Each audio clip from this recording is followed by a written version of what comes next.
if between you, you two can look after this next over, and I'll see what we can find out. All right. Dylan Pennington, who has 4 wickets to his name, so he'll be looking for a fifer. Bowling to Miguel Pretorius, who has 88 to his name, just the one fielder saving 1, and this goes out off a mixture of bat and pad out into the offside, and they don't take the run. Everything should be working tickety-boo, is what we understand with regards to the live stream.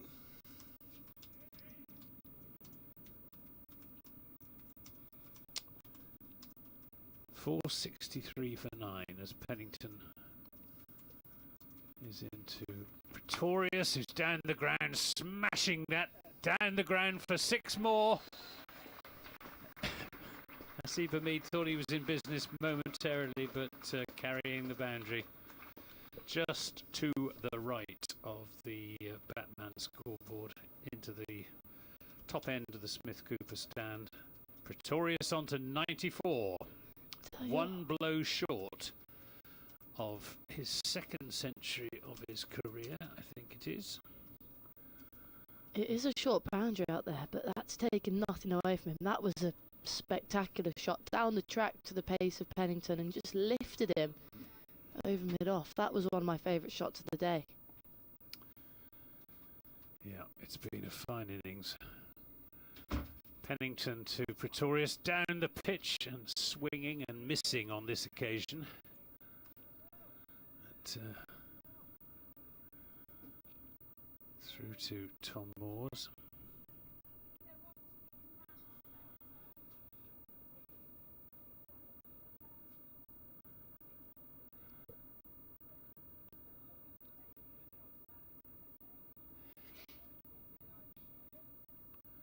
Pennington turns at the end of his run.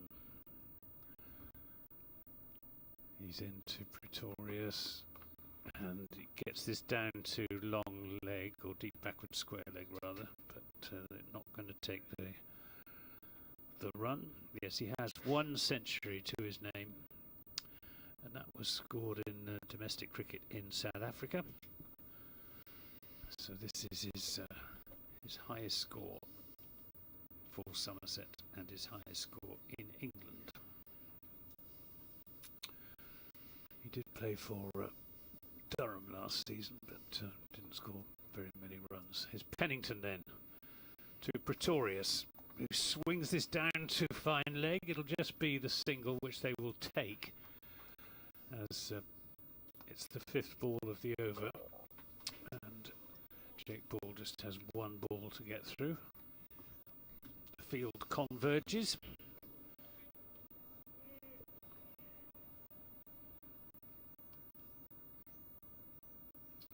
Don't suppose you get this sort of situation in women's cricket very often. You don't play much red ball, do you? We don't play any red ball, no. The only red ball that's played is in the Ashes and the occasional test match, which is obviously pretty problematic if you're just playing white ball all season and then all of a sudden you're called up into the test side and you've never bowled with a red ball in your life.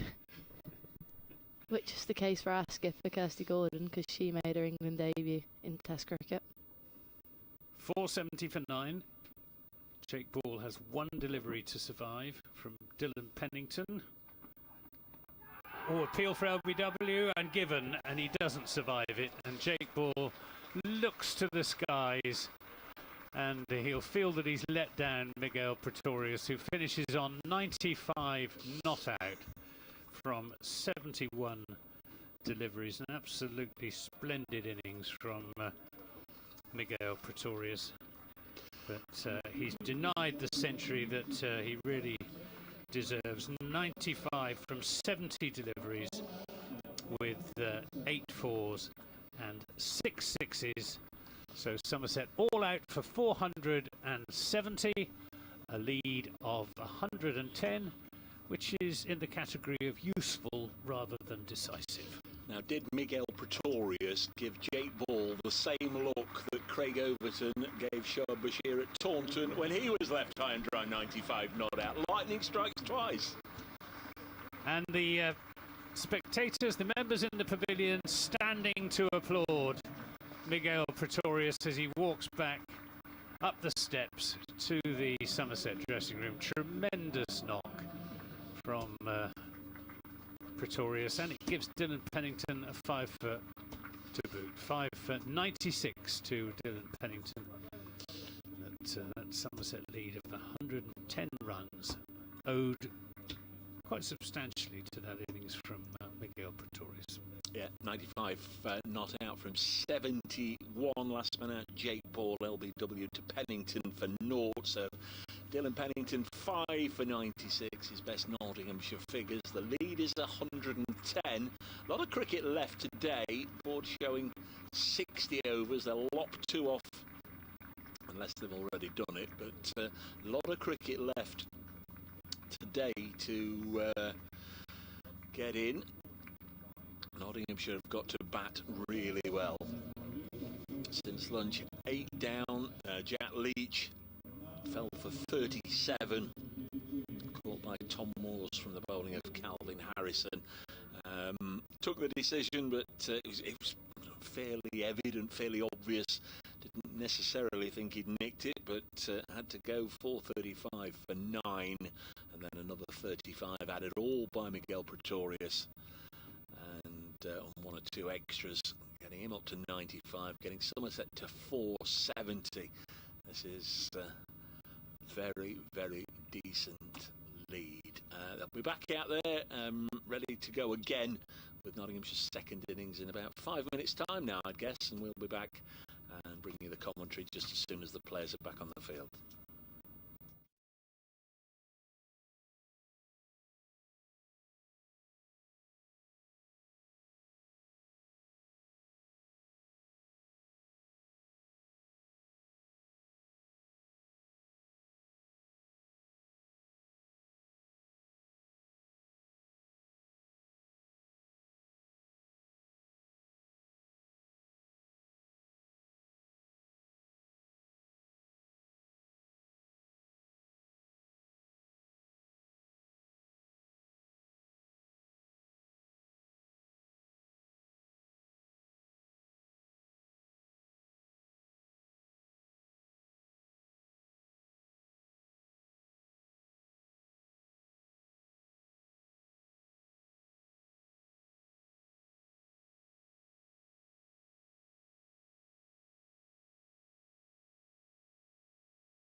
Well, hello everybody, welcome back to Trent Bridge in ample time for the start of the Nottinghamshire second innings, and this is going to be a really important phase of the game.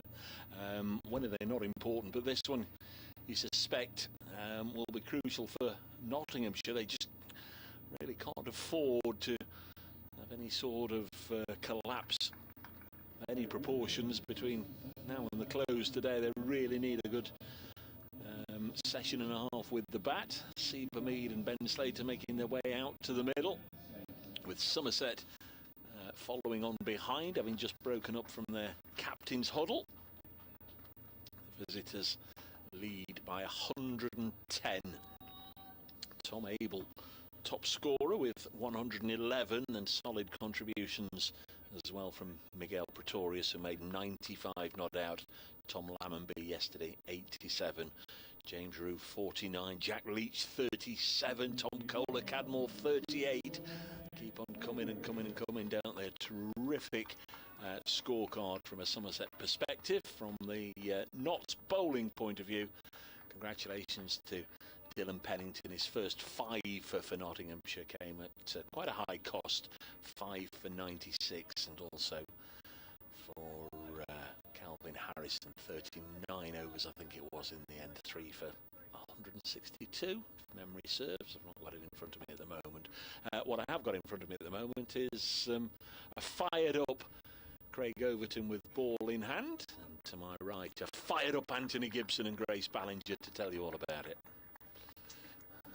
Is Craig Overton from the Stuart Broad end into bowl to Hasib Hamid, who lets that run off the face of his bat out into the gully, where Andy Umeed fields. And if Somerset are going to have any chance at all of turning this position into a winning position, they need early wickets. Although I think that Jack Leach may have an important part to play in this Nottinghamshire second innings. This is pulled away and will be well fielded, well half fielded by Tom Kohler Cadmore down below us at deep backward square leg, stroke long leg, halfway in between really. And they take 2 runs, and that's Nottinghamshire underway in their second innings, 2 to Hasib Hamid. 3 slips, Tom Abel, Casey Aldridge, Tom Lammonby. Backward point, extra cover, mid-off, mid-on, mid-wicket, and the long leg. Over to in and bowls. And Hamid thinks about playing at that, decides against it, lets it go through to wicketkeeper James Roux. I wonder if we're going to have Miguel Pretorius opening up from the Radcliffe Road end. His spirits should be high. Tom Banton still got his dirty flannels on from the first innings. He has. He's at extra cover. Overton bowls, and there's Hamid in a certain amount of difficulty there with one that bounces on him. Ollie Stone was getting a bit of bounce from that end earlier on. Overton 1 for 63 in the first innings, but I don't think it'll be lost on either of them that the one wicket was the very early expulsion of Hasib Hamid, sent his off-stump cartwheeling. He did. Fine delivery. Here comes Overton. He's there. Bowls. And this is turned into the onside by Hamid. Picked up by Jack Leach at mid-wicket. Good score Somerset put on the board. 470, especially after being 321 for 7 and 356 for 8. The last 3 wickets, adding 149. Overton in and bowls, and Hamid forward, defending 2 runs off the first over of the Nottinghamshire second innings. And who's going to? Oh, it's going to be Jake Ball to bowl the second over.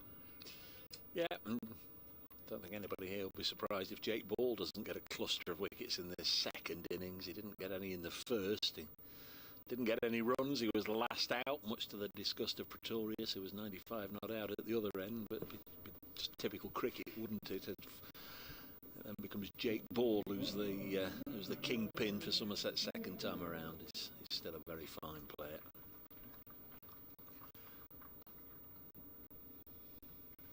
Be 3 slips in play here for Jake Ball, and left-handed Ben Slater to face the first delivery from the Ratcliffe Road end.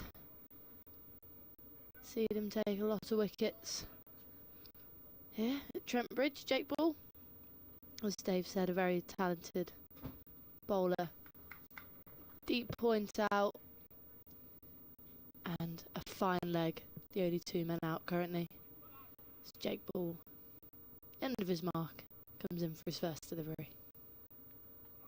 It's a good delivery first up, just pushing Slater back onto his toes into defence, and ripple of applause from the Somerset players for that first delivery. Well, Tom Abel obviously none the worse for that blow on the helmet that he took first thing this morning from Ollie Stone, because he's out there at first slip, clapping his hands. If he was feeling a bit the worse for wear, then I'm sure a sub would have been sent on. So he's fit and well, I'm glad to be able to say. In comes Ball once again, right arm round the wicket to the left-hander, and that's slightly straight, turned into the onside, but no run can be taken. Mid-wicket, quickly coming round to do the work there, Mr. Hamid. Former Warwickshire player a long time ago. Came through the South Asian Cricket Academy, did Andy Mead. Took a break from cricket after he was let go by Warwickshire, but come back strongly now with Somerset. As Ball's in again, and this is a full delivery, and it's just pushed into the onside by Slater, but will race away to the offside, towards that small boundary at the Swift Cooper stand. Just beautifully timed there. Yep. It's one of your shots, Grace. Not far off there, Dave. Left-handed Not far off. push into the offside. Correct. Outfield is faster than ever, I think it would be fair to say. Tom Cadmore having no chance of cutting that off, even though it was just a firm push into the offside. Just a touch full then from Ball, nothing too wrong with delivery, and he rectifies there, and that's a brilliant delivery, a genuine play and miss from Slater, whistles through to James Rue. Good pace as well, isn't it? Yeah, fantastic. Encouraged Jake Ball. Pushed his length back half a yard there, Jake Ball. Brilliant comeback from his delivery before. Just 6 runs then so far for Nottinghamshire. The loss of no wicket. That'll be one into bat for a long time here. Ball's in, this one down leg side, a tumbling stop by James Rue, but no wide. Might have just flicked off the pad maybe, as there was a bit of an appeal from second slip, think just trying to stop the wide. Yeah, well, they also might be having flashbacks to the first innings when Slater was caught down the leg side by James Rue.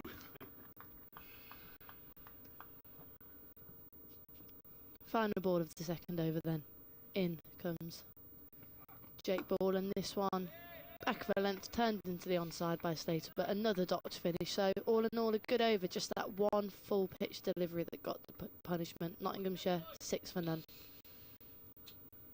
Yes, talking of Tom Rue and England under-19s and so on, somebody on Twitter was raising the possibility this morning of Archie Vaughan captaining Rocky Flintoff for England under-19s, or possibly even in future for England itself, which would, I'm sure, would be unique for father and son to be captained respectively, captain and player respectively.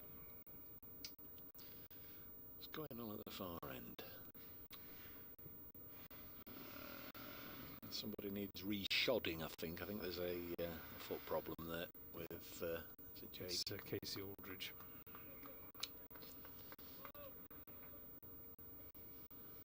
Just tightened a screw up on the footwear.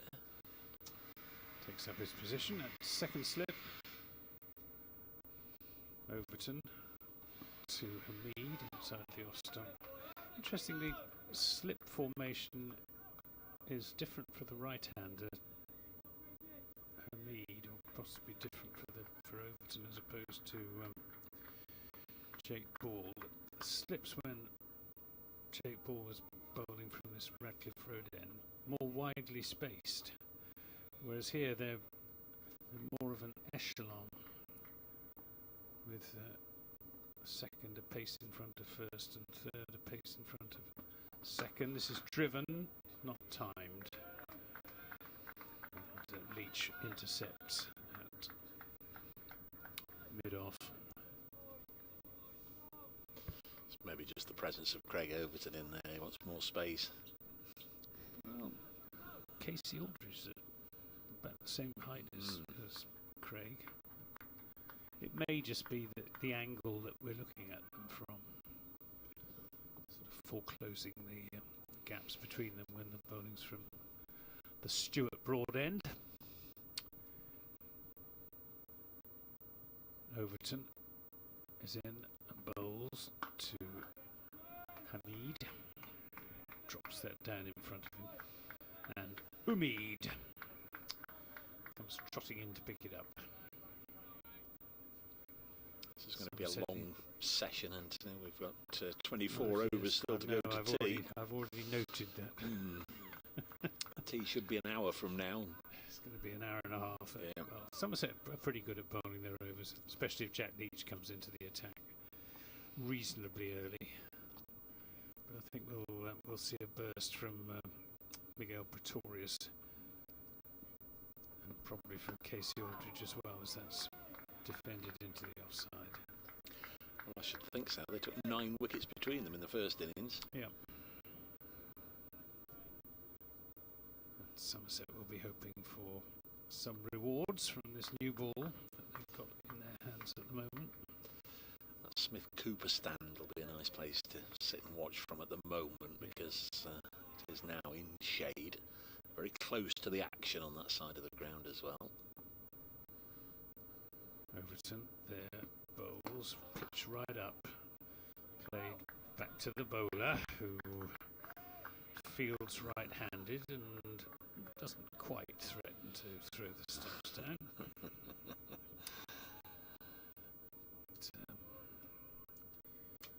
he's psyching himself up, not that he needs much psyching up, Craig Overton.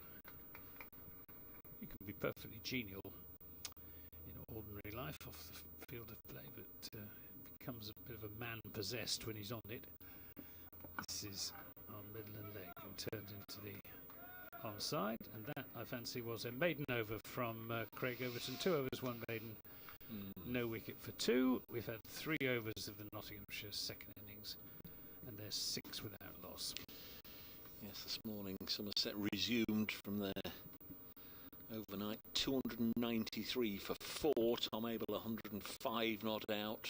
James Rue 35 not out. Abel was clonked on the helmet by a bouncer from Ollie Stone, but didn't really have any timing either before or after then, and fell LBW to Calvin Harrison for 111. Casey Aldridge in and out to Pennington for 1. Rue fell for 49, and Overton then for 20. Ball bowls. Slater turns that nicely into the onside. It's timed well, but diving stop from mid-on prevents any more than a single. That stage, Somerset was still 4 behind, 356 for 8, so a really good effort to eventually end up with 470, thanks to an aggressive 95 not out from 71 balls from Miguel Pretorius, and great support from Jack Leach, who made 37 before Jake Ball came and went very quickly, giving Dylan Pennington his 5th wicket of the innings. So Notts 110 behind starting this innings. They've wiped out 7 of them so far. will be Hamid, the Nottinghamshire skipper, to face his first ball of the day from Jake Ball. As it's in, it's full, and it's turned into the leg side, and a good dive and stop there. Tom Lammonby then. Tom Lammonby to his right. A fantastic stop, saving 4 runs. They didn't even get a single. It was a good stop because he's left-handed, is Lammers, as he's known. Got down quickly. Stunning originality, isn't it?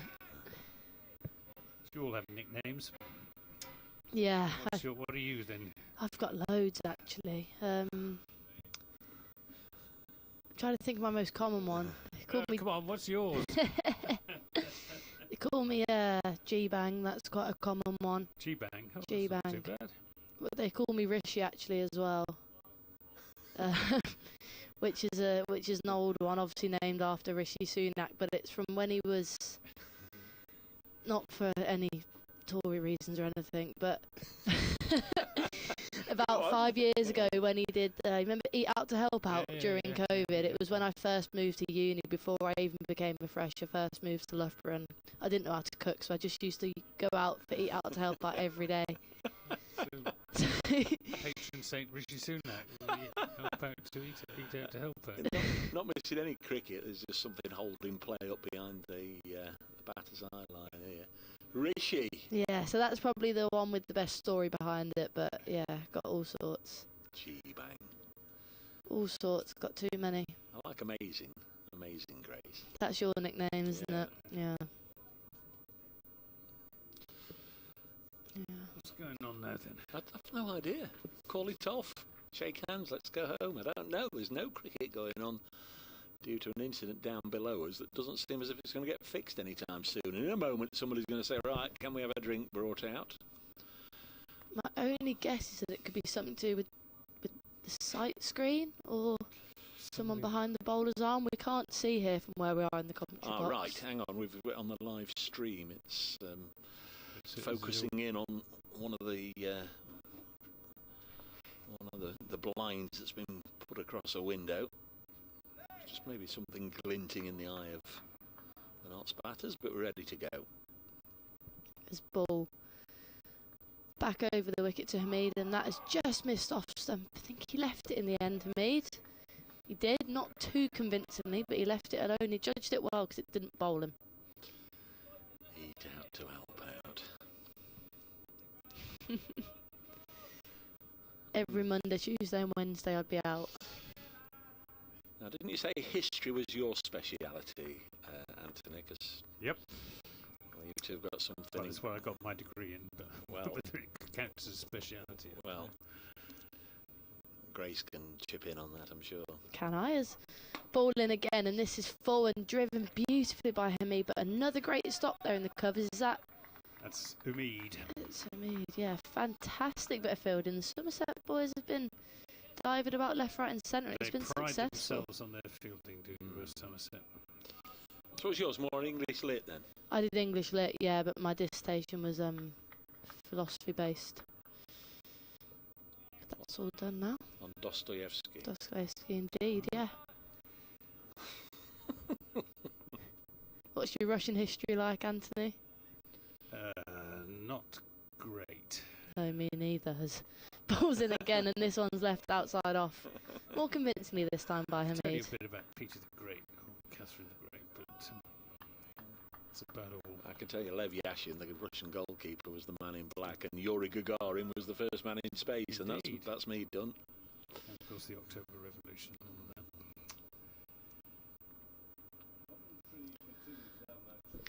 Jake Ball trudging back to the end of his markets.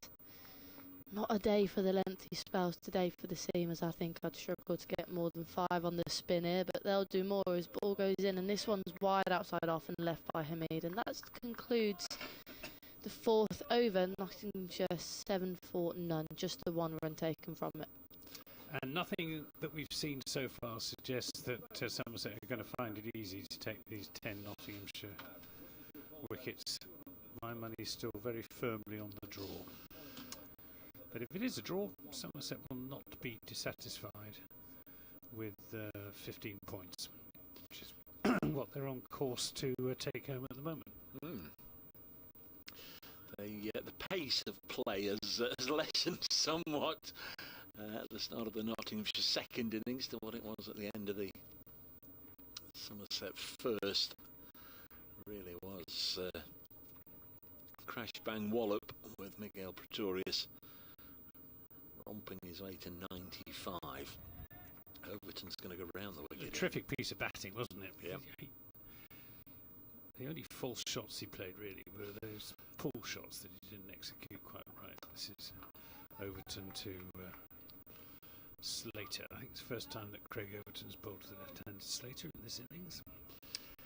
It's difficult to sort of estimate how big a hit that one was that went over the stand, because we've no way of knowing really where it landed. But that's a big blow. There's a lot of elevation there to get it over the top of that. Short boundary or not, that was a mighty blow. Overton to Slater. 2 slips in a gully now. Overton in the bowls and Slater gets behind. Good ball from Overton, plays it back to the bowler. Josh Davey, the Somerset 12th man in a very natty high-vis tabard, just making his way back into the pavilion, which is thinly populated, the seating in front of the pavilion, by Nottinghamshire and no doubt as well a few Somerset members. Overton in the bowls and bat and pad close together. Played into the offside by Slater. Yeah, it'd be a sun trap there, though, Anthony. If you sat there, you're just gonna frazzle. Durham had a first innings lead of about 250 over Essex. They didn't elect to enforce the follow-on, and they're 28 for 2 second time around. Don't know why sides don't enforce the follow-on. Well, if they've been out there bowling for a day and a half. Well, I suppose so, yeah. Overton in bowls, and this is half stopped by Jack Leach. They'll come back for 2 runs. He saved his side 2 runs there, did Jack Leach. Got down quickly to his right to make that stop. And a nice shot from Ben Slater over pitch from Craig Overton.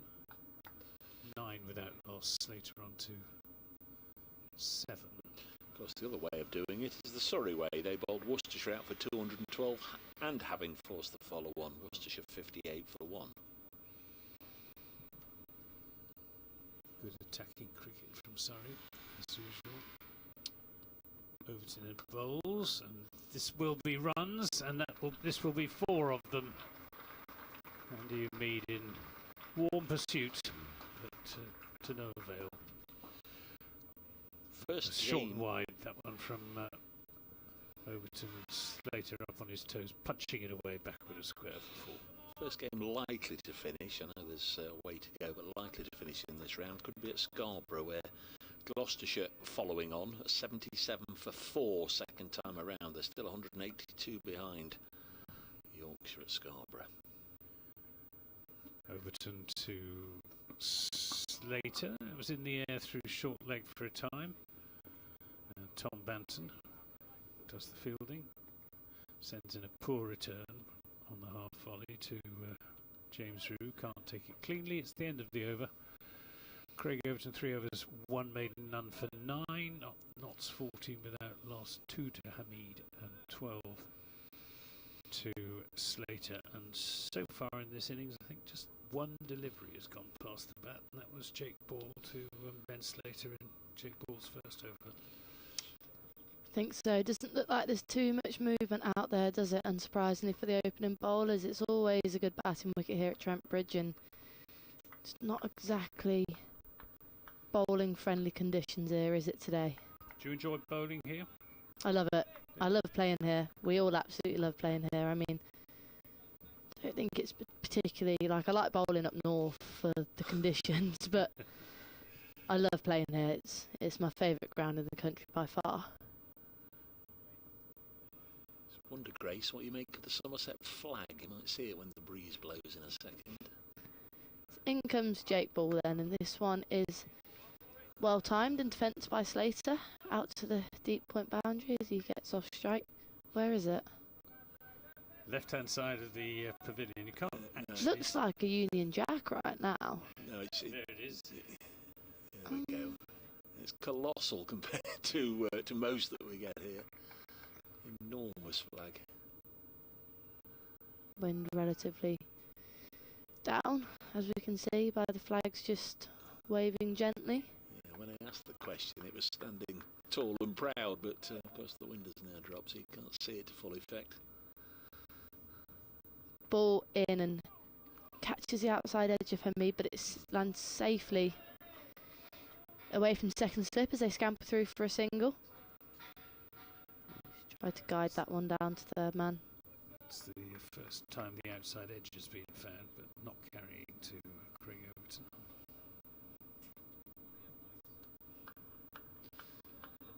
There it is, fluttering proudly. Fluttering doesn't quite do it justice, does it? Like a giant bed sheet.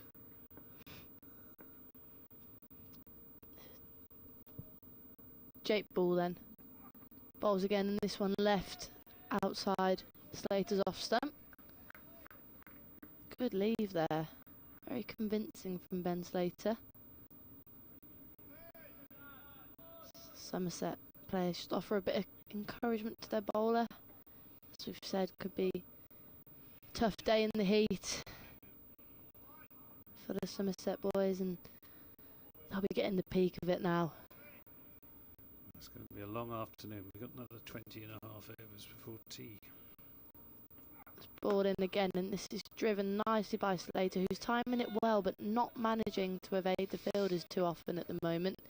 He's on 13 off 16, while Hamid's on just 3 off 18 deliveries here.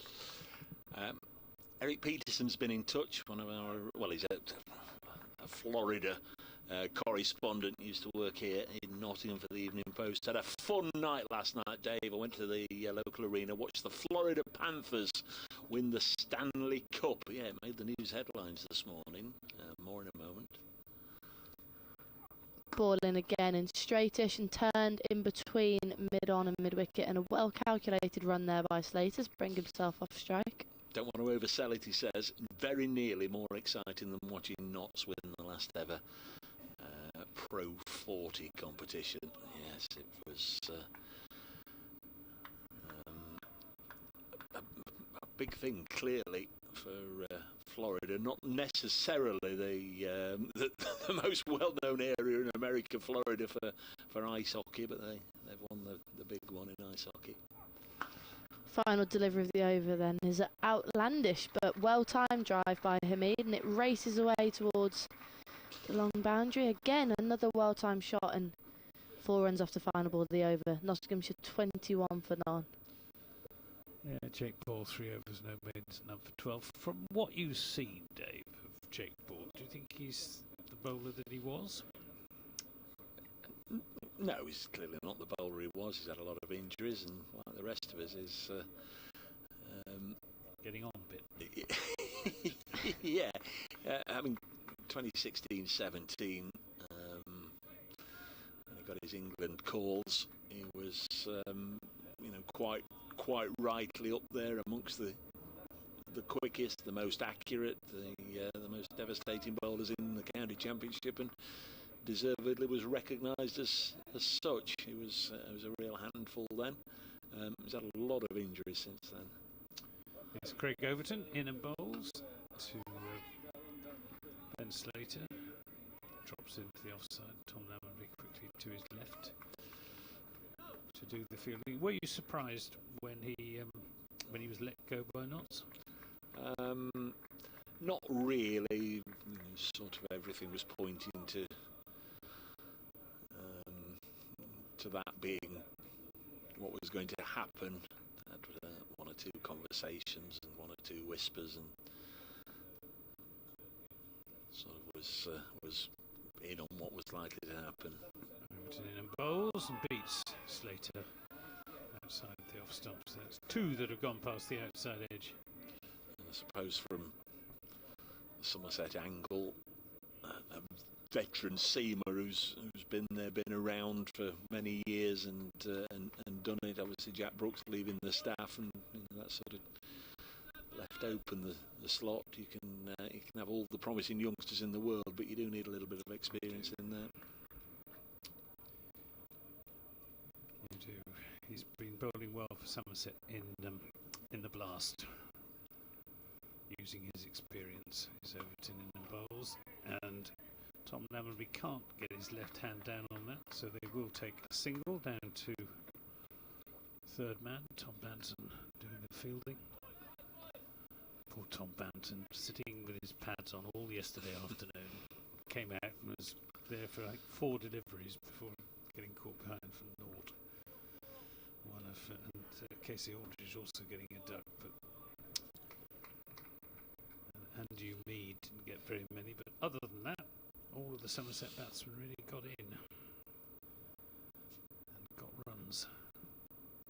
Overton to Hamid. Be another run there. As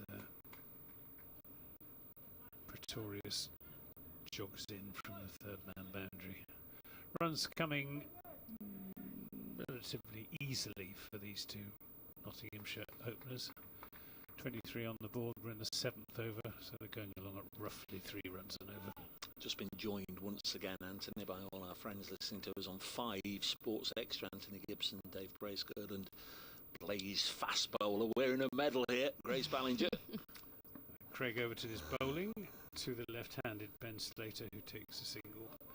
Nottinghamshire go on to 24 without loss, reducing the deficit to 86 after conceding a first innings lead to Somerset at 110.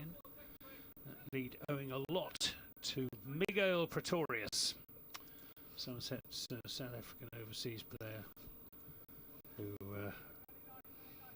contributed a calculatedly brutal innings of 95 and was left high and dry when Jake Ball was pinned LBW by Dylan Pennington, giving Pennington a 5-fer.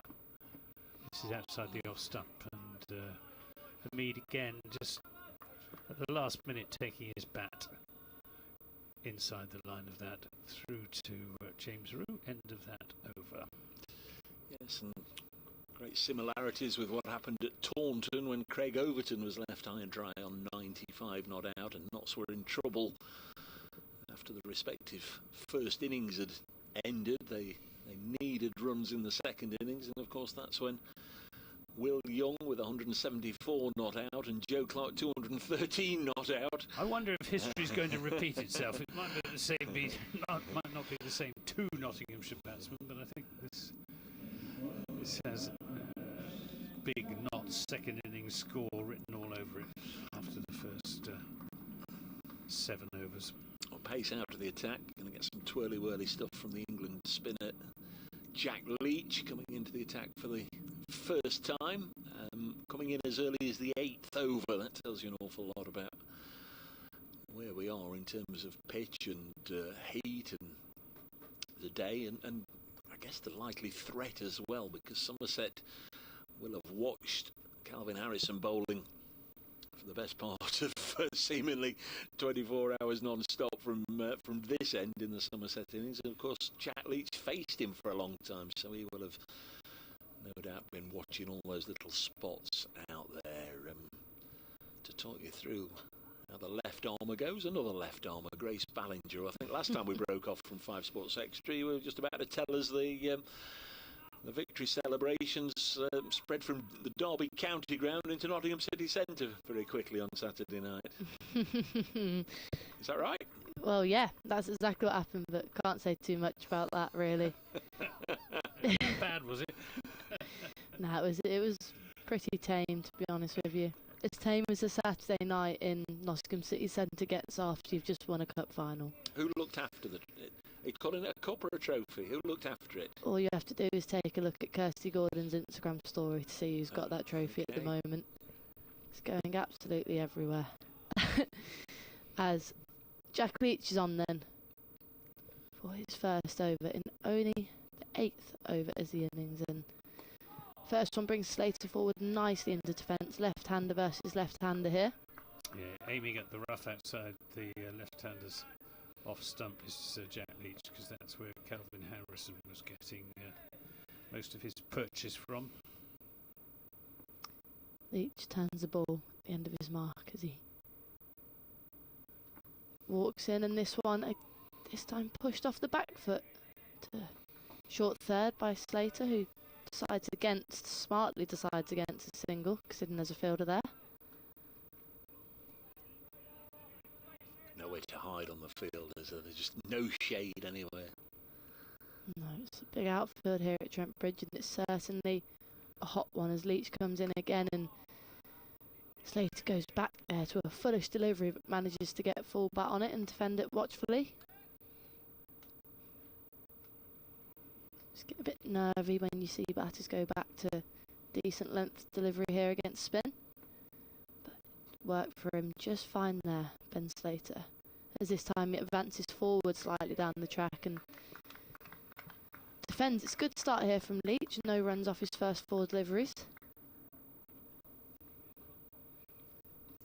It's interesting they've gone with spin with Leach as early as the 8th over rather than Aldridge or Pretorius. Especially as they took the majority of wickets in the first innings, and this one is left outside off. A big lunge by Slater, but no shot played. Wide outside off that delivery. You've got to be careful, Slater, just in case Jack Leach does get one ready to grip. Would have been big turn if that was to hit the stumps, and this time it's slightly straighter and again wraps Slater on the pad, and Leach looking dangerous in his first over. It's a maiden and Nottinghamshire 24 for none. Yeah, I think Jack Leach is going to be more effective against the left-hander than the right-hander. Doesn't seem to be much rough outside the right-handers off stump with the bowling from this Radcliffe Road end. We're going to have a bowling change at the far end. No, I think Craig Overton is going to continue on his 5th over. Got past the bat once. Do you know what? We're not even halfway yet through the day. This board just showing 50 overs remaining in the day. Well, it's warm up here in the commentary box, but it's a jolly sight warmer out there in the middle. Overton in and bowls to Hamid. Plays that up to mid-on. Jake Ball fields. I think if it was me, I think maybe Overton one more over and then give Lee Pretorius a run from Stuart Broadend. The adrenaline will surely still be flowing through his veins. Yeah. After that spectacular innings of 95. Overton in and bowls and gets that one to bounce on Hamid, who just manages to get the bat inside the line of it as it goes through shoulder high to James Rue. Just the odd ball from that end, bouncing more than the batsmen are expecting. Ollie Stone did it this morning in a very effective opening, well-directed, fast opening spell. Just do a quick update for BBC Radio Nottingham. Where Nottinghamshire are now batting. They've gone to the crease for a second time, facing a first innings deficit of 110. That's after Somerset were bowled out for 470. Disappointment for the visitors, with Miguel Pretorius left high and dry on 95 not out, but Dylan Pennington for Nottinghamshire, who got the final wicket, celebrated his first 5-wicket haul for Nottinghamshire. Notts 24 without loss in their second innings, trailing by 86. Overton continuing from the Stuart Broad end. He's into Hamid, who plays around his front pad out into the onside. Lots of vocal encouragement from the Somerset fielders for their captain with ball in hand. Don't know whether he's going to be captaining Somerset again next week against Warwickshire, or whether Lewis Gregory will be fit. It's a question I will ask whoever is my interviewee at the end of the game. Overton in bowls to Hamid, who gets on top of the bounce, plays it down into the gully. You're not expecting an answer to that one, though, are you? Who's going to play who next week? Who's going Depends who it is. If it's Jason Kerr, I might. I'll probably phrase it as to is Lewis Gregory fit again? That's the way, isn't it? Ask him to give away the team. You play who? Warwickshire at home next week. Yeah. Overton in and bowls. This is turned into the onside for a single. Hamid comes loping in from deep long leg for the single. Ended that Overton over. 5 overs, 1 made, none for 13. 25 without loss. We've had 9 overs and 49 overs remain in the day, so we're still not halfway through. Realistic ambitions this season from here, having arrived in stay up. Halfway through going into this round of matches, Somerset third with Surrey and Essex ahead of them. Essex are having a tough time in this round of matches, but I think if Surrey can get the win at New Road, it'd be nice. It'd be nice to be, up near the top of the. I can't see anyone beating Surrey. Not 6th, but only 1 win out of 7, and you'd really have to scratch your head and hope for a lot of things to go their way to get a positive result from this one. So likely to be just 1 win out of 8. So not likely to remain in the lower half. Here's Jack Leach, and once again here's Grace Ballinger. Left arm round the wicket to the right-hander Leach. That one's pushed comfortably into the vacant mid-wicket gap for a single by Hamid, who now moves on to double figures. He's 10 not out alongside the left-handed Slater, who's 16 not out. A couple of wins can soon get you bouncing up the table, but it's just getting those wins. It's no easier to win Division 1 matches, is it? No, it isn't. But Surrey keep winning at the rate they have been winning. We're just going to accelerate away from the rest of the field. Deep square, slightly in front then for the left-handed Slater. It's just been moved there. As Leach in, and this one brings Slater forward into defence, plays that bat and pad close together under his eyes. It's good work out this for Jack Leach, with the West Indies Test match coming up in whenever it is, a fortnight, 3 weeks' time.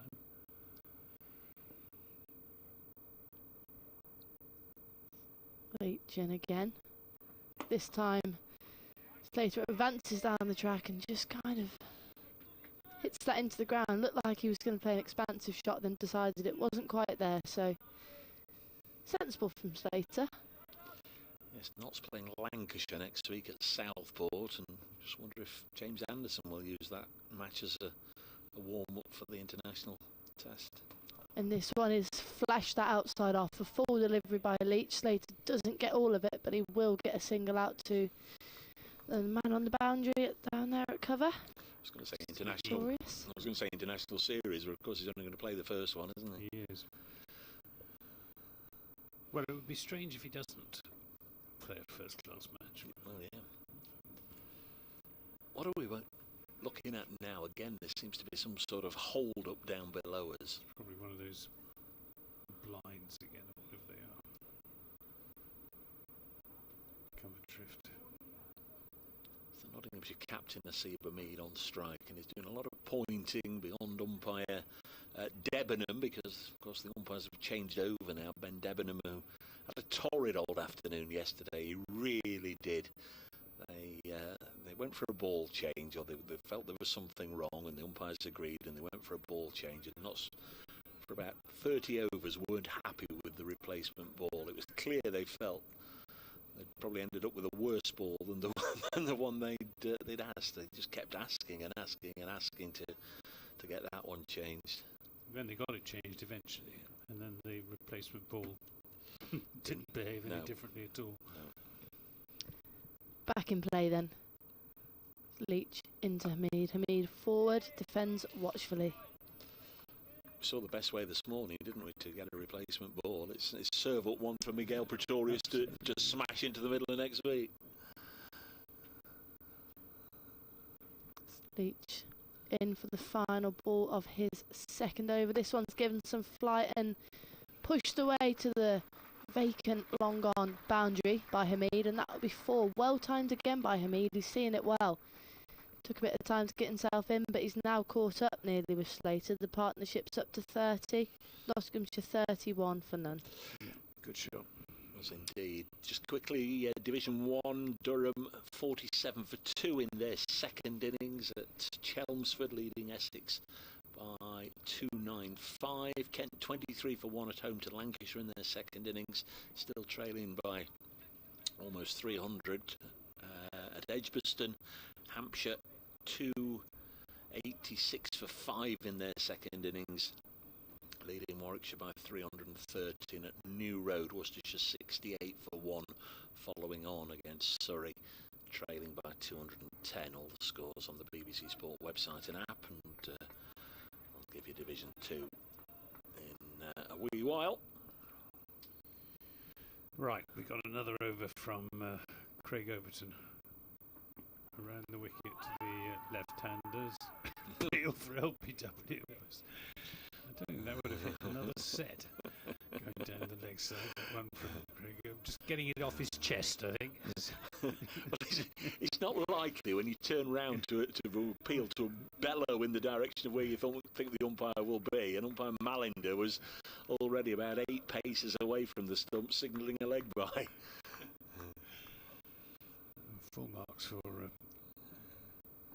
the attempt, for the effort. Where have you gone, umpire?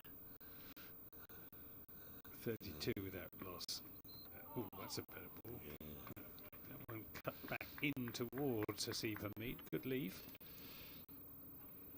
At Scarborough, Gloucestershire's second innings now 5 down, 93 for 5, trailing Yorkshire by 166. That might be done today. Leicestershire know what they need to do at Hove. It's because Sussex have declared their second innings. Leicestershire need 464 to win. Well, good luck. It's obviously a pretty good wicket.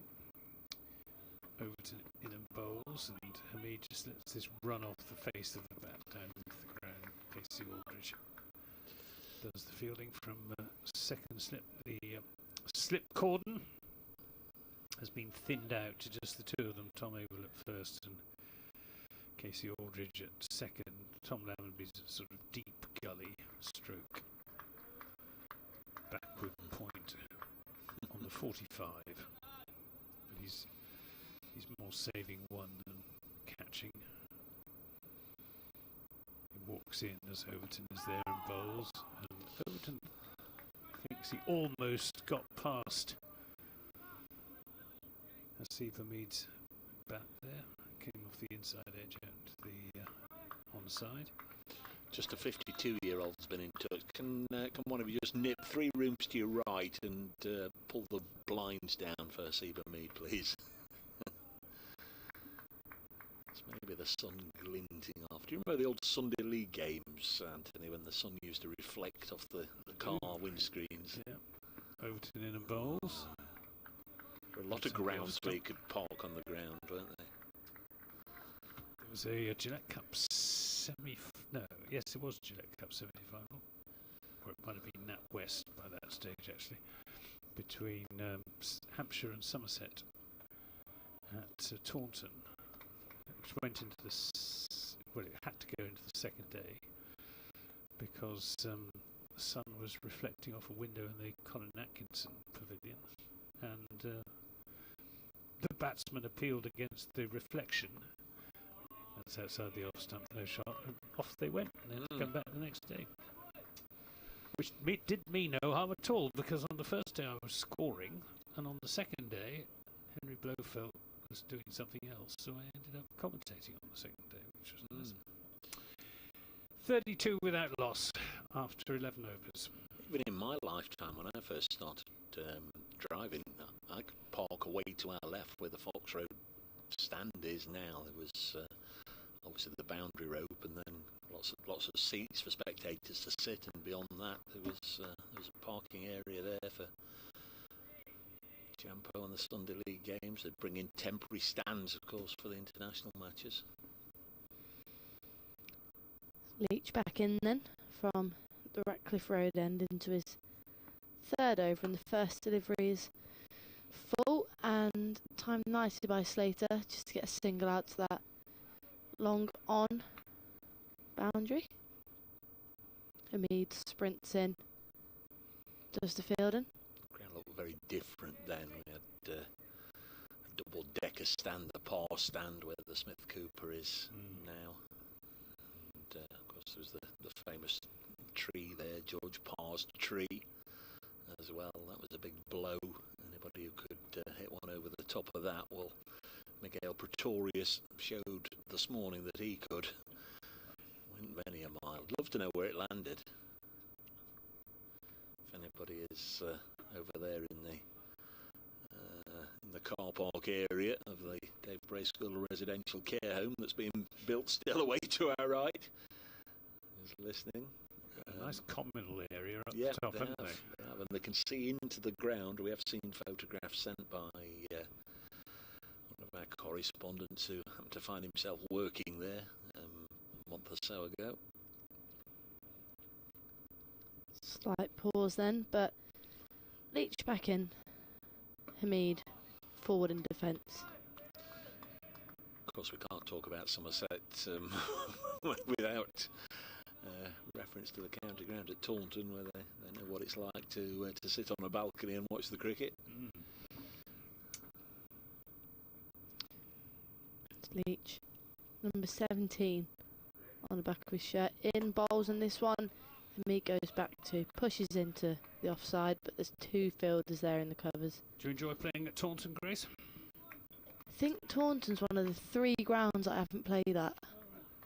Haven't played there, I haven't played at Sussex, and there's one more as well. Unfortunately, haven't played at Taunton, but I would like to, as that one's pulled towards the mid-wicket fielder by Hamid, no run taken. So did you play Western? You must have played Western Storm, so you must have played them at Bristol, or Yeah, we played them at Bristol Cardiff? pretty much every time. I think we've played them at Bristol every time, and then at Sapphire Gardens once. Quite like it there, to be fair. There's Leach in and a play and a miss by Hamid. A good delivery. Bit of turn there. Yeah, a little bit of turn. Yeah, no, never Encouraged even Jack been. Leach. Never even been to Taunton, which is a shame. Been to the school there, and that's about it. Which school? There are loads of schools at Taunton. It's called Taunton School. Taunton School, yeah. Yeah. That's where Tom April went. Leach in, final ball of the over, full, and catches a bit of Hamid's pad, but an unconvincing appeal to end the over. A good one. Good signs there for Jack Leach, but Nottinghamshire still 33 without loss. Yeah, we've got in Taunton School, King's Taunton, which is where Joss Butler, Tom Banton, James Rue, Thomas Rue, who else? Several others went. Taunton School I mentioned, and Queen's College Taunton, which is where Errol Sapphire has been doing some coaching. 6 for 7. Was it 6 for 7 he got? 6 for 5. That's it. In a T20 match at Glamorgan, which was the world record at the time, but it's since been eclipsed by Ackerman. He got a 7 We've got a 7 for Leicestershire. Now moved on to Durham. Got a bowling change. Miguel Pretorius into the attack. He's not having the poorest of games, is he? Yeah, 4 for in the first innings, a 95 not out with the bat. See what he can do now from the Stuart Broad end. Yes, he's in line line at the moment to be my interviewee of the day. He's into Slater. That comes off inside edge, not far away from his stumps. Tom Abel fields down at long leg, and they take a single, 34 without loss. Nice little line of maroon helmets behind wicket-keeper James Root. Yeah.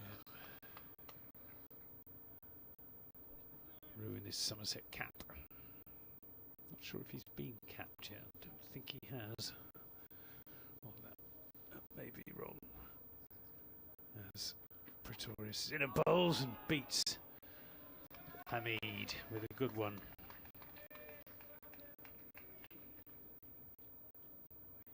Actually, perhaps the fact he's wearing that navy blue cap suggests that he has been capped. Just haven't seen it reported anywhere. Somerset don't give out caps willy-nilly. You have to earn them. Yeah, same with us. Pretorius in from the Stuart Broad end bowls. This is driven and very well fielded by Jake Ball at mid-on. It's well struck by Hasib Hamid, and Ball sprawling down to his left. But would Jake Ball get one on joining as being an international? Possibly. Because if it was the other way round, if Craig Overton, for example, came to Trent Bridge, he would get one straight away as an international cricketer. Might very well do, yeah.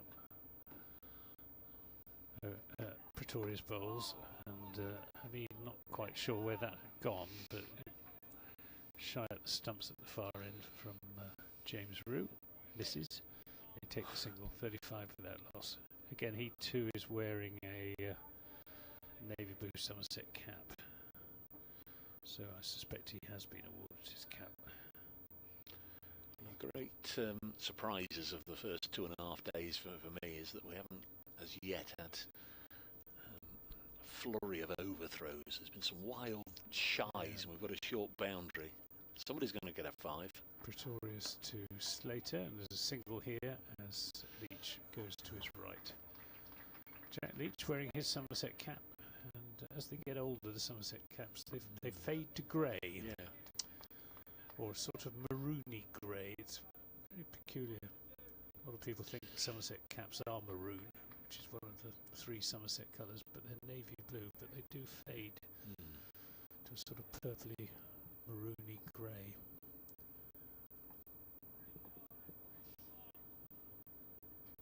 Is Pretorius, 36 without loss. He's in bowls to Hamid. Let's that go through to James Root. End of a pretty decent over from Miguel Pretorius, costing 3 runs, but he did go past the outside edge of Hasib Hamid's bat. And at the end of that over, the 13th of the innings, Nottinghamshire certainly not running away with things at the moment. They're 36 without loss. Still 74 runs adrift. Yeah, 13 overs remain until the tea interval, so 40-45 minutes or so. That will be. It's going to be Jack Leach to continue from our end of the ground, the Radcliffe Road end. Leach already through 3 overs, 1 maiden, none for 7. Bowling left arm orthodox over the wicket to the left-handed Ben Slater, who's on 20. 29 in the first innings. Slater has got a start here. There's Leach into bowl to him with a short leg waiting for anything proffered up on the leg side, but Slater blocks this and Rue lobs it back to the bowler. He's giving the ball a little bit more air, Jack Leach, than he did in the first innings when he was sort of firing it through. Lots of encouragement for the Somerset spinner. Again, pushes this one maybe a little quickly, more quicker than the previous delivery, and worked into the offside. Now, who's fielded that? I'll tell you in a second. 37 without loss. And did I get a flash of a number 24 there? Oh no, it's Tom Abel. I beg your pardon. It's Tom Abel. Yeah. Gregory's 24, isn't he? As the fielder moved sharply to his right, it just appeared from here as if it was the number 24 on the field, but no, it's Abel. Mead blocks this one. There's a big stride in Seba Mead. Back at school, there used to be a game we'd play on the sports field. Stretch. If anybody had a penknife, and I don't recommend it to anybody, but used to have a penknife. See how far you could stretch your legs. Daft old game, but not like a Mead was playing it there. His right foot was anchored behind the line, and his left foot couldn't be any further away from his right foot. He defends this one out onto the offside. 37 without loss. Ring any bells? Stretch? No. No. I don't think I'd have been any good at it. Aeroplane goes overhead. Clear blue skies. Few fluffy white clouds around, but it's not this morning. They're not expecting any rain in the East Midlands for a week. This one's on the pads of Hamid. Helps it onto the leg side. Good sliding stop out there. Pretorius. There's not a lot he can't do on a cricket field. Miguel Pretorius has enjoyed his few days in Nottingham thus far. 38 without loss, and Hamid on to 16, made from 47 deliveries.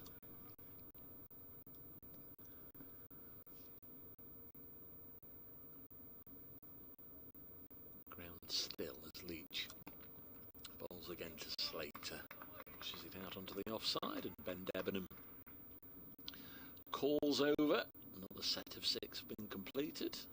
Neil Malinder, end of his career, he spent a season or 2 down at Taunton, wanders in from his position at square leg, and he'll happily take Miguel Pretorius's cap from him, and the South African will bowl the next over. Always wondered during COVID times, behind closed doors times, because the umpires refused or were advised not to take the fielders' hats or caps or anything, and we used to have the 12th man running on, didn't we, at the end of each over, and I just wondered if the umpires' union might say, that's not a bad idea. When we return to normal times, you can look after it yourself, but that didn't happen, did it? They quickly got back to accepting the caps. It was ridiculous, though, some of those. To disinfect the ball. That was a horrendous time to be the 12th man. That's what. So much running on and off the pitch. It's Pretorius to Hamid. Defends that. Was that said with feeling? Yep. Spent a lot of time running drinks during that COVID bit. 12th man were out there always. Do you call yourself 12th man or 12th woman? We just 12ers. 12ers? Yeah, right. 12ers. I wouldn't take offence either way, to be honest. Because we've congratulated you on your Charlotte Edwards Cup win, there's another reason for congratulations. There's Pretorius in the bowls. This is yeah. Punched away through the offside. It will not be cut off by Tom Manley. Did his level best. He flung himself to his right, did Lammers, but couldn't. He and the ball went over the rope simultaneously. I understand, Grace. We're not going to get rid of you for a while. We've signed a new contract to stick around for a bit. Yeah, 3 years. 3 more years in me brace, unfortunately for you and the Trent Bridge Live listeners. But yeah, really excited to be here for a few more years. Pretorius bowls, Hamid drives, and Kola Cadmore fields. 42 without loss. Hamid 20, Slater 21. I'm sure that's not written into your contract. It might be a Blaze contract. It's nothing to do with Trent Bridge Live. I'm sure it isn't. But no, 3 more years committed to the Blaze. I guess you've started winning now. You've been strong the last few years. So you come back to it. Pretorius bowls outside the off stump. No shot from Hamid. The club, the management, the structure of the Blaze wants to retain all its best players. So they're going to tie you down to a signature. Yeah, I think obviously we've got a pretty strong core group, and we've been playing for a while, so I wouldn't be surprised if we're trying to keep a lot of the players. I obviously don't know the ins and outs, but yeah, really excited. Obviously, me, the two Bryce sisters, and Kirsty have all announced 3-year deals. So Pretorius in and Bowles. And will you be under the new setup? Will you be the Blaze next season? I'm actually not sure. In honesty, I'm not sure. I think a lot of teams are going towards their county, but I think I don't know what's going to happen with Western Storm. we've always felt quite strongly about the kind of identity we've built with the Blaze, and we kind of want to keep that, albeit with a bigger tie to Notts, which we're really pleased about. But I actually don't know where we're going to go with that. This is turned into onside. I think it's off the pad. In fact, they'll take a single. Might have been a bit of bat involved. And there obviously was, because Neil Mallender doesn't signal a leg by. 43 without loss. Yes, Taunton is Somerset, one of the counties selected to host a Tier 1 women's side, which is very good news. Taunton always prided itself on being the home of English women's cricket. Back in the not in the dim distant past, but in the reasonably recent past. Hopefully I'll be able to get a game down at Taunton next year. I'm sure then you will, yeah, you're bound to. Beat Leach then into his 5th over from the Ratcliffe Road end, close to us here in the commentary box, and Nottinghamshire 43 still without loss. As Hamid awaits. Leach round the wicket. Good delivery, just looked like he got a bit of turn again there, Leach, even though Hamid got forward and defended well.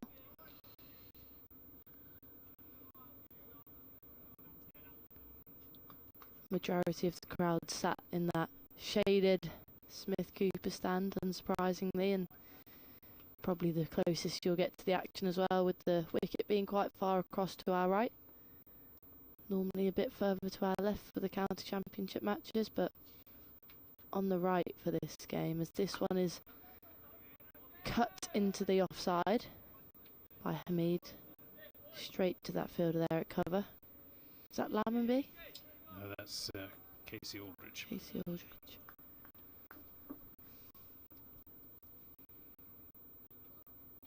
Leach in again, a slip and a short leg in, but that is driven to mid-off, and a quick good single round by Hamid. Both sides actually today have run their singles well and calculated, Anthony. They have. Yeah. Keeping the fielders under pressure, as I'm sure you've been coached to do. I'm pretty slow between the wickets, in fairness. But it's a hot day, a long day for both teams, especially the Somerset middle lower order that have batted in the morning and now are out in the field. But a little bit of bounce there. Yeah. Encouraging signs for Jack Leach there. A dot ball against Ben Slater. Hamid 22 not out, Slater 21 not out. Though Hamid has faced considerably more deliveries than his left-handed partner. Leach in again, and this one again looks like just getting a bit more turn here. Leach outside off and through to James Rue behind the stumps. Yep, that was a little bit quicker as well. Got it to grip despite the extra pace. Already into his last delivery here, Jack Leach getting through his overs nice and quick, a bit like Calvin Harrison for Notts, and this one defended off the back foot, no run taken. Nottinghamshire 44 for none. Yeah, he's not taking quite the punishment that the unfortunate Calvin Harrison was taking, particularly from Miguel Pretorius. Jack Leach's 5 overs costing just 10 runs. We've had 16 overs, 44 without loss, so scoring rate just under 3. Don't think Notts have got in mind fast scoring in order to put a quick 400 on the board and then declare and try and bowl Somerset out in 2 sessions. No, they had to put on a century stand for the opening wicket this season, so this will be a fine time to do it. The highest opening partnership this season between Seba Mead and it's actually Ben Duckett right at the start of the season. They put 81 on. It's Pretorius to Hamid. He won't get a run here as Tom Abel fields from backward point. The most this pair have put on is 77. That was in the last game at New Road against Worcestershire. Have had some enormous stands in the past. They've had 2 or 3 double century stands batting together. Mead and Slater, but not quite happened for them this season. Batting together, one or the other has perished quickly. Pretorius in a bowls and Hamid. I think he took his bat inside the line of that, but again that rather guilty look behind him to the wicketkeeper. But he's looked as likely as any of the seamers, Miguel Pretorius, to take a wicket. Yeah, it's looked as likely or indeed as unlikely as any of the others to get a wicket. It's not happening at the moment for the bowlers. Pretorius in his bowls. This is driven but not timed, and Jake Ball will cut it off. They'll take a single. This ball had quite a lot of ground to make and isn't the most athletic fielder. He's a very wholehearted fielder, is Jake Ball. He has been actually for many years for Notts. He was one of the regulars. Certainly in white ball cricket, he'd have a sweeper out either side, or the long ons or long offs. He'd be out there patrolling, a reliable fielder, a good catcher. Yeah, reliable. He's no gazelle in the field, unlike one or two of these Somerset players. This takes on the pad, look to be going down to me, and umpire Malander not impressed. Yeah, definitely going down. At least it gives Somerset fielders a chance to have a bit of a bellow. We've got a strange sort of slip configuration with Craig Overton at second and Casey Aldridge, who fields that at 4th slip, or maybe almost 5th slip.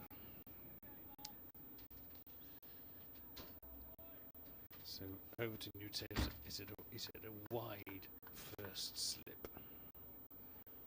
His legs akimbo, hands on hips, pressing Somerset for this first wicket. Got another 9 overs after this, up to the tea interval. Pretorius bowls and goes past the outside edge of Slater's bat. Good over from Pretorius, and at the end of it, Notts 45 without loss. 23 to Hamid, 21 to Slater. We've had 17 and 41 remain in the day. Yeah, still 65 adrift, Nottinghamshire. They should be already in a position where they've got a foundation to be able to go on and comfortably bat through till the end of the day with the wickets in hand, and then seemingly tomorrow might all be about individual targets and milestones, with perhaps neither side able to force themselves into a position where they could go on and win this, as Leach round the wicket bowls and Mead defends. But as we've seen in the past, I'm sure all counties have seen in the past, a little collapse is often never too far away, so I can't rely on the fact that this is going to be a nailed-on draw. Lots could happen yet between now and the close of play. Leach round the wicket trying to start that little rolling effect. Bowls, and Mead pushes again gently into the offside, and James Root comes from is stationed behind the stumps to pick the ball up and lob it back via Tom Lammonby to the bowler, who's in again and bowls, and Umeed with a mistimed up to wideish mid-off. Andy Umeed There we are. throws to the far end, and we've got a 5. Knew it had to come at some point in the game, and Asib Umeed, a gentle push to mid-off, gets a 5. And well, we've both been saying it, haven't we? It's a shortish boundary, and if you just fire it in and the backer-upper just can't get there in time, or if the ball had clipped a stump and just to almost rub it in for Andy Umeed, it's going to bring another round of applause as the 50 partnership, 50 for the first wicket, is announced. Well, it was a poor throw. Yeah. Craig Overton did his best to back up, but couldn't get anything on it. Slater on strike, so Umeed's gone to 28. Slater drives handsomely into the offside just for 1, unless there's another poor throw in. It is a poor throw in, but keeper rude as well. Apologises for it. Yeah. Quite right too. So Jack Leach has gone for 6 from the last 2 deliveries. Not really his doing. Andy Umeed just reflecting on the error of his ways down below us. That's Captain Umeed, drops this next one. Down at the feet of Tom Banton, in at short leg. Lobs it back to Jack Leach. Umeed 28, the not skipper. He drives this into the offside. No run, fielded by Lammonby. 51 without loss then, Nottinghamshire. 8 overs to go, maybe just under half an hour or so to go until tea, which will absorb those 8 overs. Notts trailed by 59. Slater 22, Umeed 28. And Leach is now through 6 overs, 1 maiden, none for 16.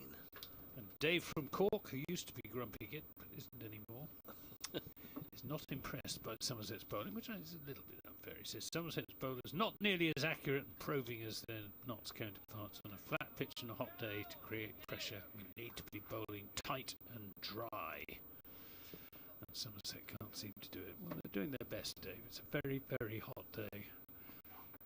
This is a good ball from Pretorius, which is defended into the offside. But you're quite right about building pressure. And I think they've 18 overs, 51. I mean, they've kept Notts to under 3 runs and over. Ball hasn't exactly been going around the park.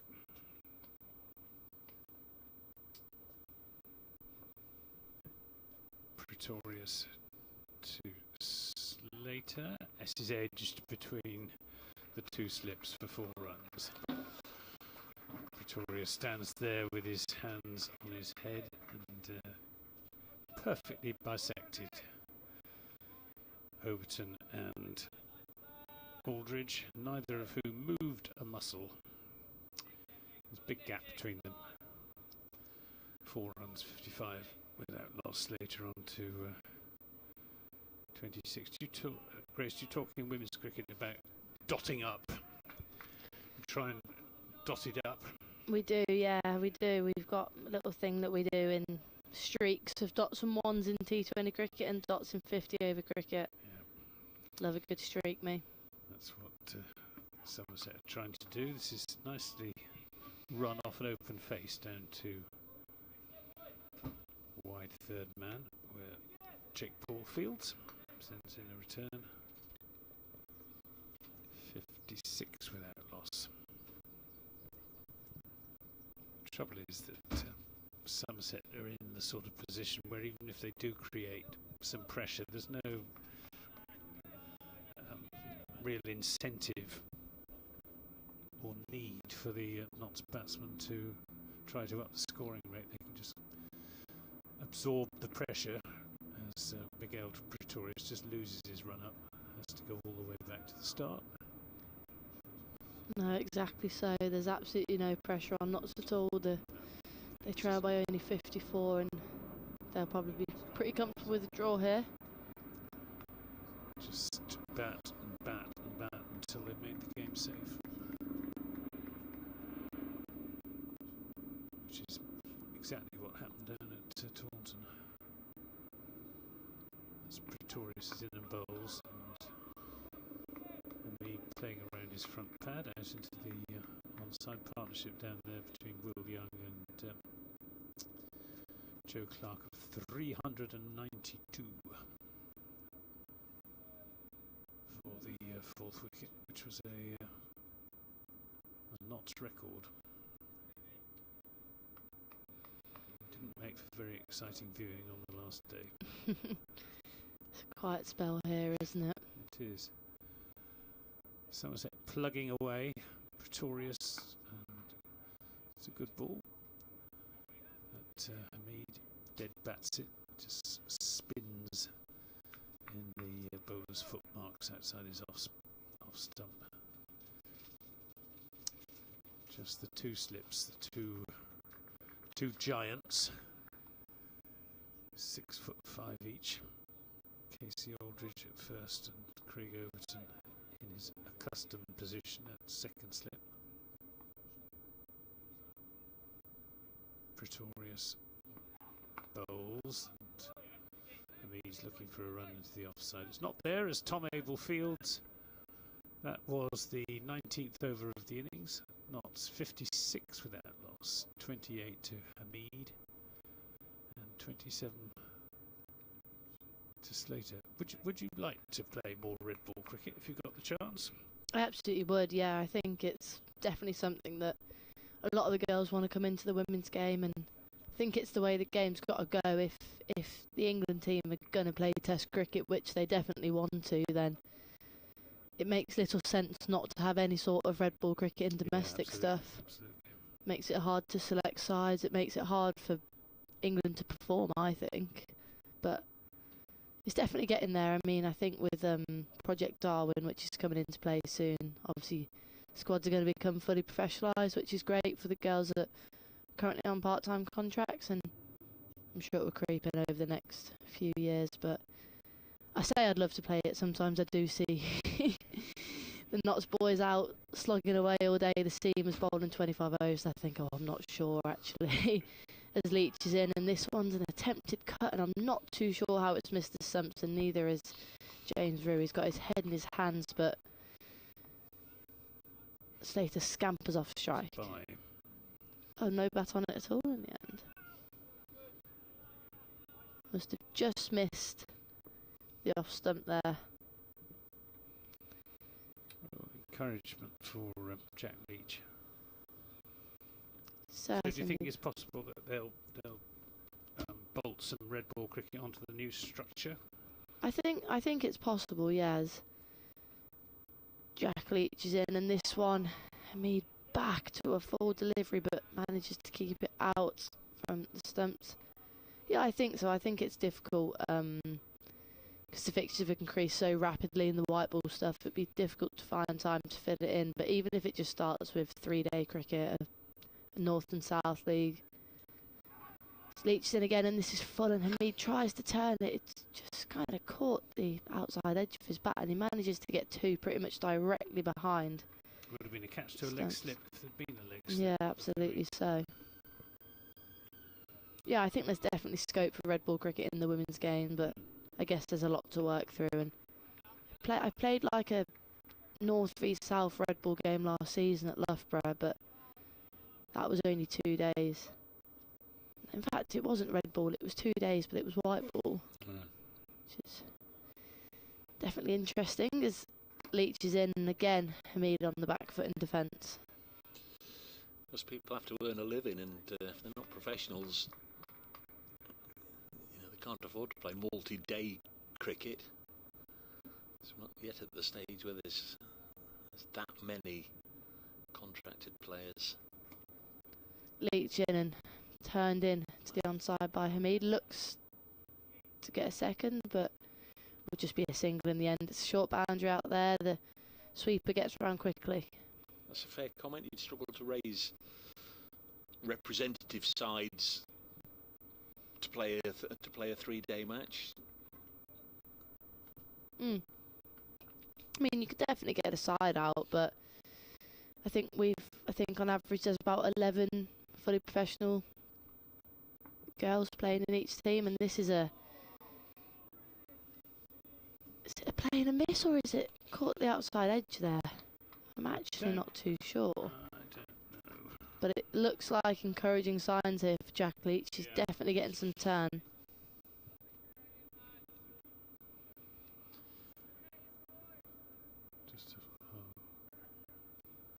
The live stream is a couple of balls behind because I haven't refreshed it recently. So we'll see in just a moment. 60 without loss. So Notts have now got within 50 of the Somerset first innings advantage. Still got all 10 wickets in hand. It's going to be Pretorius to continue.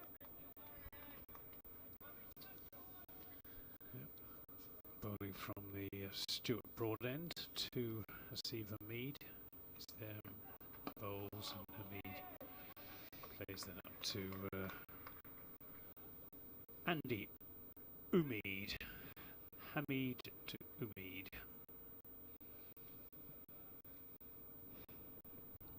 But no Will Smead. No Will Smead, sadly.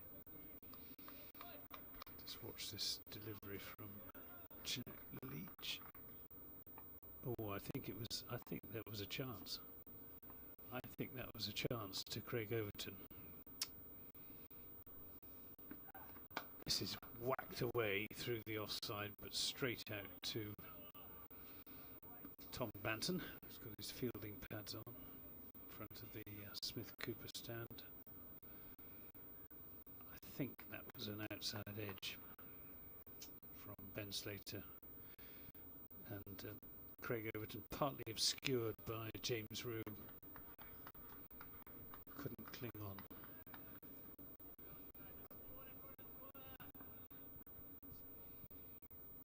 Pretorius to Slater, who drives, and fielded by Jack Leach in the covers.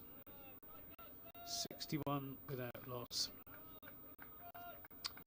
Lewis Gregory normally fields first slip to Jack Leach.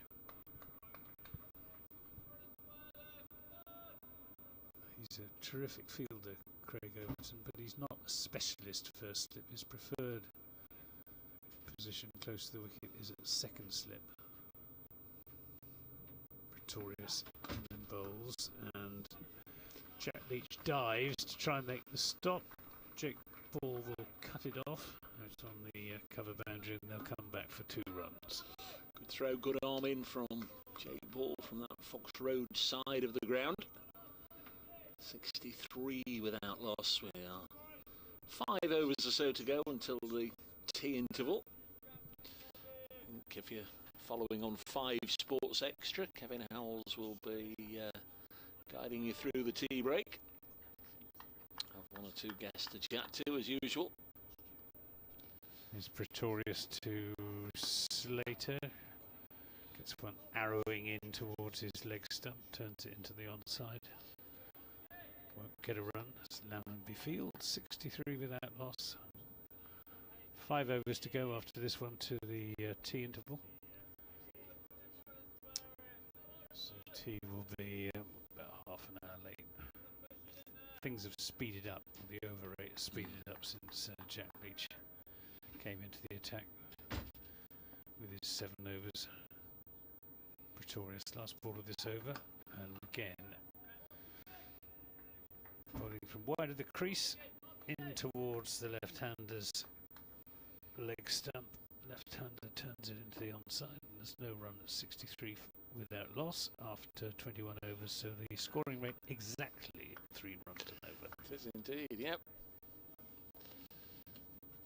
So may have been a glimmer of a chance for Somerset there. That outside edge in Leach's last over. He's going to bowl again. This will be 8 on the spin for Jack Leach.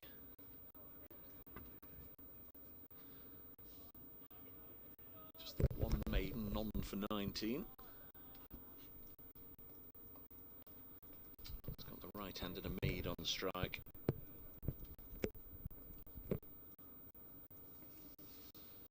Here he comes into bowl to Hamid. Works it away on the leg side. 64 without loss.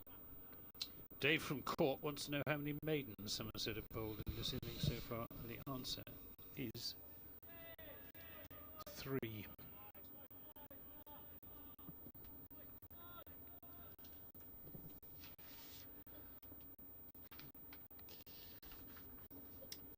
is Leach to bowl. Slater drops it on the leg side. Yeah, it's a good question from Dave from Cork, but with a deep set field, I mean, sometimes you can bowl a super over 5 dots and then just one. Somerset bowled badly. No, just one pushed into a gap and you scamper a single. 64 without loss. Leach bowls, and next one is run to backward point, and there's no run. And Calvin Harrison only bowled 2 maidens in his 39 overs. That's often the way with a leg spinner. Lots of ways of looking at maidens. It's sometimes a sign that there has been at least one delivery per over that's enabled the batters to change ends, get off strike. This one's run to backward point by Slater, who's on 29, which is what he made in the first innings.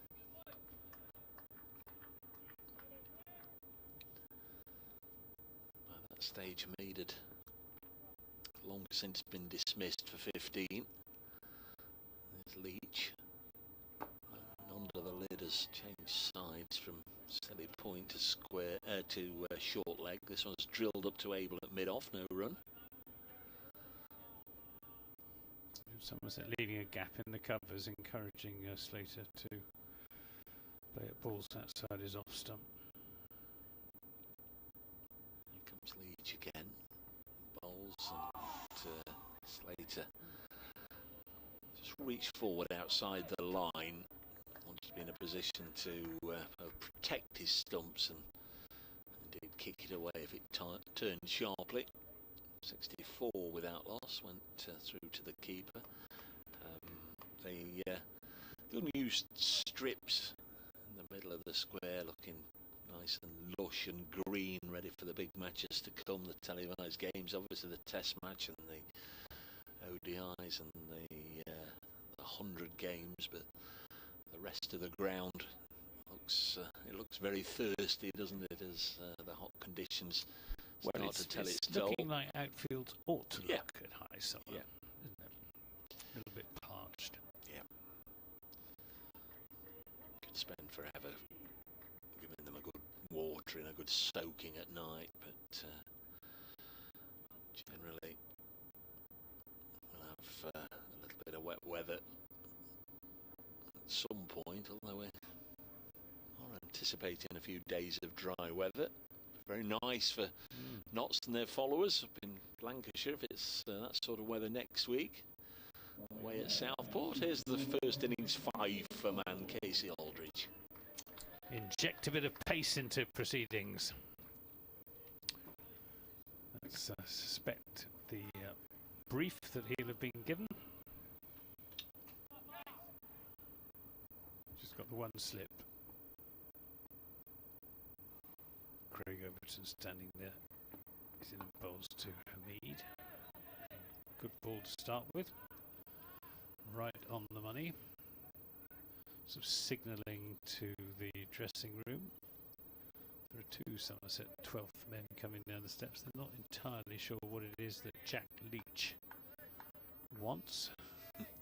Probably a drink. But, probably an ice cream, actually. Yeah. Bring me out an ice cream, please. A nice lollipop or something to soak. Aldridge to Hamid, who drives and comes off the bottom edge, and a shriek of stay away from Ben Slater, as Hamid wasn't sure whether it had gone and was thinking of setting off for a single.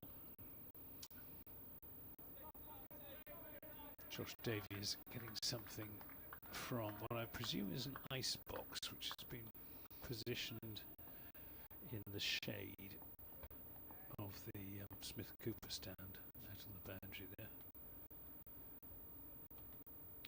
Aldridge in and bowls. This is cut, but only as far as Tom Lallenby. So there's no run, and armed with what I suspect is a cold drink, Josh Davies loping around the boundary, getting a bit of exercise, and will deliver it to Jack Leach, who's out at deep forward square leg. As Aldridge is in, bowls to Hermide, plays around his front pad out into the onside. Yeah, tosses Jack Leach a drink, and Jack Leach very gratefully takes a deep draught. Wonder what it is. When the World Cup started, I half expected to see Josh Davey in the Scotland side. Has he severed ranks or just not selected? I don't think he was selected. I mean, he's getting on a bit, Josh. Well, he's 33 or 34. This is turned away through the onside for a single, 65 without loss. And he's had his injury problems in the last couple of seasons. Hasn't been quite so effective as he was, back pre-COVID, I suppose you would say. Although he bowled very well in the COVID year, and Somerset reached the final of the Bob Willis. The old boy would have pulled through for 4 or 5 weeks in the Caribbean, I'm sure. Yeah, he wouldn't have let anyone down. That's for sure. He's played plenty of one-day internationals, and international T20s for Scotland. Aldridge to the left-hander, and gets his line wrong there. Allows Slater to run it down to fine leg for a single. Not a bad over from Casey Aldridge, just the 2 runs from it. But it wasn't a maiden. 66 without loss. Went through 1 or 2 birthdays earlier today. Somerset connections. It's Vic Mark's birthday today. Nottinghamshire former skipper Jason Gallion. It's his birthday today. 1 or 2 things that have happened in the past on this day. 1979, it was World Cup final day at Lord's, the second 50 over World Cup final. West Indies defending their trophy, beating England. Derek Randall playing for England ran Gordon Greenwich out. Spectacular bit of fielding from Derek Randall, but it was the West Indies who came out on top thanks to a fifer from Somerset's Joel Garner as this one's worked her way through the offside by Slater for 4. Lovely looking shot that was from Ben Slater. Just waited for the flight of Jack Leach, read it nicely, timed it beautifully through the offside, and he joined Hamid now on 34 apiece, 70 without loss. Remember that World Cup final? England reaching the final. Get some runs in that. Earlier, Viv Richards had lashed a regal 138. So, yeah. Got to the bottom of the page. There's an LBW shout here as Slater shoulders arms outside the line, so it would have been the umpire's adjudication on whether it would have gone on to hit the stumps. I was playing golf at Saunton that day. Saunton, beautiful Saunton sands. Collis King, a 66 ball, 86 as well. He could whack a ball. Decisive partnership with Richards, wasn't it? His delivery on its way now, and a little push and run from Slater into the offside. So at 71 this pair have now added. Means that Nottinghamshire trail by 39. 2 and a bit overs to go until tea. Be the first little landmark to chalk off. That was the World Cup in which Irvin Rosenwater and I got the score changed when Sri Lanka were playing one of their very first international matches, and the umpires got their Sri Lankan batsmen mixed up. Leach round the wicket to Nottinghamshire captain Hamid pushes it back to the bowler. And I was scoring for BBC TMS and Irvin Rosenwater for the television, and we consulted and both agreed that there had been a mistake. We got together with the umpires and had the score changed. Leach again to Hamid, defends and goes on his little 2 or 3 step walk towards square leg, turns and comes back, and he'll be ready to go again even before the bowler's got the ball back. That was at Edgbaston. 71 without loss. Hamid again defends end of the over. Remains 71 without loss. That was the second World Cup in 1979. I remember the first one in 1975 because it was the little period between leaving school and joining the RAF in my case. So I came to all the games here. England beat New Zealand, century from Dennis Amos and Keith Fletcher, and then Pakistan thumped Sri Lanka, who were a non-test playing side country at the time. I think the final was the greatest game of one-day cricket ever played, with all due respect to England against New Zealand in 2019. Wonderful game of cricket.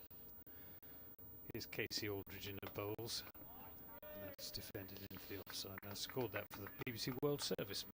Roy Frederick stamping on his own stumps. Was it Dennis Lilly who pulled for 6? It's one of the Aussies he pulled for 6. Jeff Thompson bowled as faster than I've ever seen anyone bowl on that day, and he and Ian Lilly so nearly won the game right at the death for Australia. Clive Lloyd got 100, didn't he? And Vivian Richards 3 run-outs. Absolutely tremendous game of cricket in front of a full house at Lord's.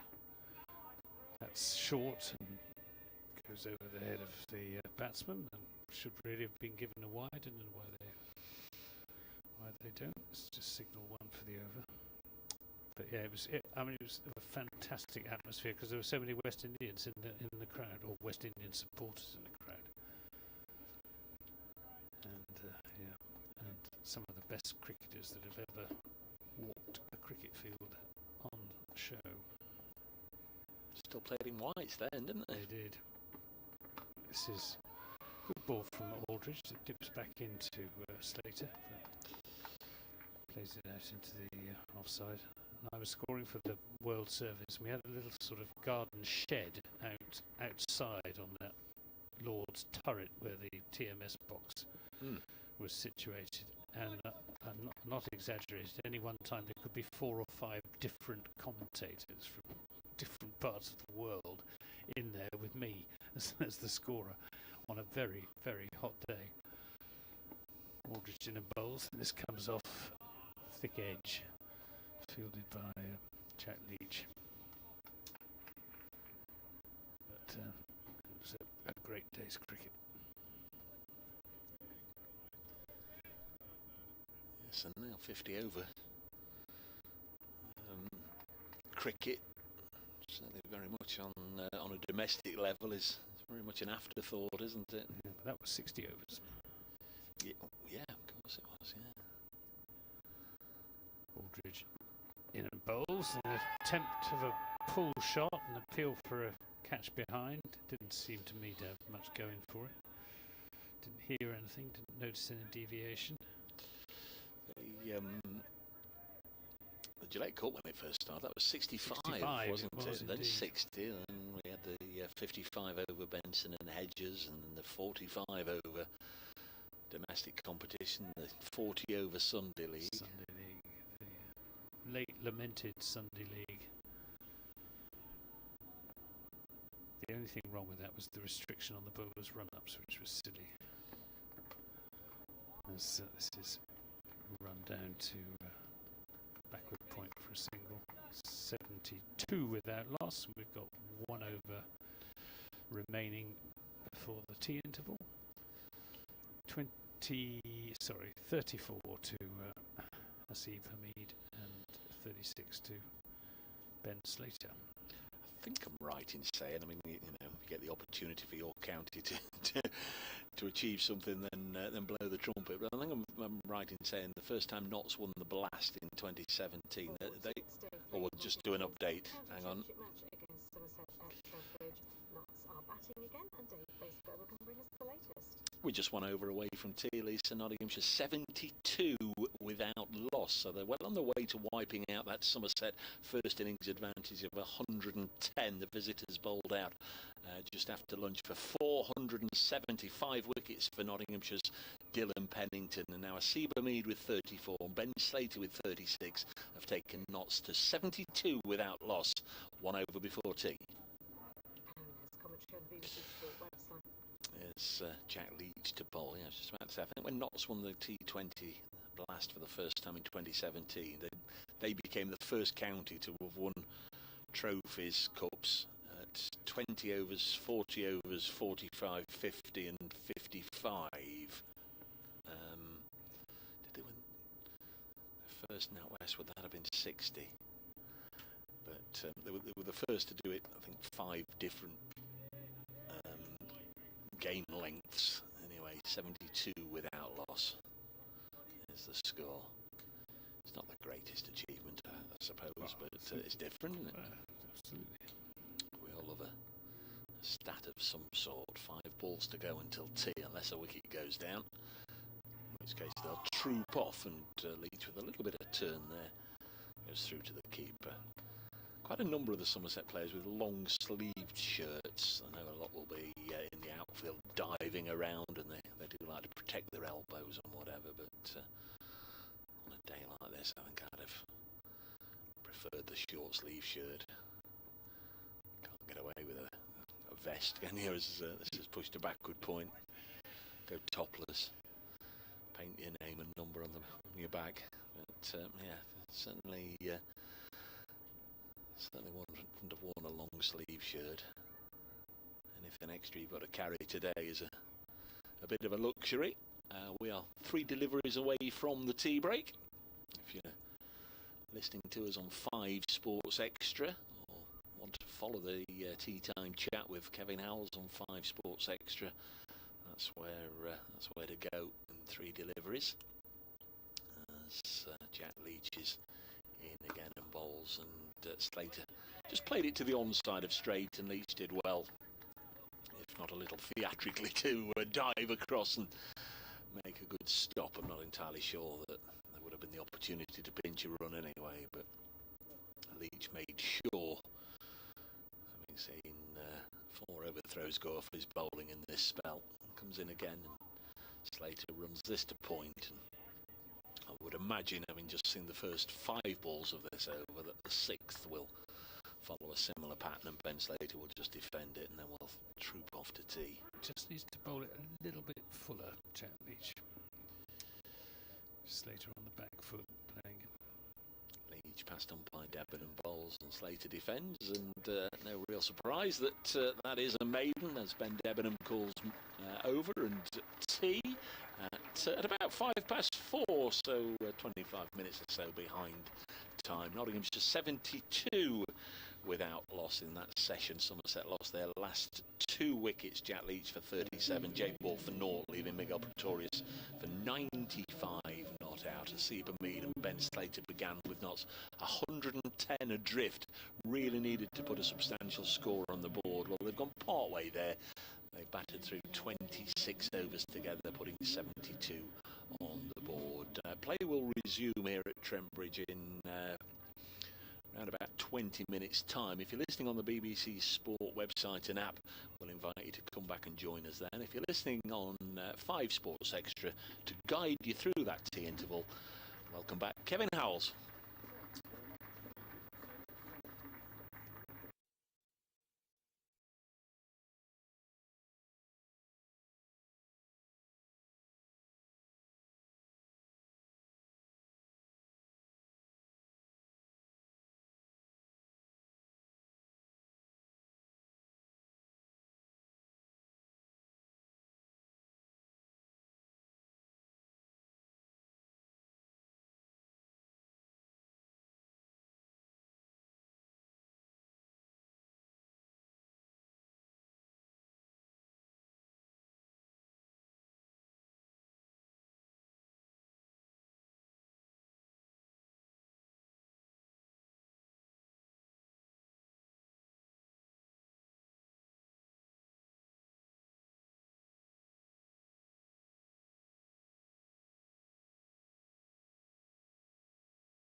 Well, hello everybody, welcome back to Trent Bridge with players returning to the field for the final session here on day 3 of this Division 1 County Championship game between Nottinghamshire and Somerset. Act 9 of 12 about to begin. I'm assuming we'll go all the way here.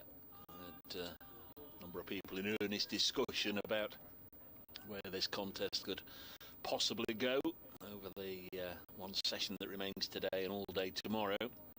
One or two fearing that it might just peter out. Well, a lot of cricket to be played before we get to that point. Nottinghamshire still behind to the tune of 38. They're 72 without loss as we begin this final session of day 3. Just one correspondent picking up on something Anthony and I were talking about before the breaks at stage. I'm enjoying the coverage. Slight correction to your discussion. The first 3 World Cups were 60 over a side, not 50. Absolutely correct. The second 50 over World Cup was in 1992. It was. I had a look there, Richard. Thank you very much. The first 50 over one was the 87 one in India, and then all the changes came in 1992. We're underway after tea with Casey Aldridge bowling from the Stuart Broad end, the pavilion end as it's been known for many, many years here at Trent Bridge. Single taken as the mead cuts it out onto the offside. Welcome back everybody, and by that we include listeners to 5 Sports Extra. Hope you enjoyed your tea time chat with Kevin Howells and Grace Ballinger and Nottinghamshire Director of Cricket. How old is this game? When did William Clark open his cricket ground for business? 1838. 1838. So it must be just about the oldest cricket ground, one of the oldest in the country, on the same site. Slater on strike on 36, now 37. He runs it away on the offside. As you can see, Anthony, only you can see. I've got no notes in front of me. I think it was 1836 that he started shacking up. Is that the term? With the landlady of the Trent Bridge Inn, Mary Chapman, and she said, "Go and clear that old meadow out at the back of the public house, William. Make yourself useful around the house. Get yourself out of here." And he spent the next couple of years, and by 1838, he'd made himself a cricket ground. Made on 35 and chops this onto the offside. Famous cricketer, of course, of the day, William Clark. He used to run those England exhibition 11s up and down the country for no little profit. And of course, all the games were like a touring side. They were played here, there, and everywhere. But at long last, he built his own cricket ground here at Trent Bridge on the old meadow. Sort of cricketing equivalent of Harlem Globetrotters, weren't they? Exactly.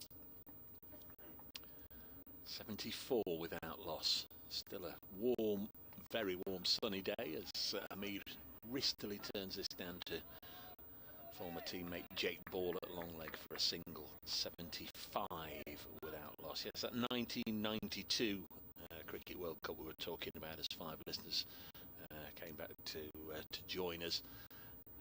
That was the one where they went from white clothing and red ball to all the colours under the rainbow and the white ball down in Australia. It was Pakistan won that. They did, yes. A really fine one to watch as this through to the keeper. Of course, by then it was the advent of Sky Television, satellite television, so a lot of people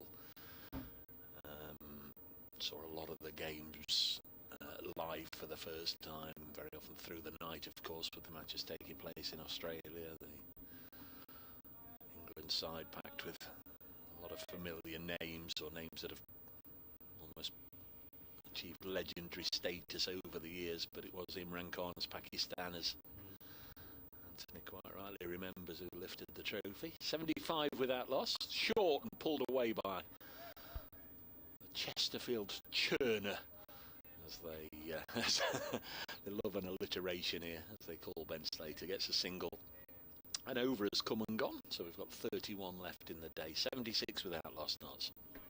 And for how long do you think the 50 over World Cup is going to retain its preeminence, given the paucity of 50 over cricket being played around the world? It's a jolly fine question.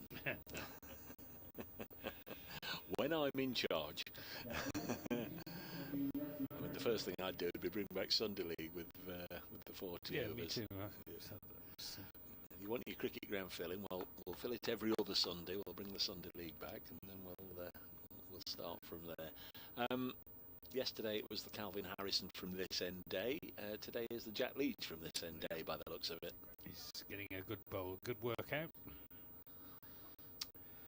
And if anyone is going to get amongst the wickets for Somerset, you feel it's got to be Jack Leach.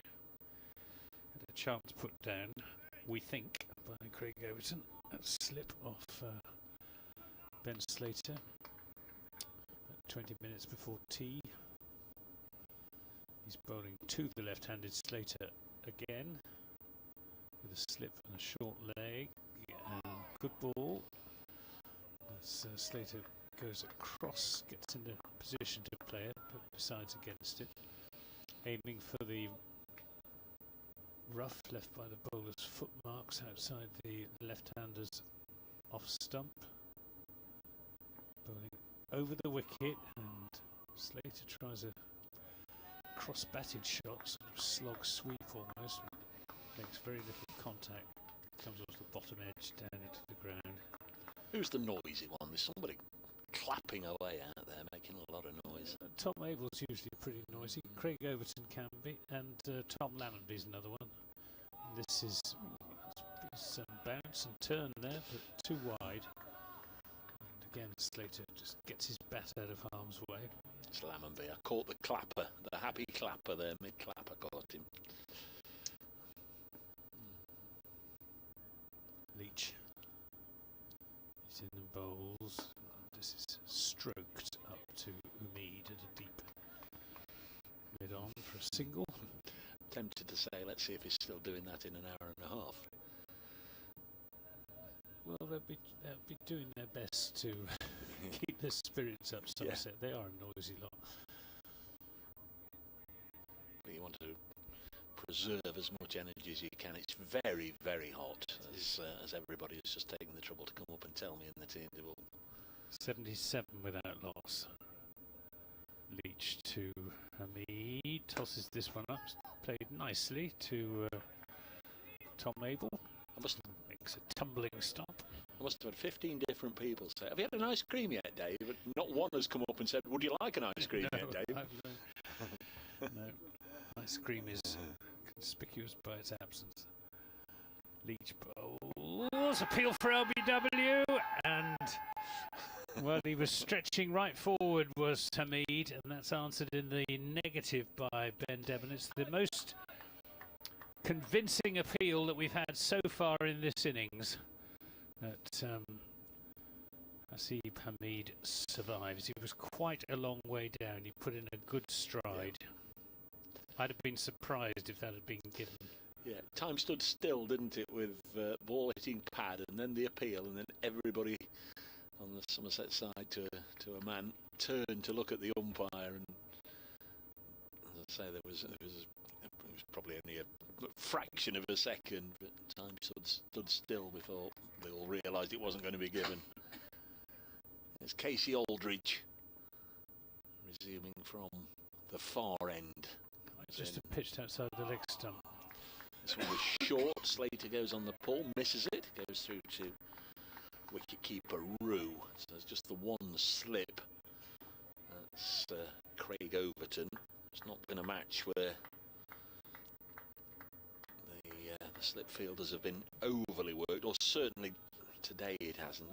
Early on in the match with the new ball on each side, the slips were brought into play, but every innings we've had so far, and this is the third, as soon as the ball started to get softer, the slips are done away with. This is turned away down to long leg.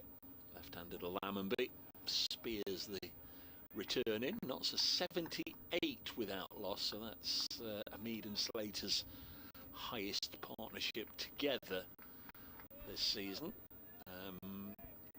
We have had 81 for the first wicket, as I mentioned before. T, highest highest first wicket partnership, but Ben Duckett and Asiba Mead put that on against Worcestershire in the first game. It's Casey Aldridge bowls and Mead turns this to leg. Notts have had a lot of sizable partnerships, as Somerset supporters would know, because many of them will have watched the 392 undefeated third wicket partnership that was put on at Taunton. Was that the second highest partnership in Notts history? In Notts history, yeah. I think it's the third highest in Notts history. It was the highest for the third wicket. The highest was within about a dozen. This one's short, goes through to wicketkeeper. Far short of the highest, were they? No, it was no. Sort of low 400s, wasn't it? Yeah, is it 400? It's 405, he says. I'll just check before making myself again look a complete ignoramus. I think it's 405. Bicknell and Welton at Edgbaston in 2000. I can remember everything about it, even though I wasn't there. I was here commentating on England versus Zimbabwe in a test match. But yeah, 405, Bicknell and Welton. Next delivery on its way now. Slater cuts this away and will get a boundary. And as I say, the significance of that is then it's the highest partnership between this pair this season. But they have had, if memory serves, 3 double-century partnerships. Nick Morell's been in touch. Nice to hear from you, Nick. Just watching Haas taking guard after tea and wonder if he's moved his guard to off-stump after a few bowled, leaving alone and playing inside the line to be cleaned up in the first knock. It's a good point, Nick. We're not in line, are we? And I'm actually not watching the monitor. Next delivery. Short, and Slater rolls his wrists onto the offside this time. Don't want to tempt fate, but Ben Slater looking quite comfortable at the moment. He's gone to 45, 85 without loss. Asiba Mead is very much a thinking cricketer, and if he has had problems on or around off stump, he'll have spent every waking minute trying to eradicate that problem. Rest assured, Nick, and if you've detected that he's taking an off stump guard, then you're probably right. Jack Leach can bowl another over. It'll be his 12th. Somerset don't really have much in the way of other spin options. Andy Mead can bowl a few leg breaks. That's about the Tom Banton has been known to roll his arm over. But he's a very occasional bowler. Jack Leach with his bald head glinting in lovely sunshine. Follically challenged. He's in now, bowling to Slater, who's back on his stumps, defending out into the offside. Grace is back with us, having been grilled during the tea interval by Kevin Howells, no doubt, on 5 Sports Extra. Absolutely grilled, yeah. Me and Mick together. Nice to see Kevin though. Leach in the balls, tosses this one up. Or doesn't toss it up, just gives it a little bit more air.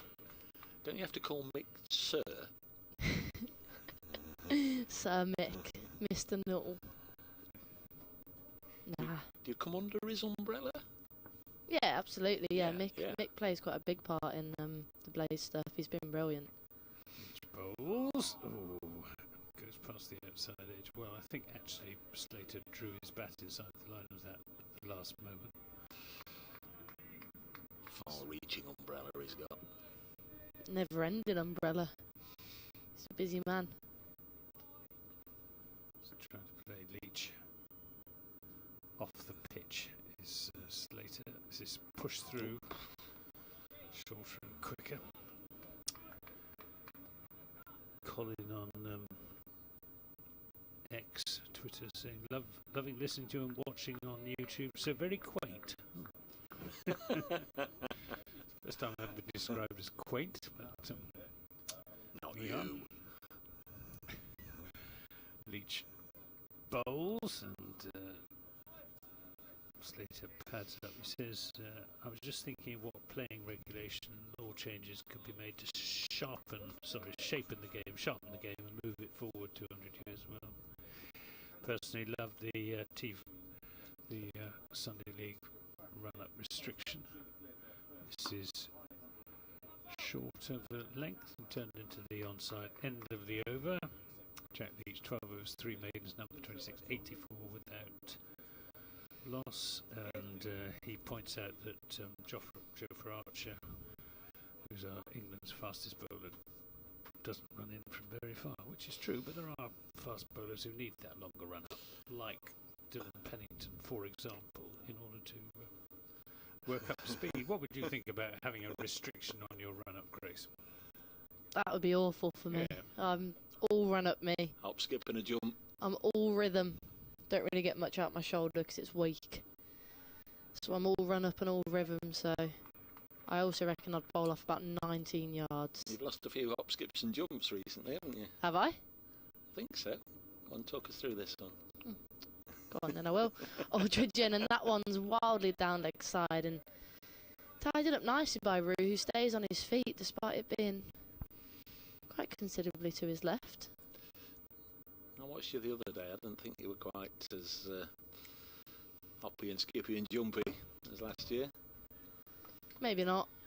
I don't know, not intentional. Just the way it is, isn't it, Dave? But yeah, bowled alright. Had a decent T20 comp. How many wickets? I don't know, more than last year. As in comes Aldridge, and that's full, nearly Yorker length, and Hamid digs it out. Partnership up to 84 now between the Nottinghamshire opening pair. Do you bother with stats? Do you look at stats? Do you compare yourselves with those getting international recognition? Not massively, because I think stats can be misleading a lot of the time. I mean, to some extent they don't lie, but I just don't really think there's much you can do to control things like that, so just try and hit a line and length really. As Aldridge goes short this time, that was good short ball, just slightly above Hamid's head, but Hamid sensibly goes against playing it.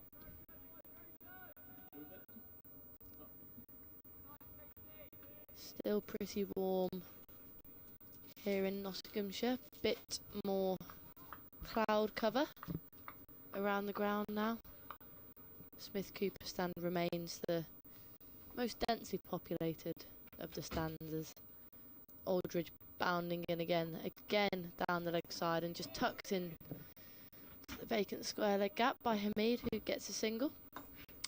Yeah, you know it's hot when you look to our right, the middle tier of the Radcliffe Road stand. They've got the elevated view right behind the arm. That's that's the prime estate there.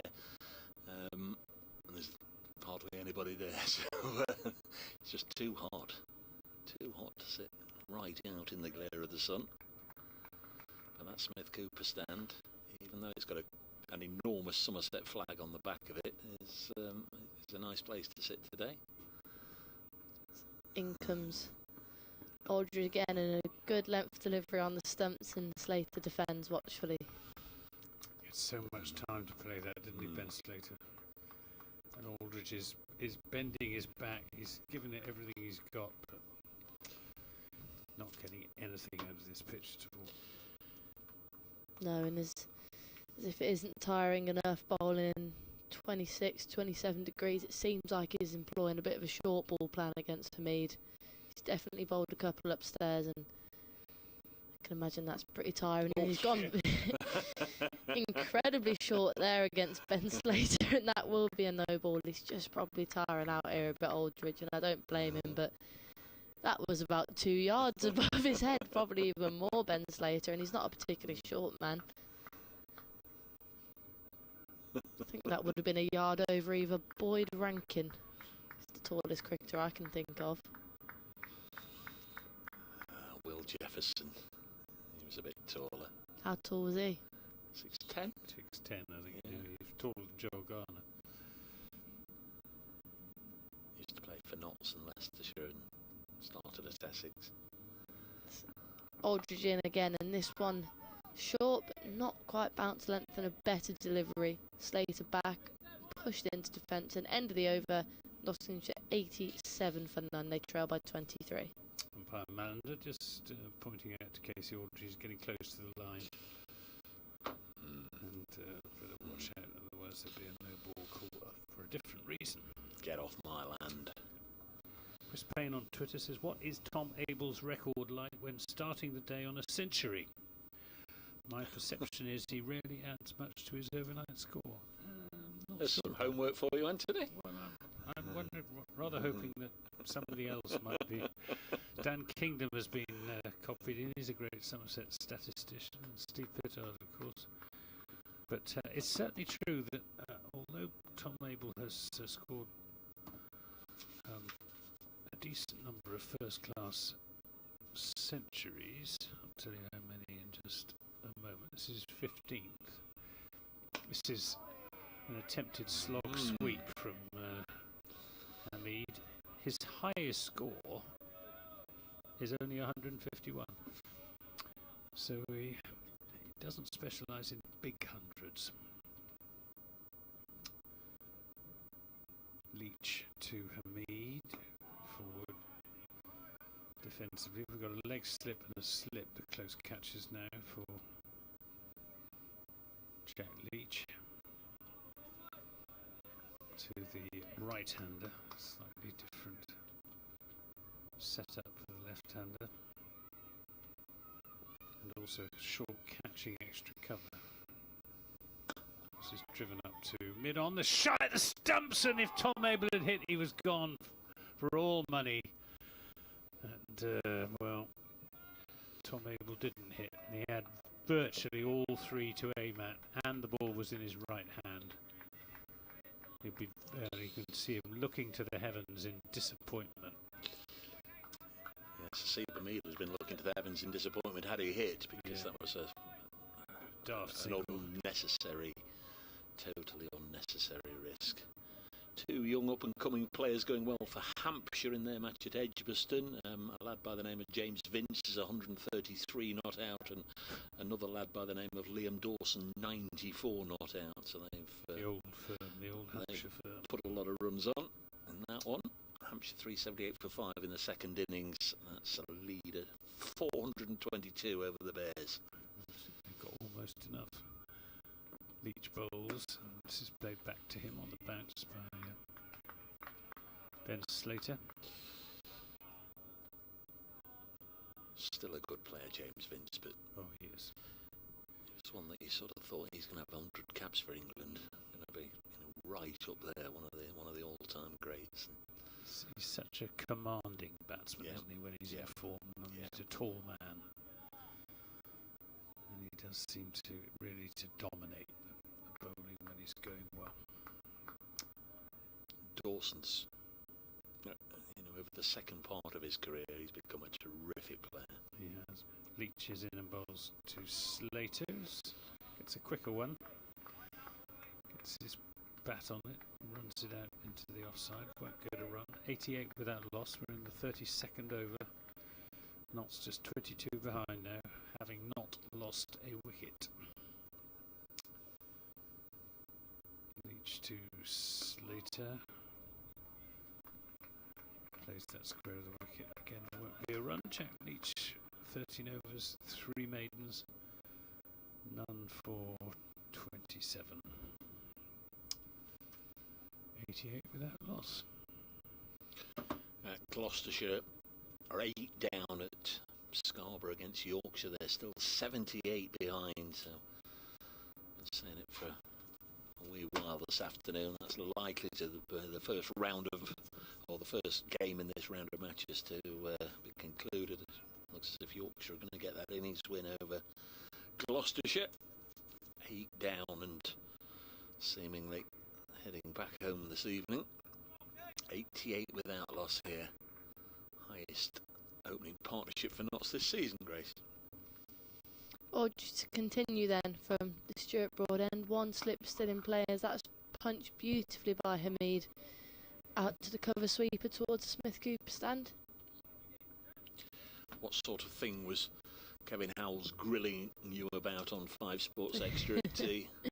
She's talking about the Blaze really, and the restructure coming with Project Darwin and the last couple of years, and of course the T20 win. And Project Darwin is It's the restructure of domestic women's cricket into 8 first-class counties and then Tier 2 and Tier 3 sitting beneath as Aldridge is in, and this one is left outside the off stump by the left-handed Slater.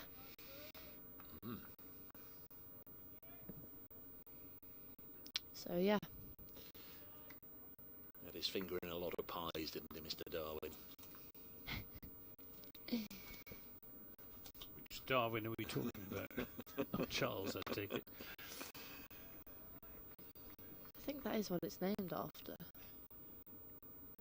Evolution. Oh, I see. In comes Aldridge, and it's back for length and turned into the onside. They think of trying to take another risky single. I think it was Hamid leading that charge. He puts his hand up to apologise to Slater. There is, as you say, Dave, no need to take these risks running between the wickets. Yeah, I say evolution, but I don't know if that's why. That's just the clear link that I've drawn, just an assumption. I like that, no, I like that. Yeah, it's just an assumption that I've made.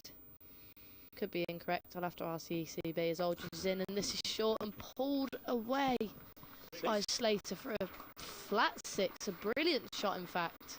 And that's his 50. To bring Slater onto his 50, striking at just above a 50 strike rate, 51 off 101 deliveries. He's been at the crease for 2 hours exactly. 5 fours and 1 6. Well batted, Ben Slater, 50 not out. Yeah, his third half century of the season to go with those he got against Worcestershire and Warwickshire earlier in the campaign. It's Aldridge in again short and again pulled away, but it won't pierce the gap between fine leg and square leg. Just be a single, but he's hit that well, almost too well there, Ben Slater. Just 1 run scored. Yeah, fairly lean campaign in terms of big scores for Ben, averaging just under 30, 70 here against Worcestershire, second match of the season, 65 at Edgbaston against the Bears, fourth match of the season, but his last 6 scores, 4, 31, 0, 19, 41 and 29. Aldridge bowls and again short and again just too short. He's not quite getting this right, Aldridge, in fact far from it. It was quite far off and they've even managed to scamper through. He almost bowled that into his foot. It was so short.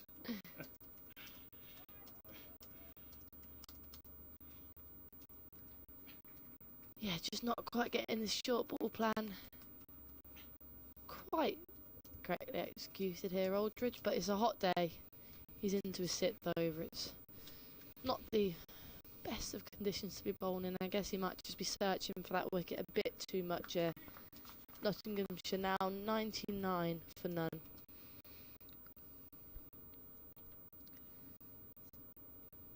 Aldridge in again. Final ball of the over. And it's driven quite sheepishly, in fact, by Slater, and will be a dot ball. And the over Nottinghamshire remain 99 for none. They trail by 11. Sheepishly driven. What do you reckon about that? I quite like that. Well, the alternative, of course, is he might have rammed it through the offside. Very good. And if so, it'd have been the goat. Two of them could be playing tap and run. Yes. We'll stop there. No more. No more.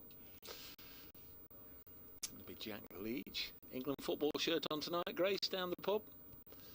Yes, of course. It's yeah, probably. Slovenia game, isn't We've it? already qualified, though, haven't we? Don't want to give my football opinions. Oh. Right, Jack Leach. Gonna Got bowl something funny to tell you, actually, Dave. 14th over from Leach. Bowling to the right-handed Hasib Hamid. He's in and bowls, tosses this one up, and Hamid back on his stumps. Generally, the listeners will be the judge of that, Grace. Well, I reckon one of them, the story must be related to. It's at finals day at Derby on Saturday. Leach bowls. Oh, and this was taken on the full toss and just lofted over the bowler for a single to bring up the Notts 100. in the 34th over, so they're going along at almost exactly 3 runs and over. 41 to Hamid, 52 to Slater, and it's the century partnership as well, of course. Yeah, and when you're 110 behind, walking out to the middle, that's a great effort. Chipped in when it was needed.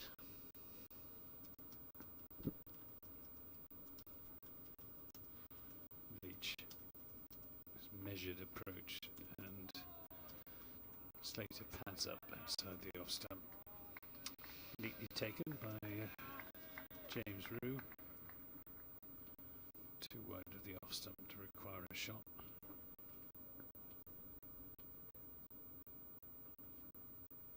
Leach bowls, and this is driven off an open face, but Kohler Cadmore intercepts at backward point.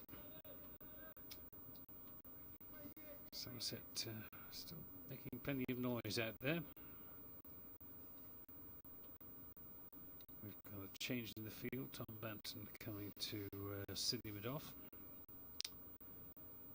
Jake Paul going to backward square leg on the 45.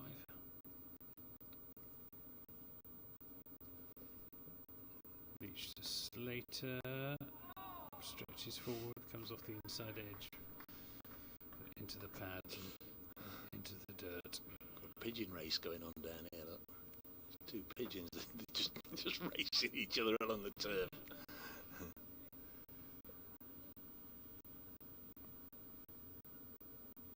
Last ball of the 34th over. Leach to Slater, quicker one. Slater forward, defending. Not much in this pitch for any of the Somerset bowlers, perhaps just a little bit more for Jack Leach than for the seamers, but it really is only a little bit more. And I think Somerset facing a long day in the dirt tomorrow. Will be Jake Bull to come back on the Stuart Broad end, and you've been waiting for my story, haven't you, Dave? I think you'll enjoy it actually. It's quite a short one, but so I was walking off the pitch after the semi-final on Saturday at Derby. There's a man there supporting South East Stars. He had a South East Stars shirt on, and he just shouted me over and he said, Does the Blaze reaching the final make up for Birmingham City getting relegated to Division 1? With no context, just said that to me. And I said, they're not that related actually, but I suppose it does in a way, yeah. But I just thought, I don't know where that's come from. I don't know what I've done to. Big Birmingham City fan then? I am. I'm not a massive fan, but I'm definitely a Birmingham City fan. Great sledge.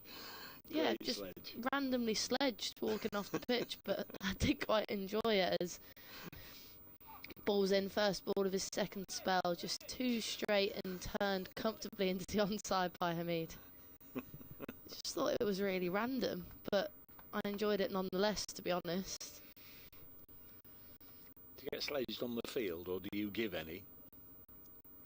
I don't have to bat that often, so I never really get sledged. I do give a bit, yeah. I've told you that I get a bit of white line fever, haven't I? But that's all right. There's nothing wrong with that, is there? Got to if you're a fast bowler. Yeah. That's what I think, Goes anyway. with the Nasty territory. fasty. Something like that. As ball in again. Again, slightly back for length and pushed into the offside. Again, the pair think of taking a quick single, but sensibly think better of it.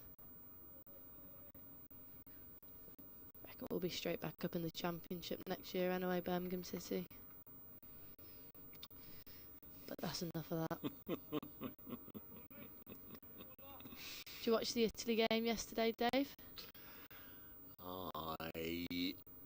I saw the winning, well, no, not the winning yeah. goal, the equalising goal. I saw the last 20 minutes, I saw that, yeah. Ball in, and this one played late and cut beautifully by... Is that it's Slater, yes, but it will just be one out to the third man boundary. Played that really well, so late, but just one run. That's Big Ben Green fielding that. On as a sub for Casey Aldridge, I think. Does he play much red ball cricket? I've probably got him penciled in as primarily a white ball player. Yeah, he is primarily a white ball player, but he's quite often 12th man. Ball in again and goes short, goes upstairs, but Hamid ducks down comfortably. He has played 18 first-class games. How old is he now? He is 26. There's time yet then to... He's just not quite good enough with either bat or ball. He's one of those. He's a very good cricketer, and he's been remarkably successful in 20-over cricket. Ball in again and turned into the onside by Hamid, who takes a single. That brings him on to 43. He'll be hoping to catch Ben Slater up and get his half-century also as well. 50 over skipper, I think, when Notts last went down to Taunton, wasn't He it? was, yeah. He scored an absolutely epic 157 against Durham. Was out in the last over his first season when Somerset needed, I think, 9 or 5 balls. And single-handedly maintained the chase. He was absolutely shattered at getting out when he did. Ball in again and this time turned into the onside by Slater, but mid-wicket does the fielding. He's going to the 100 with Welsh Fire. How much he'll play, I'm not sure. I think he was he with Welsh Fire last year as well? Yes, I think he was. I think he was. Yeah. Dylan Pennington picked up by the Superchargers in the wildcard draft yesterday, Dave. Yeah, saw that. So who would skip a Somerset's red ball side? 50 over side? Sean Dixon. Right. Did it last year anyway. Right. And he hasn't been snapped up for the 100. But 11 Somerset players have, so we're effectively fielding a second team.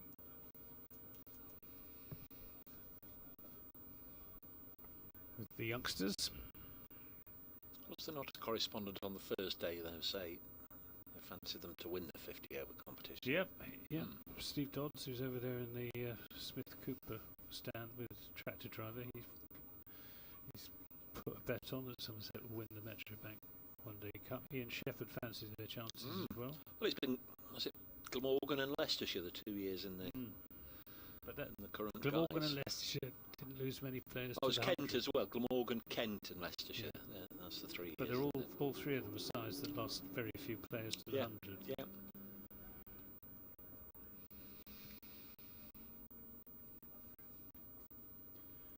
Right.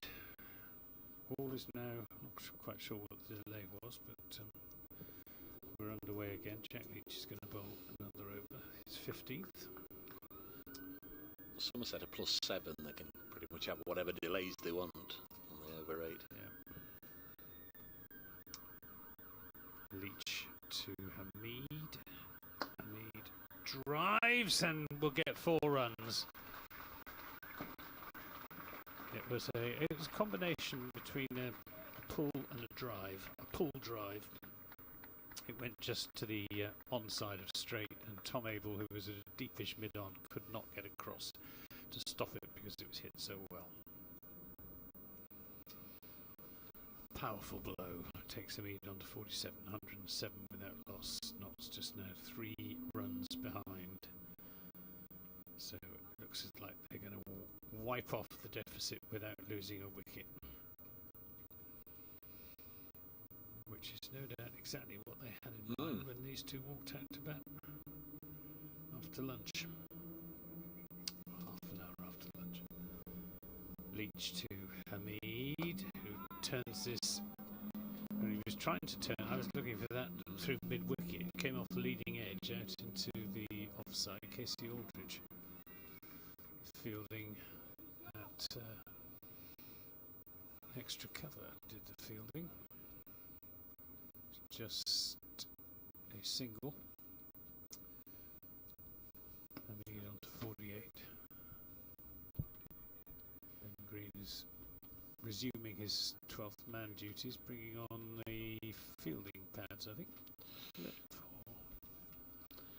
So a question I always ask, Tom Lamonby. and you've you've 2 or 3 times reminded of us of your previous life as a scorer. Asiba Mead currently 104 balls faced, 4 fours. Does one of those include that 5 or not?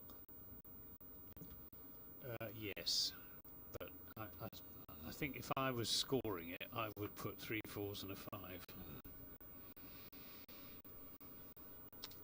But it doesn't say that on the BBC Sport website. No. It says 4 fours and no 6s. And But if he does get his half century, it'll go on the screen. Technically, that's right. But I think the commentator would like to know that it was 3 fours exactly, and a 5. Yeah, the commentators would and the listeners would. But yeah. So Leach going over the wicket to the left-hander. Lammonby, I think it is, who's put the fielding pads on. And this goes past the outside edge of a defensive bat. Yes, if you weren't with us earlier, Hamid pushed a sharp single to Andy Umeed, who shied at the stumps, missed, and it went for 4 overthrows. So Hamid, with a gentle push, got himself a 5. Yeah, there was no prospect of a run out either. Leach to Slater, who's back on his stumps, turning that slightly uppishly into the onside. He's getting a little bit of turn, is Jack Leach, but it's slow turn. This slow pitch shows absolutely no sign of breaking up, even under the influence of this hot sun. Slater is forward, pushes it into the offside. It's the heavy roller. There's too much heavy roller on these modern pitches.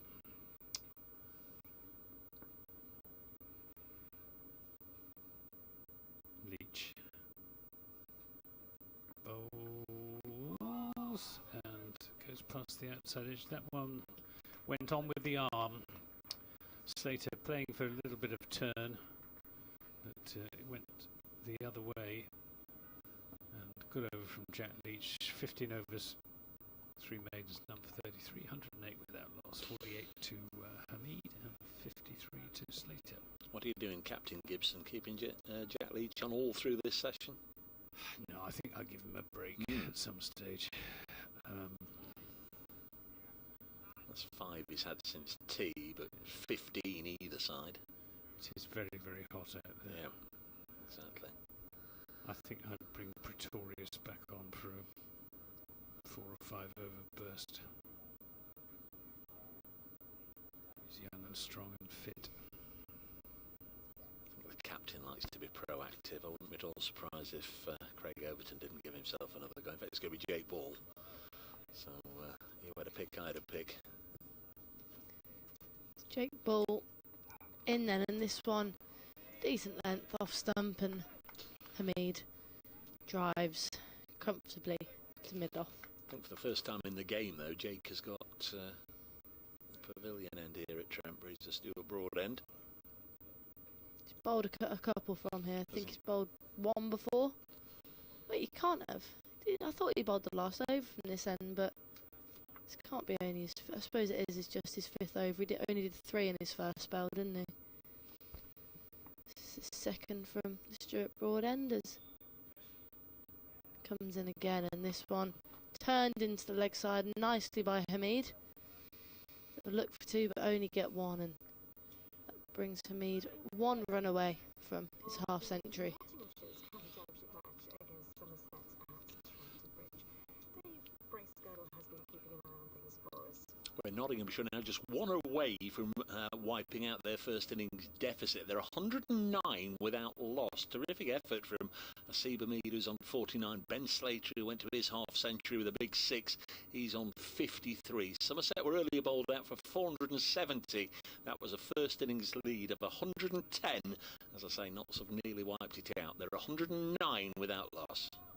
And there's commentary on the BBC Sport website. Just looks like there'll be a slight change in field here, a change of plan for Jake Ball. Slater's on strike. Just moving his men on the offside round.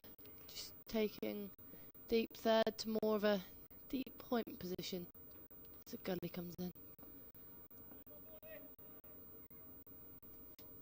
Jake Ball then. What's he got for Ben Slater as he bowls? And this is short outside off, and he attempts to cut it away. Riskily, considering they've kind of got the field set for that. They have set the field for that, haven't they? That would have been tame at the edge, that.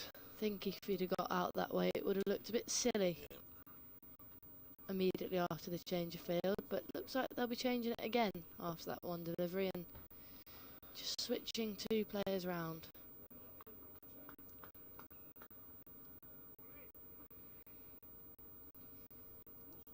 Tom Abel going into the gully, deepish gully. It's Ball, end of his mark. In and bowls, and this is outside off, and this time left by Slater. This is like T20 bowling. Hiding it outside the off stump, except he's not really hiding, he's just trying to entice Ben Slater into having a bit of a flash at it. Need wicket Somerset, really. Otherwise, there's only going to be one outcome here. Ball in. Once again, this time short outside off, and played nicely by Slater, but a diving roll stop by Tom Abel on his left prevents any run. Played safely that time by Slater down into the ground.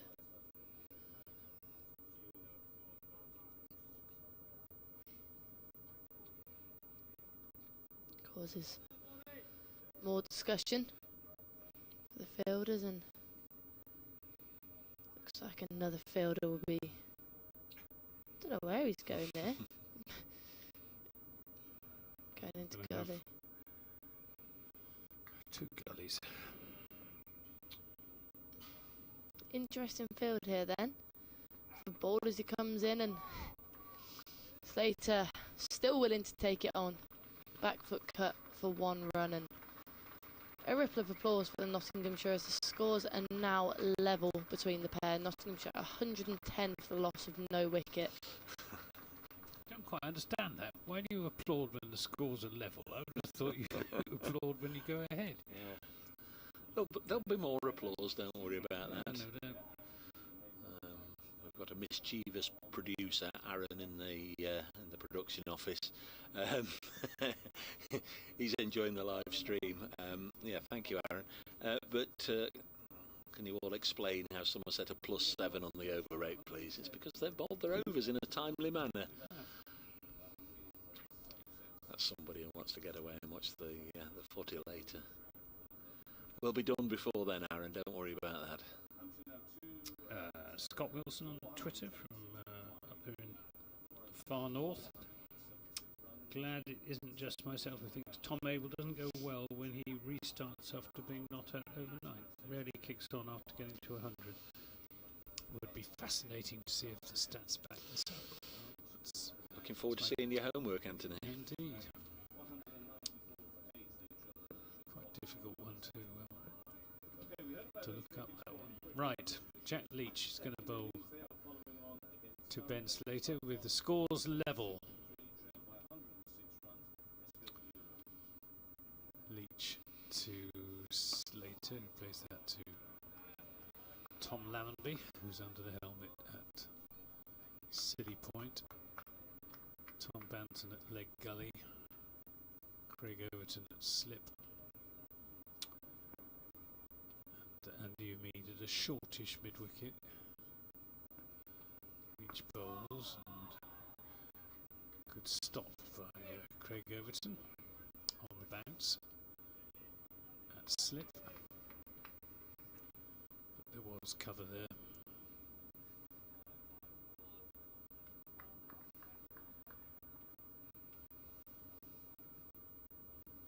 Leach bowls nicely cheap. Says one of the Somerset fielders, I'm not entirely sure who.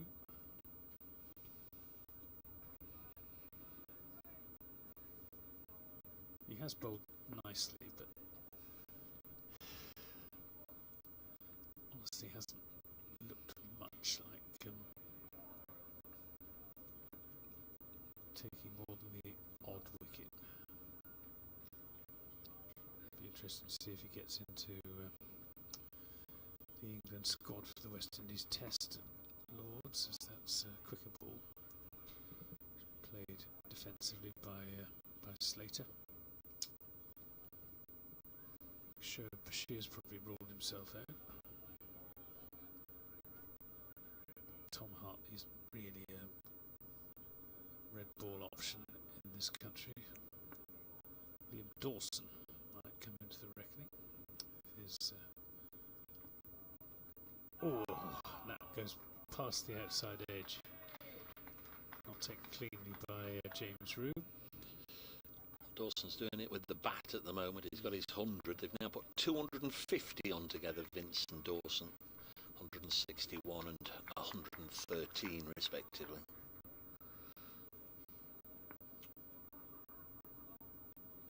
Leach last ball of this over to Slater, and that I fancy was a maiden over from Jack Leach, his fourth in 16. He's going at just fractionally over 2 runs and over, conceding 33 runs in those 16 overs. The scores are level, not 110 without loss. Just on the over rate, and I think you mentioned at the start of the day, wouldn't be at all surprised if we have 1 or 2 prolonged drinks breaks, and certainly with Somerset +7, there's no real reason why there shouldn't be a fairly lengthy, properly orchestrated drinks break here, because Somerset have rattled through their overs in both innings in adequate time. Can afford to do that if Craig Overton wants to get them all together and have a little bit of a huddle and enjoy a drink together. It will be Jake Ball, by the looks of things, to continue from the Stuart Broad end into just his 6th over of the day. He's bowled no maidens and conceded 17 runs so far. And Overton coming out of slip as well.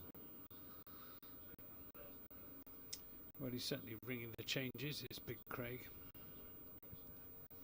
In a catching mid-wicket position, along with a square slightly in front on the catch, and also a deep square leg. So what's Ball got here? And he bowls outside off, relatively good length, which doesn't really make sense for the plan. And that is a ripple of applause, because not only do Notts lead by 1 run, but that's Hamid's half century. He's been at the crease for 143 minutes with a strike rate of just below 47. He reaches his half century. It's the 3rd time in the season he's reached 50, but he hasn't had a 50 yet, because on both occasions he's then gone on to reach 3 figures, exactly 100 at New Road against Worcestershire, and of course here 247 not out against Lancashire, that marathon knock. Field again switches for Slater, and this offside plan will continue, but Slater, not tempted there, leaves wide and full outside the off stump. Wouldn't surprise me if he gets another double century tomorrow.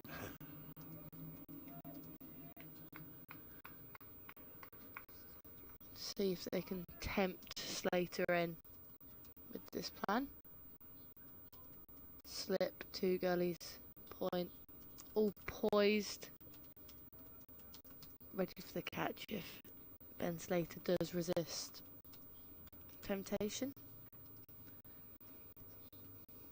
Ball in again, and this time very wide, almost too wide, but umpire keeps hands down. Definitely a wide in white ball cricket, that one, but he'll get away with it this time, and Slater happy to leave out there. Feel if he's going to tempt him in with this plan, he can't bowl quite that wide.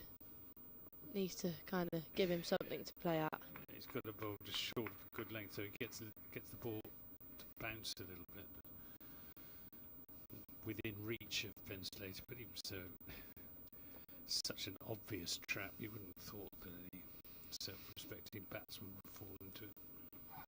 Ball in again, and does rectify length, but still wide, way outside for the stump line, and Again, Slater happy to leave, although he does shadow back a cut right between the two gullies, which would be a high risk shot to take, but Jesse is considering it. Quite like this before.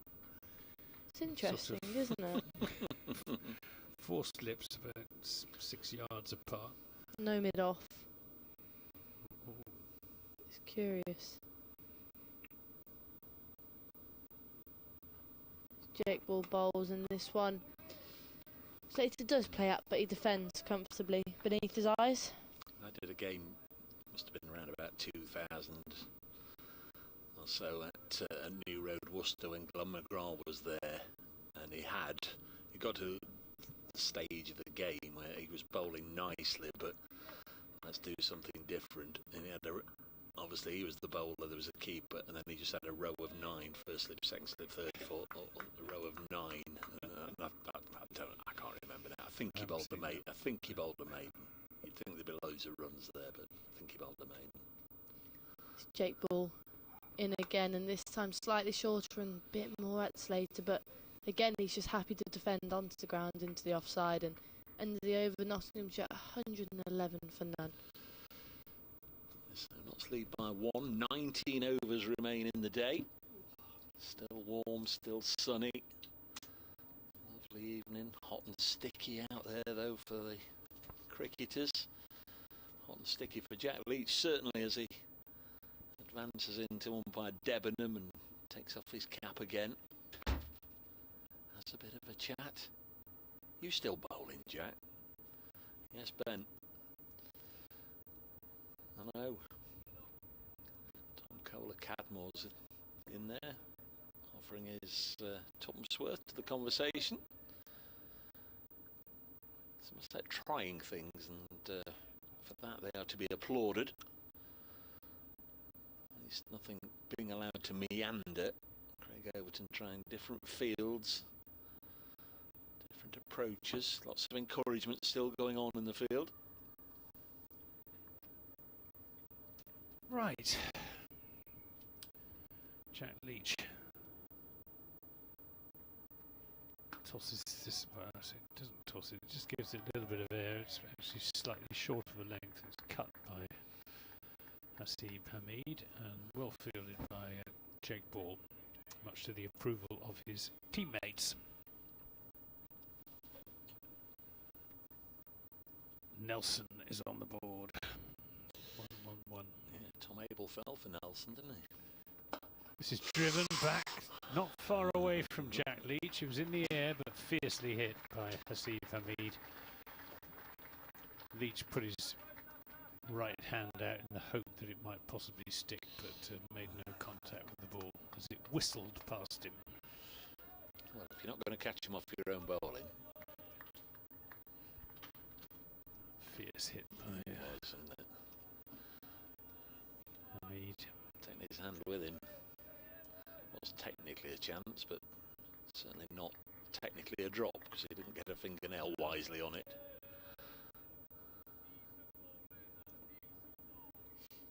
$54 apiece. 115 with that loss. Leach bowls and Hamid stretches forward rather more respectfully on this occasion. Hasn't spoiled Jack Leach's figures, that boundary, but hasn't conceded very many boundaries. He's in bowls, and Hamid is back on his stumps, turning that down to the deep square leg boundary where there is no fielder, because the fielder's set very much for an off stump or outside off stump line. Just the one man patrolling the onside boundary, Miguel Pretorius, and he was nowhere near the line of that shot from Hamid. So successive boundaries. Time to give Leach a rest, I think. 41 is conceded now in 16.4 overs. Hamid again back on his stumps, turning this down to the deep square leg boundary. Didn't time that quite so well, and Pretorius able to get across to do the fielding. So it's just the 2 runs. 121 with that loss. Hamid on to 60. She gave me the answer as well, and I still tweeted that a Meads 50 contained 4 fours. Should have put 3 fours and a 5.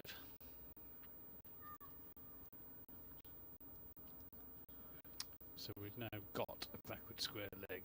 Tom Banton's still got the helmet on, even though he's 20 yards from the bat. Each bowls, and Hamid stretches forwards. The end of the over, 121 without loss, 60 to Hamid, 54 to Ben Slater.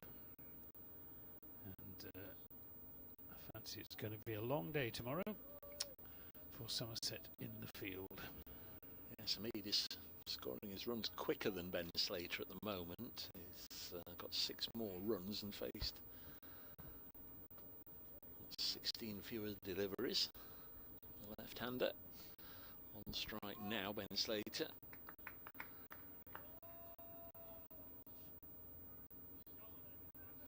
Again, going to be facing Jake Ball. Pavilion doors at the far end are wide open, and I would imagine, well, they're now closed. I was going to say, I would imagine Ben Slater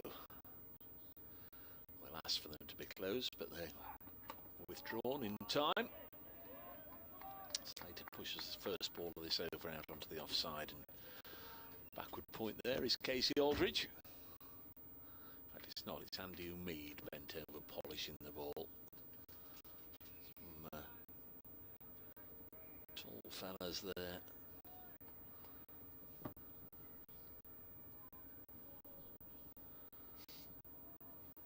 In that nicely spread catching cordon, 121 without loss. This ball is just pushed into the offside. There's no run. Slater 54. Third time he's past 50, the same with his partner, but Hamid has gone on both the previous occasions that he's got there. Tom Abel, the only century in the game. Miguel Pretorius within a whisker, 95 not out. Lammonby 87, another wide-ish delivery allowed to go through to the keeper. Holly Stone top scorer for Notts with 83.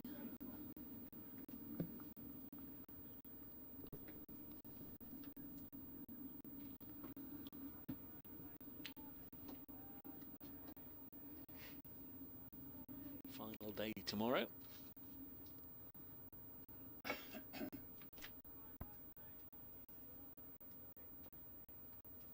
Smart money would be on a handshake, 5 o'clock-ish, as next one goes through to the keeper. The first 2 rounds, of course, this season's competition, all the matches were draws apart from one. Notts losing here to Essex, who had the early advantage in the Division 1 table, but that was in the first round. The second round, all the games were drawn. I'm sure Rob Key approved of that. It was with the Kookaburra ball, of course. Yep.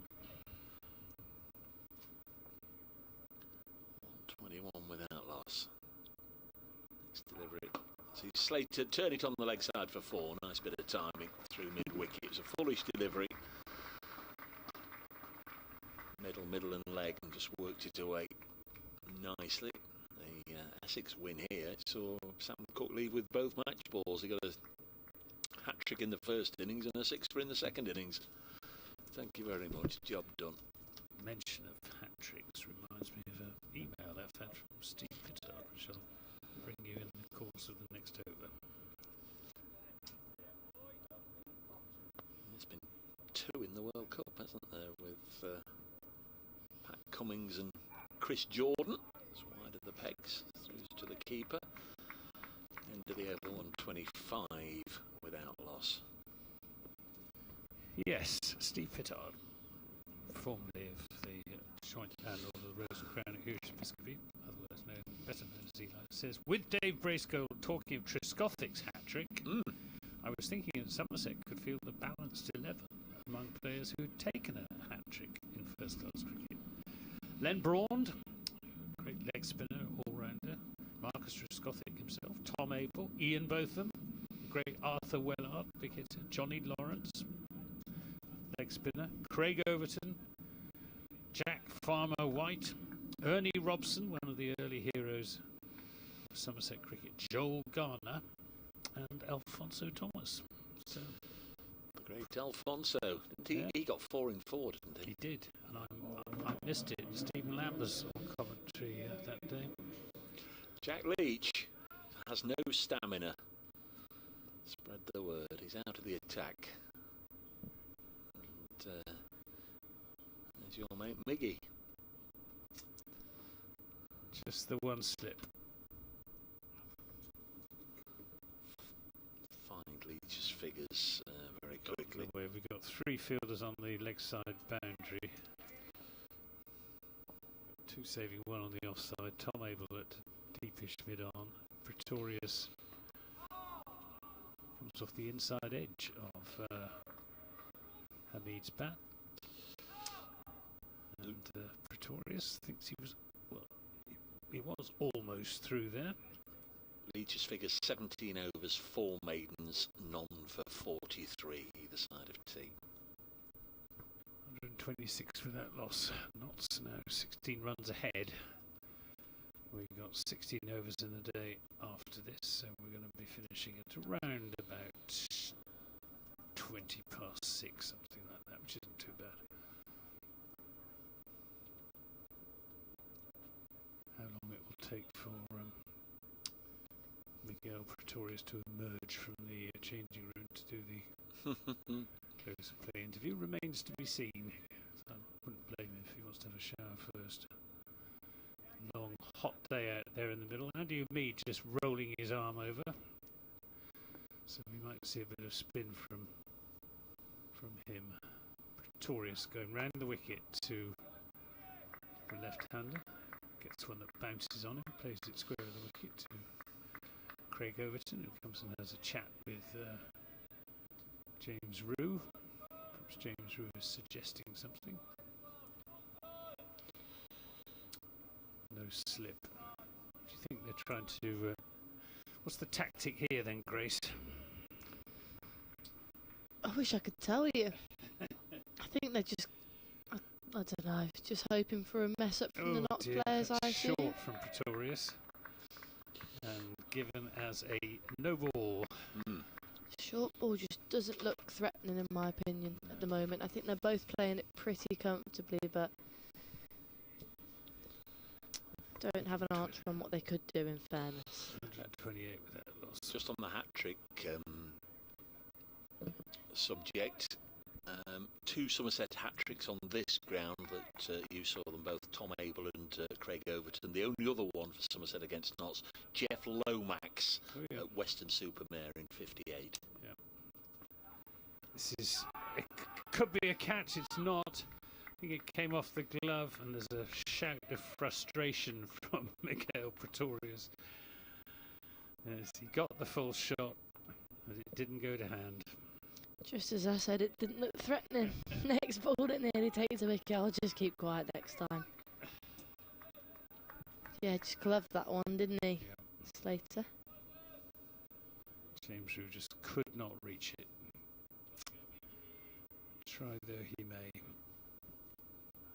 Pretorius then they took a single, 129, so it's Pretorius to Hamid. He pitches this one up just to mix it up.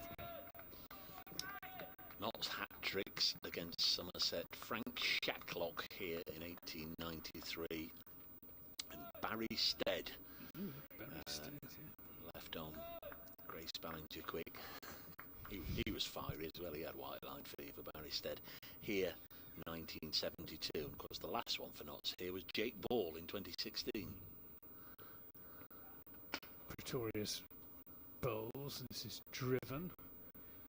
Casey Aldridge will field out on the deep backward point boundary. Umeed continues to roll his arm over. Barry Stead's hat-trick. Virgin, Cooper, Close. Oh, that's pretty good. Who's Cooper? Oh, Cooper. That's Richard Cooper He was. I played on the same side as Richard Cooper from Malmesbury. Roy Virgin, Richard Cooper and Brian Close.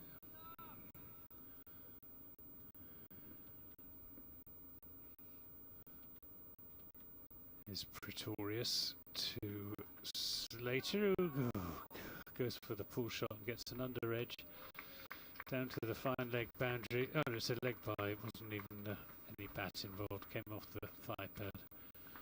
But it's 4 leg byes, 134 without loss. Looks like the 2 Notts batsmen will take a drink here, as will the Somerset players. I'm sure it's thirsty work out there today. Yeah, I was mentioning this about 10 or 15 minutes ago that they've got that over 8 plus 7 and perfectly entitled just to have a moment or two, just to have a little drink. Notts also getting a drink brought out. Hope somebody's brought one for the 2 umpires as well, because it's just as hot for them. Stood out there. Phil Trent is out there, the physio. Seba Mead down on one knee.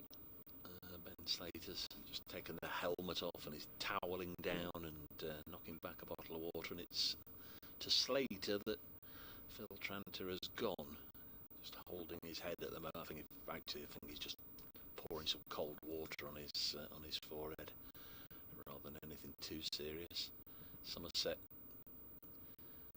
so they're getting together, but they're obviously not getting together in a team meeting because one of the players is just having a bit of a natter to the umpire, and to see that the umps have been given a drink. 134 without loss.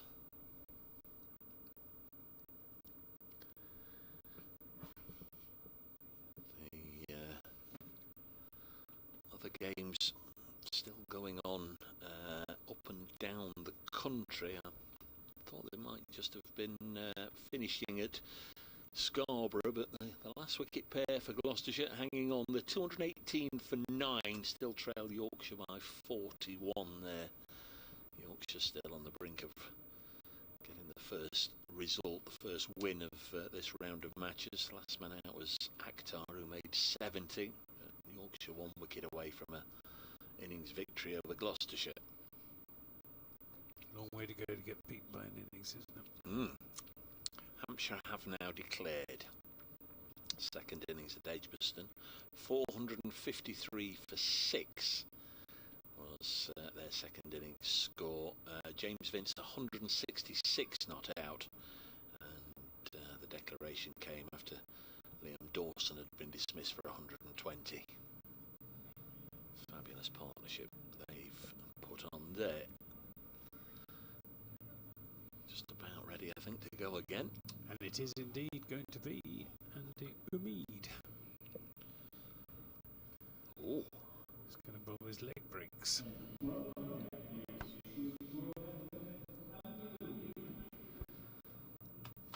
from the Stuart Broad end. So Craig Overton's made the decision on who's going to bowl. Now he's busily making 8 other decisions on where the remainder of the fielders are going to stand. Might just be worth Seba Mead having a look around the field and then having a good look at Andy Mead. I'm sure he's not faced him. All of 3 overs so far this season, Andy Mead. I'm sure he's not faced him before.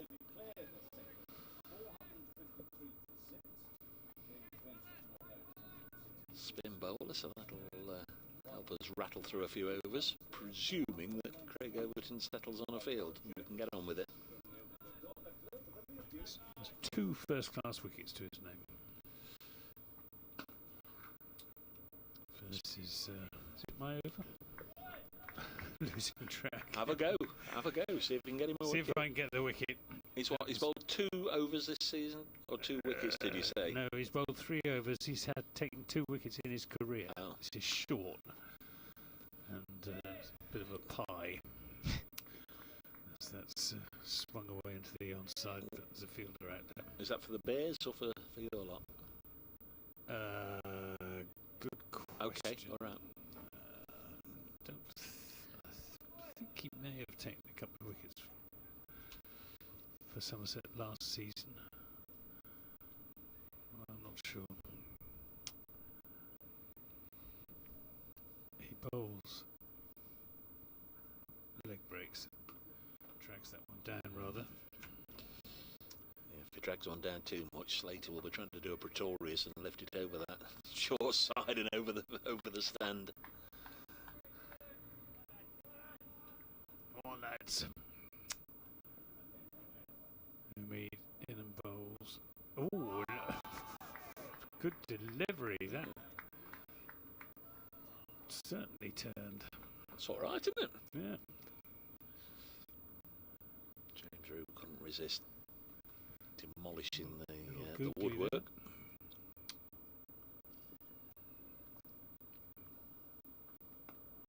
there. And played respectfully on that occasion by Slater. A bit wary of that turn. I wonder if it'd be seeing that. Be worth trying Jack Leach from that other end. At some stage. He's only just got a breather. Yeah, no, I mean, don't mean now, but when he comes back into the attack, bowling from the Stuart Broad end rather than the Radcliffe Road end, just to make a change. Umi bowls, puts plenty of shoulder into his action, and not a bad over. One poor delivery, but the other 5 more or less there or thereabouts. 135 without loss at the end of the over. Lead 25 now for Nottinghamshire. That have happily bitten your hand off at the end of the Somerset first innings, and they've been offered this situation. Terrific effort from Umid and Slater. We think, courtesy of Anthony having a look at a couple of replays, we think Slater was dropped. One that slipped by Craig Overton that went to him very quickly from Jack Leach. He was standing up and partially obscured by the keeper. Sort of hit him and dropped to the ground. Here's Pretorius from this end, bowling to Umid, and wristily whips it away, and it clatters into the railings in front of the Smith Cooper stand for 4. Wristy but effective shot from the former England Test opener. Moves on to 67. 139 without loss of Seba Mead. Both of Umid's wickets taken for Warwickshire. He has yet to take a wicket for Somerset. So there's some incentive for him. There's Pretorius. 4 wickets in the first innings, and this one is just blocked by the Nottinghamshire captain. No run. Seba Mead, 27 years of age. This is his 125th first class match, 14 centuries, of which 8 are for Nottinghamshire.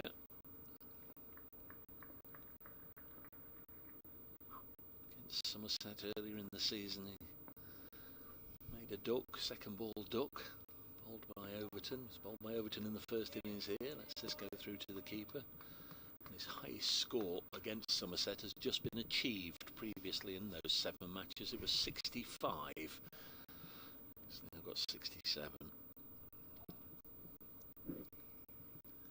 Came to knots in the winter. We'll all remember the COVID winter, 19 to 20, and to wait for his Nottinghamshire debut until the Bob Willis Trophy in August of that year.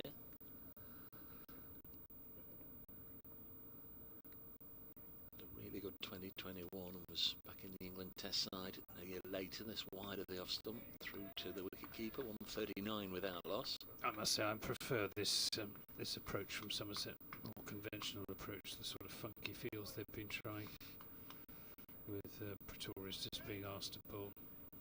Good county championship length on just outside the off stump with a slip in, and a mixture of got 4 out and 3 saving 1.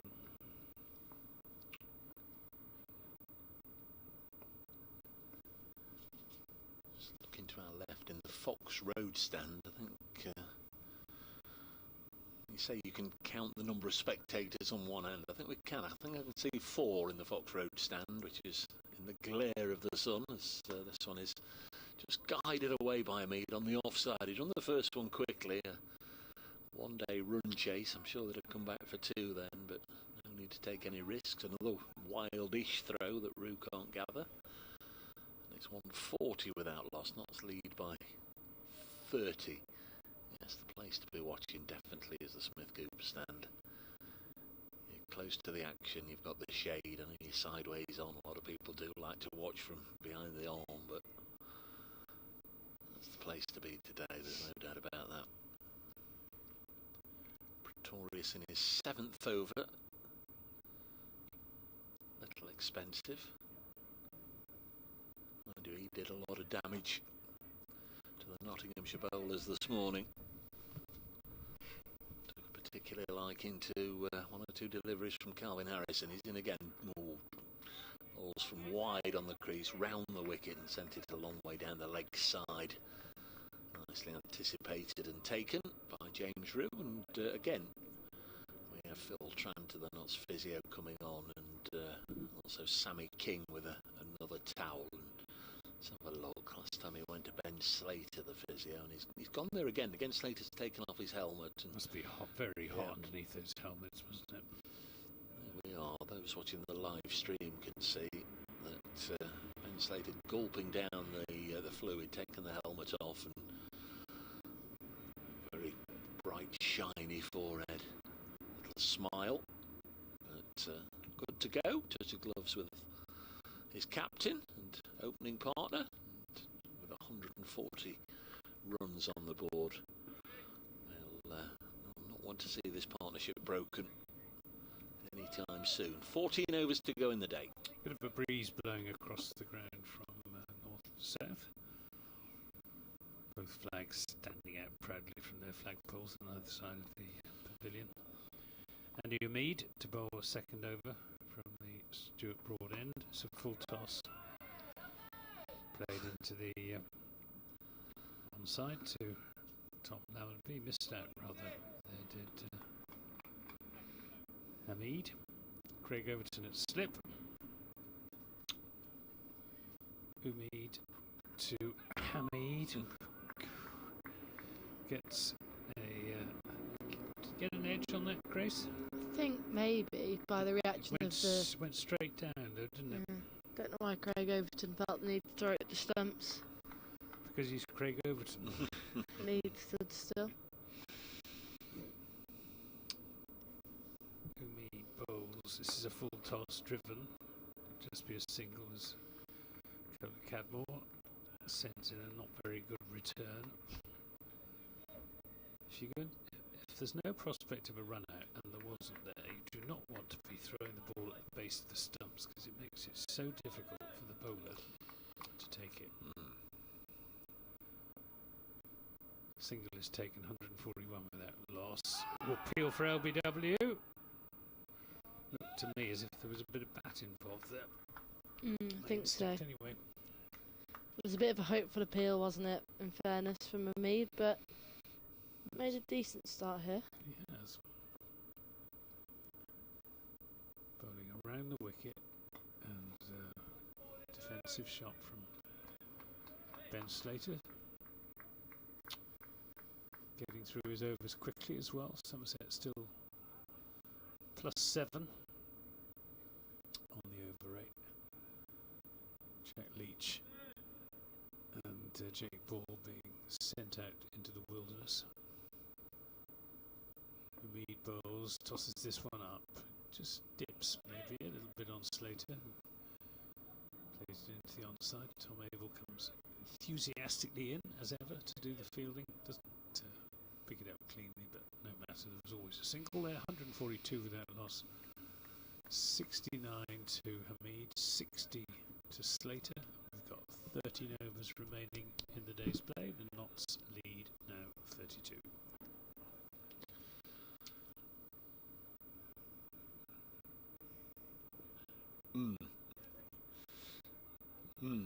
Where are we going? Where are we going with this? Nowhere, I don't think.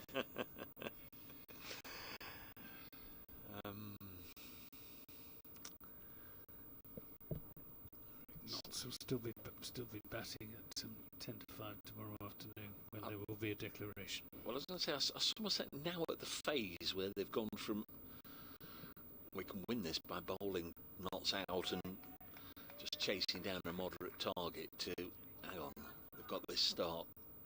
Let's make sure they don't get enough runs by lunch tomorrow to give us a testing afternoon. In comes Pretorius, and this one short, and Slater does well, stuck underneath it. A decent bouncer there by Pretorius, asking the right questions. You know, there's a lot of boundary protection has been recently. Yeah, a lot of men out on the rope. At least 3 on the leg side that we can see from the commentary box, and just the one out third man here. Definitely still going to be implementing a few short balls here, Pretorius. As he's in, and this one turned into the leg side nicely by Ben Slater. He's on 61 now. Single is taken. Hamid now on 69. He's caught Ben Slater up and overtaken him. Yeah, I don't think Somerset would have given up hopes of bowling knots out just yet. Certainly wouldn't admit to it. But it's very, very hard to see them taking 10 wickets. So the question a spectator, I'm sure, would ask is, how are they trying to get wickets? Well, Pretorius bowling short at the moment. Pretorius in, and this one Fuller and Hamid forward and drives comfortably. Just anything kind of full or anything at all, to be honest. Just looks pretty easy for the Nottinghamshire openers just to keep out, really, and then just any loose deliveries, that's when they can capitalise or rotate the strike. Just looks all a bit too easy for the Nottinghamshire openers, and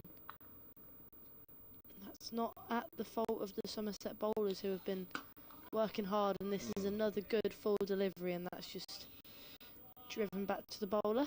He's just the sort of bowler you want under these circumstances, Miguel Pretorius. He'll keep running in. Keep giving it everything he's got, and he is young and strong and fit. Getting some encouragement from tractor driver.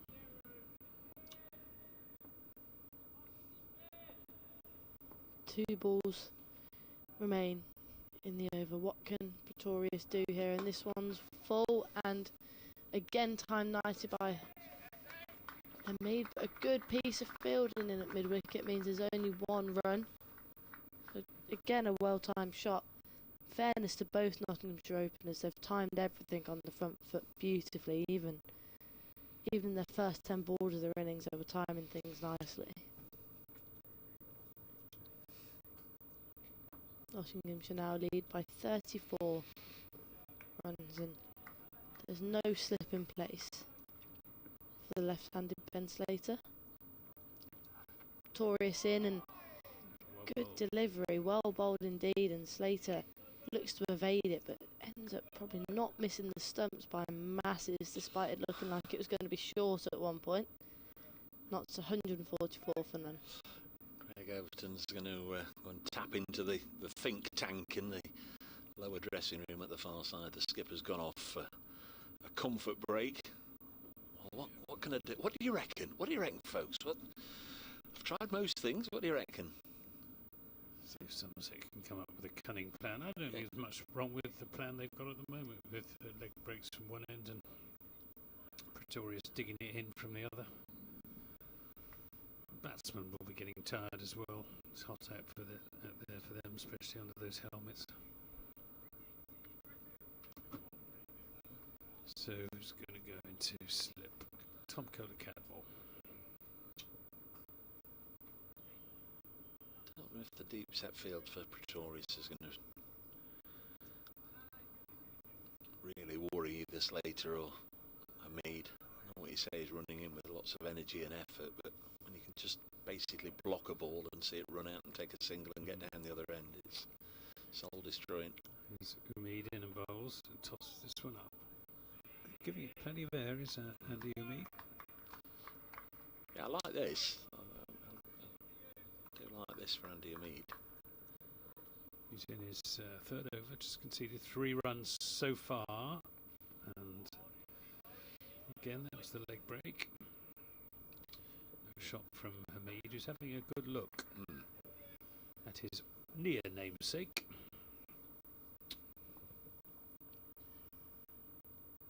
Hamid bowls.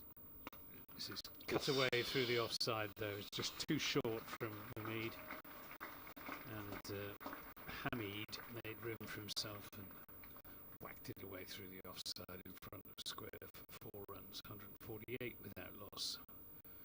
Hamid on to 74. He'll be fancying bringing up his 100 before the close, as indeed may Ben Slater very well be doing.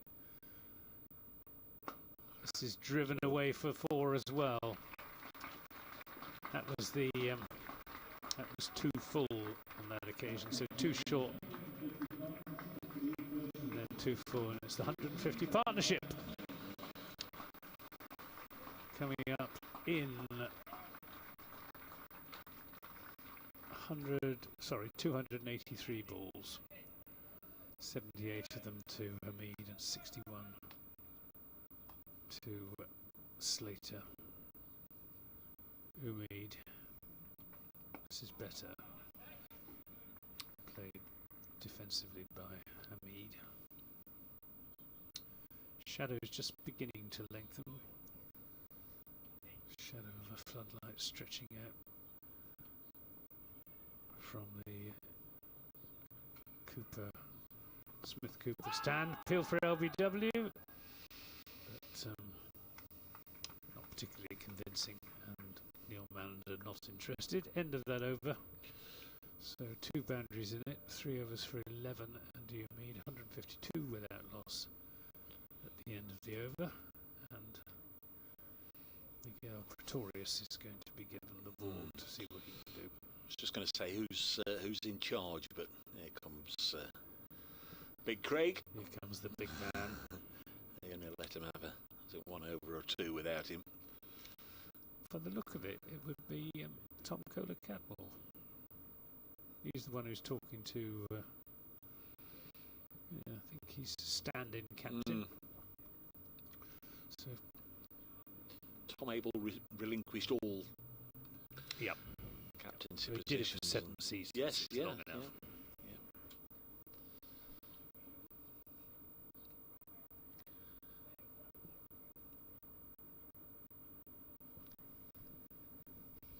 Helmet being brought on.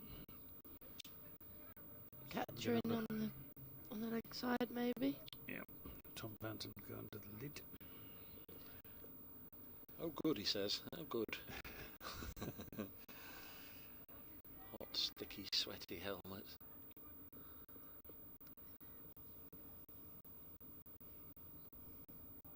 Slater awaiting as Pretorius in to his 9th over of the day.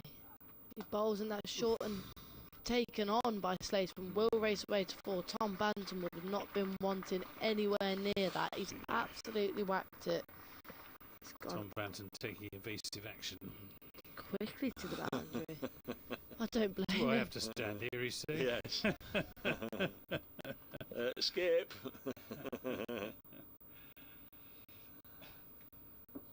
Well-timed shot by Slater. He's now 65, not out. Pretorius in again and goes short again, but this time slightly straighter, and Slater plays down into the ground safely in front of Tom Banton. I think it's a fair bet that most deliveries are going to be somewhere between shoulder and hip on his legs. Got a short leg in, he's got we're calling that almost the deepest leg gully there as well. It's a long leg. Must be very, very close actually to a no ball. There's 2 right in line and 2 behind square. Pretorius running in and again goes short and again taken on by Slater. Played safely and causes the little group of pigeons to disperse long away from the outfield. They don't want to be whacked by the ball just as much as Tom Banton, but just a single. Yeah, they're stupid. They'll be back within about 20 seconds. Got to change all the plans, all the thinking now for the right-handed Hamid. Tom Banton can take the helmet off, so he's relieved. Does have to run all the way to deep square though, on the other side, which seems a bit harsh in the sun as Pretorius is in, and this is turned into the vacant. He's got to come back. In he comes, Tom. Left hand. And back he goes.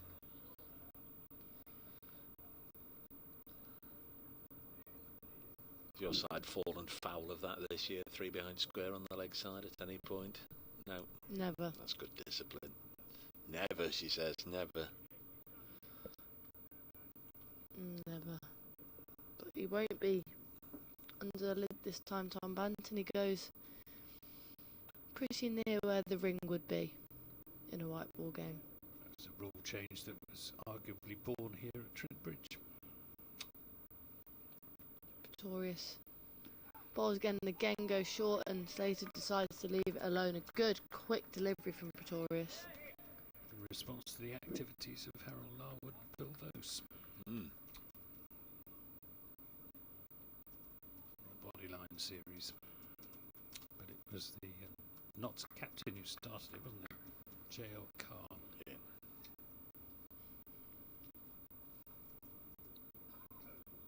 Just having a little look at the pitch here. Pretorius and the umpire. Don't know if he's running too straight or taking it up a bit, I'm not sure. It's an occupational hazard if you're bowling around the wicket, isn't it? It's difficult to stay off. It makes it more difficult to stay off the pitch because your line of attacks is sort of taking you towards the middle of the pitch rather than away from it.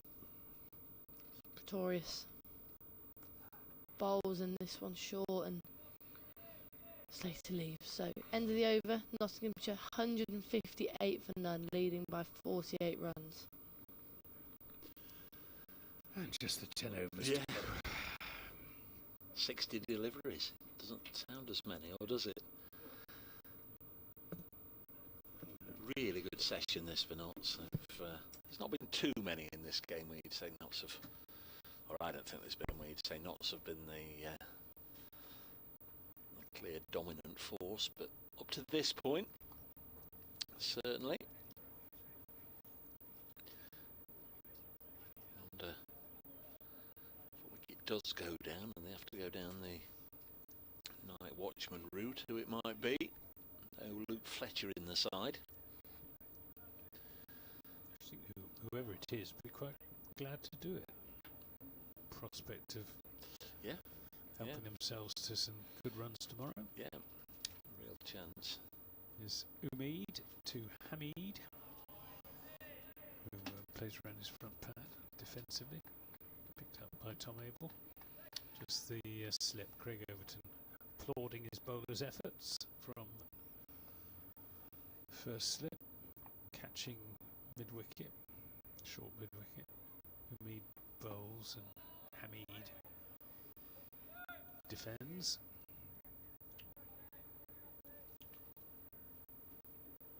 Andy Umeed, I think he's the only Somerset cricketer, certainly this side, that doesn't have a nickname. They refer to him as Andy. This is driven down the ground by Hasib Hamid, smack into the boundary boards at the far end. Moves into the 80s, 83, 162 for North.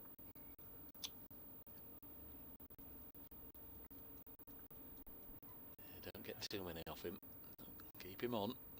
Uma's doesn't have much of a ring to it, does it? Meaty, meaty, I suppose. I like Rishi. That's a good one. What's Hasib Hamid's nickname? Hass. Hass. Yeah. That's pretty straightforward. Yes, I like I like what we discovered from Grace today. They call her Rishi. Rishi Ballinger. It's a good one, that, isn't it? This is Hamid back on his stumps, just stroking that into a gap on the offside. Tom Aiden quickly round. Eat out to help out. Can't you cook then? What's the matter with you? Well, I can now. I was 17 then. Maybe 18, to be fair. But I was yet. It was the first time I'd moved out of the house. It was before I'd been to uni. And no, I couldn't cook. It's cheaper to eat out to help out anyway. Yeah. Back then. 163 without loss. The lead 53. Umid to Slater. Quicker ball. Slater pushes into the offside. Umid having his longest bowl, I think, for Somerset. He's in his fourth over. Slower ball and a good nice one. Grips and beats the outside edge. Well bowled Andy Umid. Does get it to grip a little bit, and he just takes a little bit of pace off it. End of that over. 9 remain in the day's play. 163 without loss. 84 to Hamid and 66 to Ben Slater, who's rather dropping behind his opening partner. Looks like Chat Leach has had enough of a rest and is going to finish off from this Radcliffe Road end. What's the matter with the car then, Grace? Just about everything by the sound of it. A lot. It's 1,000 quid's worth. A lot, yeah. £1,000 worth of damage. I wasn't expecting that, I tell you. Doesn't your new contract just, No. afford you to go out and just get a new sports car or some such? I've only had that car a year. Heartbreaking. Found that out. Well, I've had all sorts of problems with it over the last couple of weeks. I thought they were over, but I had even more wrong with it yesterday. But Just go and get a new one, you'll be alright. what can you do? Don't know how much money you think's in women's cricket, Dave. Ask Sir for a bit more. Mick, if you're listening, my car's broken. There you go. Jack Leach then, to continue. He's got a leg slip, conventional slip in the first one. By Hamid is edged but guided. Not edged, that's harsh. To the not skipper, and they'll get 2 for it down to third man.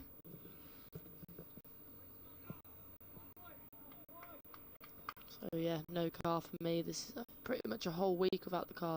Longer, in fact. Week and a half, no car. Back on the bus. Rolling back the years. It is a good bus from Loughborough to Nottingham, though, in fairness. It's about as good as it gets. As Leach in and gives it some flight, but Hamid, not tempted, comes forward and defends. 2 slips now. Yeah. So if you're on the bus going back from the ground towards Loughborough, you see somebody in a blazed top, say hello. Cheers, Dave. Leach is in, and that's cut away, but cover does the fielding. No run taken. You don't want him to say hello. Of course I do. Of course I do. Oh, hay fever's terrible today. I'm sure it has been around the country as Leach is in, and this one again cut away, but a slight misfield at short third. He's dived straight over it there. Who is that? Oh, it's Jake Ball. He literally rolled straight over it, but only cost 1 run, so nothing too problematic. Not the most athletic piece of work we've seen today, but it has been a long day for the Somerset team, so Perfecting his golf swing out there. Leave him alone. we'll let him off.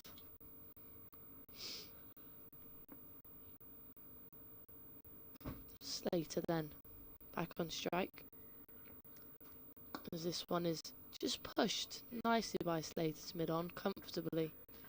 Takes that single.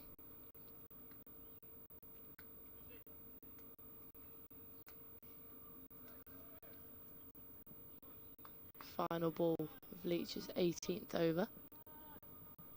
Nottinghamshire lead by 57.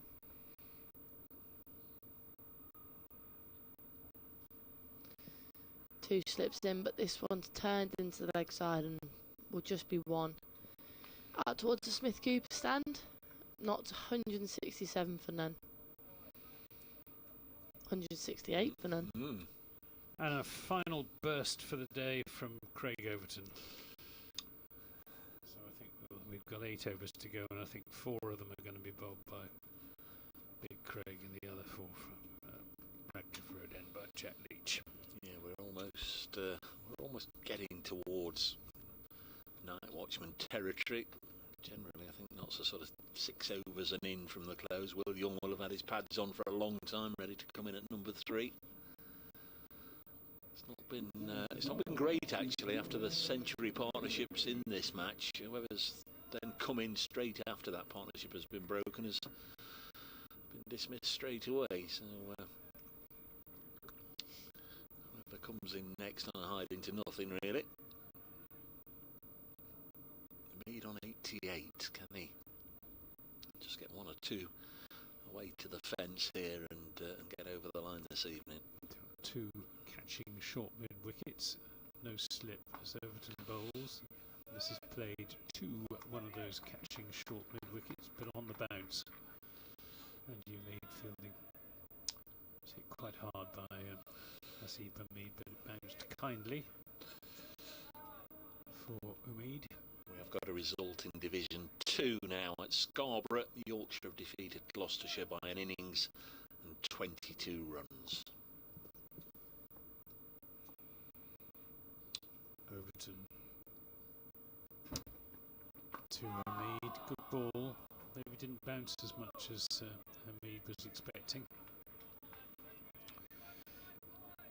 Generating considerable excitement amongst the Somerset fielders, who are making a lot of noise to keep their spirits up.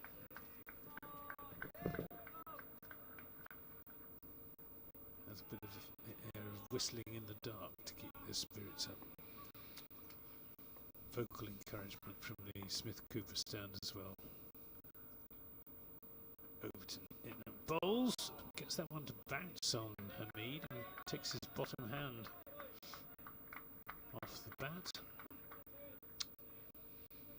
So worried that was going to crush his fingers into the hand of his bat, but got them out of harm's way.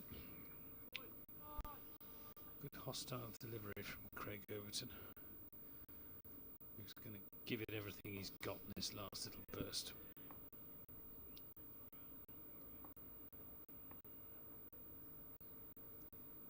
.168 without loss, the lead of 58. Lammers getting the call. Lammers is going to... Abe's is going to slip and Lammers is going to backward point, or a sort of fly gully. Heard the bellow from the skipper right at the far end, at the end of his mark, moving Lammers. Is Overton in bowls, and they think about a single, or at least Hamid thinks about a single. He's sent back pretty sharpish by Ben Slater. He's not the most reliable runner between the wickets, as he Hamid, is he?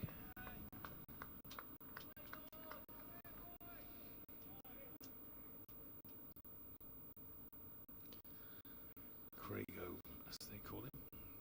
Sometimes they call him Goober. It's his other nickname. I think he's a cartoon character of some sort. He's in the bowls, and this is just tickled down to deep backward square leg. Should just be a single, as Casey Aldridge sends in a fierce return. I didn't know that, because both Carters here have been Goober, or Goobs. Andy Carter, of course, the quick bowler, and then his brother Matt. There's an update for Radio Nottingham. We'll be going for another 20-25 minutes or so here, Lee. So 7 overs to go in the day. Nottinghamshire 169 69 without loss. Not said that too often over the last year or two, but Seba Mead and Ben Slater playing very nicely here. They've wiped out their first innings deficit. Notts lead by 59 at 169 without loss. Outside the off stump from Craig Overton, no shot from Ben Slater. Good over that from Craig Overton. Just the one run from it. He has figures of 7 overs, 2 maidens, none for 14, so he's not been over bowled, so he can afford to give it all he's got for the last few overs of this long, hot day at Trent Bridge. I've got my instructions there. Keep it tight, keep it short, please. You're the ultimate professional, so you... Things you never expected to hear. We rattled through. One more over, Grace, and then we'll thank you for your time. We had you doing overtime at tea, working for Kevin on 5 Sports Extra. Came in late and go home early as a reward. In comes Leach then. Bowls, and this is a good delivery left alone by Hamid. 2 slips still in play. He won't want to be getting caught edging it outside off. How much is the bus from Nottingham to Loughborough then? £2. Is it? Yeah. I think it's £2 these days, isn't it? All bus Is it fares. standard? Yeah. Leach in and forward defence by Hamid. Unless you're an oldie like me, in which case you don't have to pay at all. Yeah.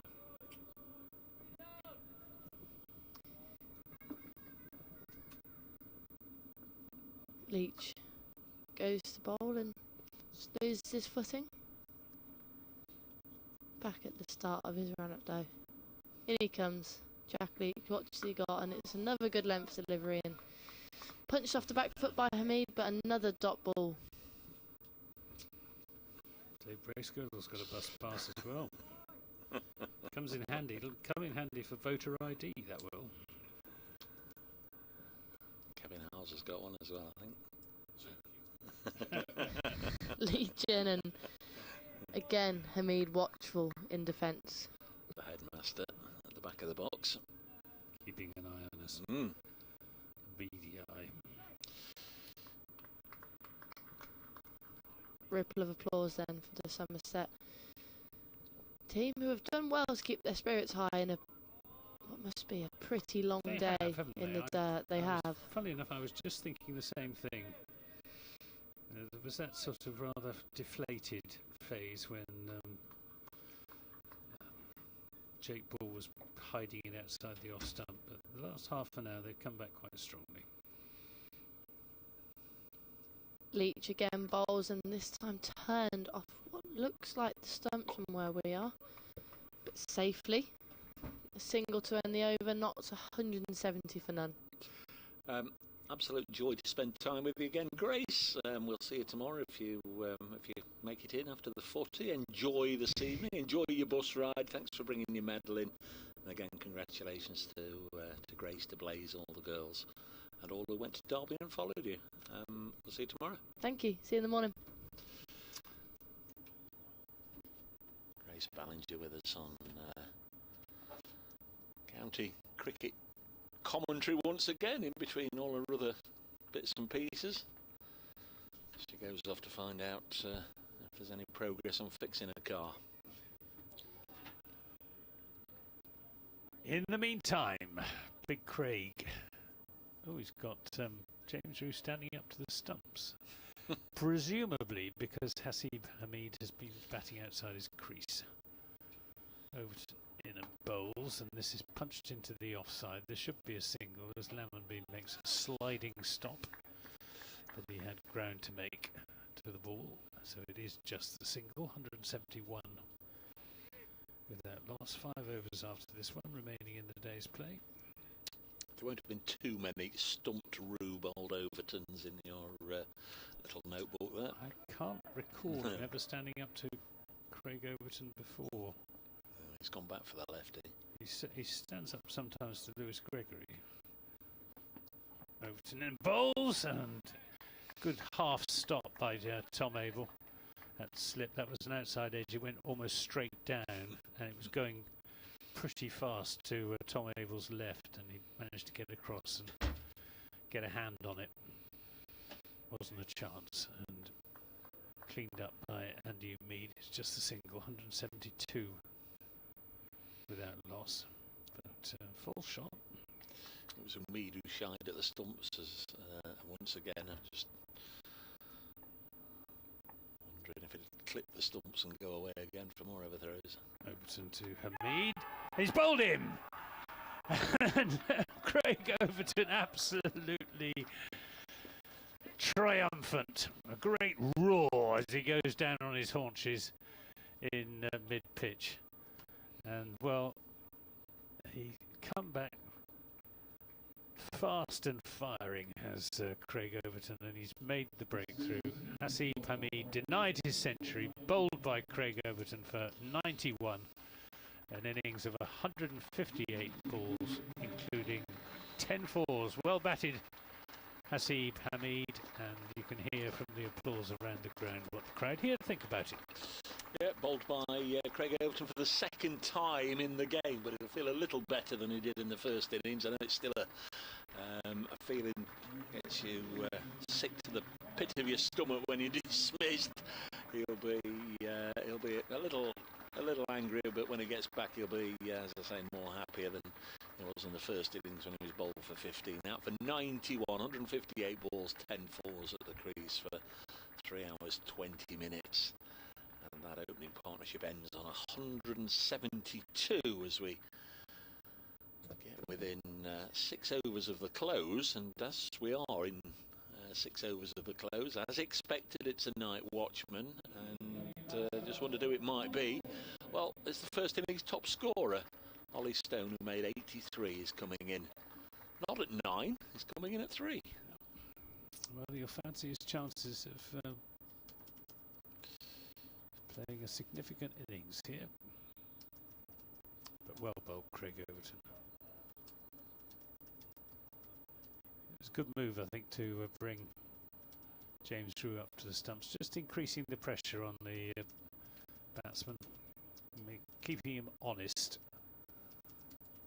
And a tired shot from Hasib Hamid to a ball that maybe didn't bounce as much as he was expecting, but fired in with real venom by Craig Overton.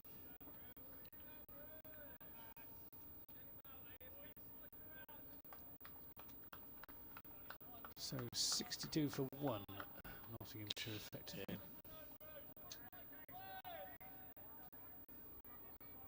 Lots of encouragement for the Summers from the small but vocal Somerset contingent in the Smith Cooper stand.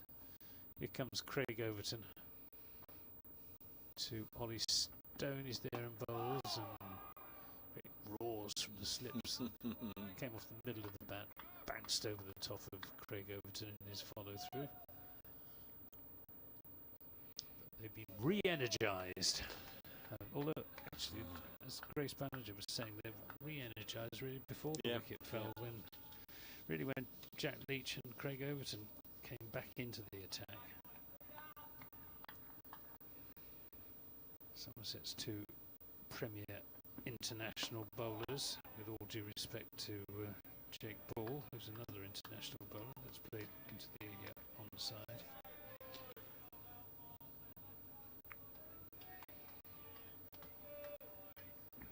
Lots of noise out there. Interesting to see how night watchman Stone plays it. Final ball of the over here. The field's in tight, so it's not going to be a drop and run and try and protect Slater for the last 5 overs. There's Overton to Stone. Plays a perfectly sensible defensive shot up the onside of the pitch.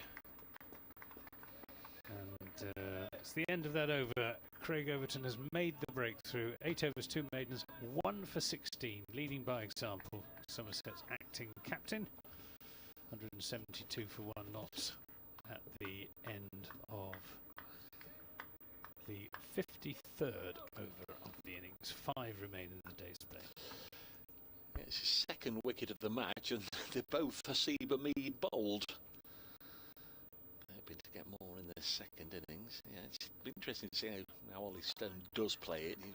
More often than not, you get night watchmen playing like a night watchman shouldn't play. They try and hide away at the non-striker's end when really they're out there not only to protect the next man in, but also the set batter. Yeah, they should take as much of the strike as possible, which seems to pass most night watchmen by. Ollie Stone might be thinking, I'm not out here to be night watchman, I'm out here to be show that I could do with a bit of a promotion up the order.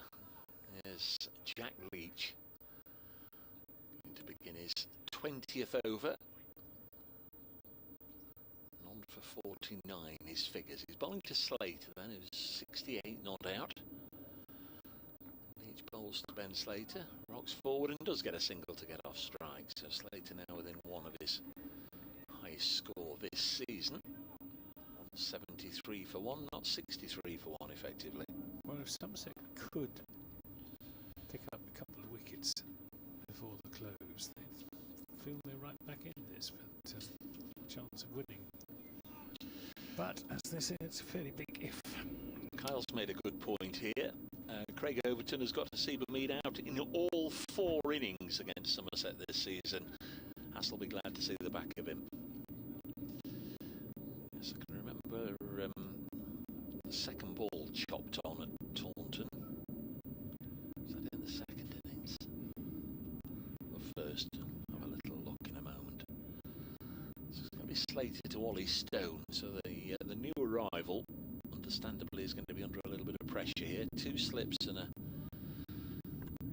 silly point in there. Lammonby fairly close in at mid-wicket as well. Mid-on, mid-off, backward point and a deep square leg. It's Leach around the wicket. Bowls to Ollie Stone, inside edge. No pace on it. Thought it was going to race away for 4 from the inside edge, but say it just trickled past the keeper, and Craig Overton retrieved it. 173 for 1. By Debenham at this end. Neil Malinger at square leg, watching on as Leach bowls, and Ollie Stone plays this out to Lammonby at mid-wicket, no run.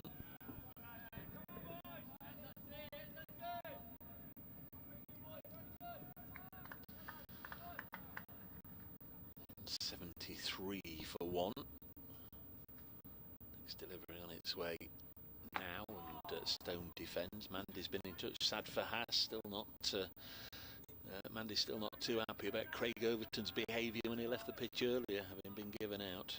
Not good representation, says Mandy. Glad her child wasn't here. Next delivery is pushed up to mid-off and fielded by Andy Mead. 1 or 2 have got in touch and copied Somerset in as well. Blotted his copybook last year in this equivalent fixture as well. Final ball then in the over. Ollie Stone, the right-hander, on the strike. Turns this to leg, but straight to Lammonby. So just the single from the over. Ben Slater is on 69. Stone still there. 173 for 1. 4 overs left in the day, and Leach now 20 overs, none for 50 will continue. Craig Overton, 8 overs, 2 maidens, 1 for 16. Yeah, just looking ahead to tomorrow, like Knott's lead at the moment, 63. I suppose they could stretch that to 200 at lunchtime, but that would only leave them 2 sessions. They're not going to give Somerset a sniff. So it's hard to see them having the time to be in a position to give themselves time to bowl Somerset out and having made the game safe. Overton in and bowls, and this is pulled down to deep backward square leg. Pretorius, nicely timed by Ben Slater, and it has the effect of bringing Ollie Stone onto strike. So he's equalled his highest score of this season, Ben Slater. Yeah, he's batted very nicely. He's had the more difficult task as well, with Leach operating into the bowler's footholes, and Ollie Stone just draws his bat inside the line of that ball from Craig Overton. Life is easier out there for right-handers than left-handers.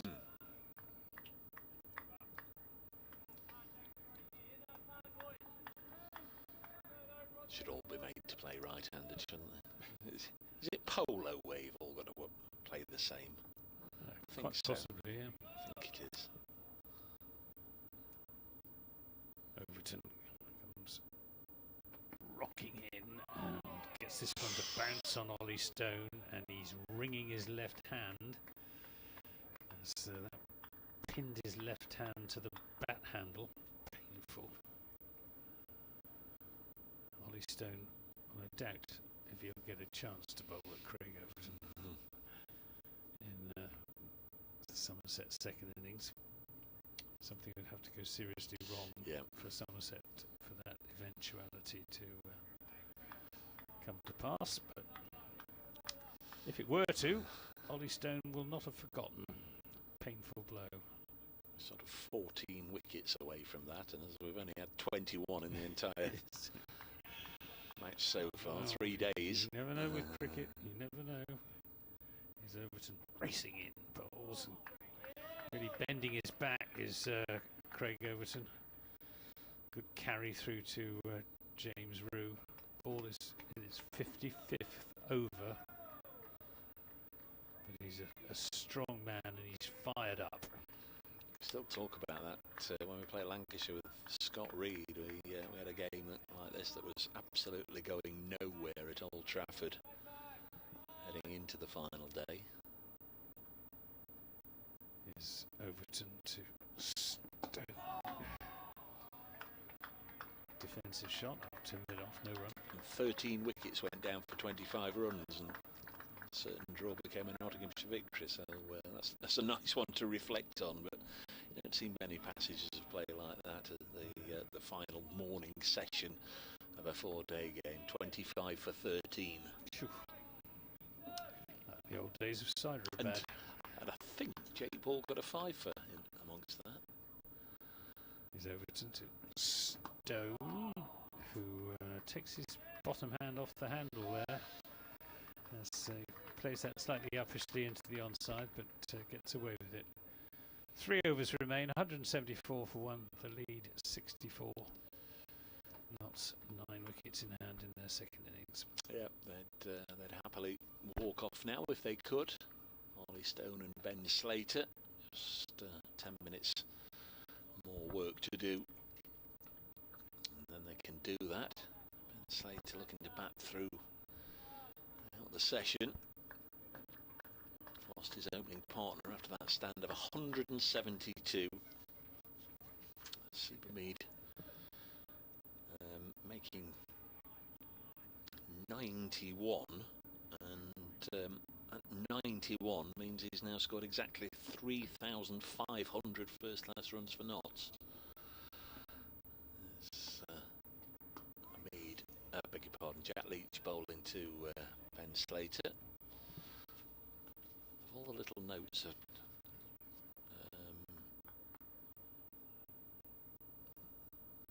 in fact, I haven't updated it from the first innings, so he scored 3,500 and his first innings 15 as well, as this is pushed into the offside. 74 for 1. Not really a milestone they celebrate anyway, 3,500 runs. I don't bother with the half No. thousand.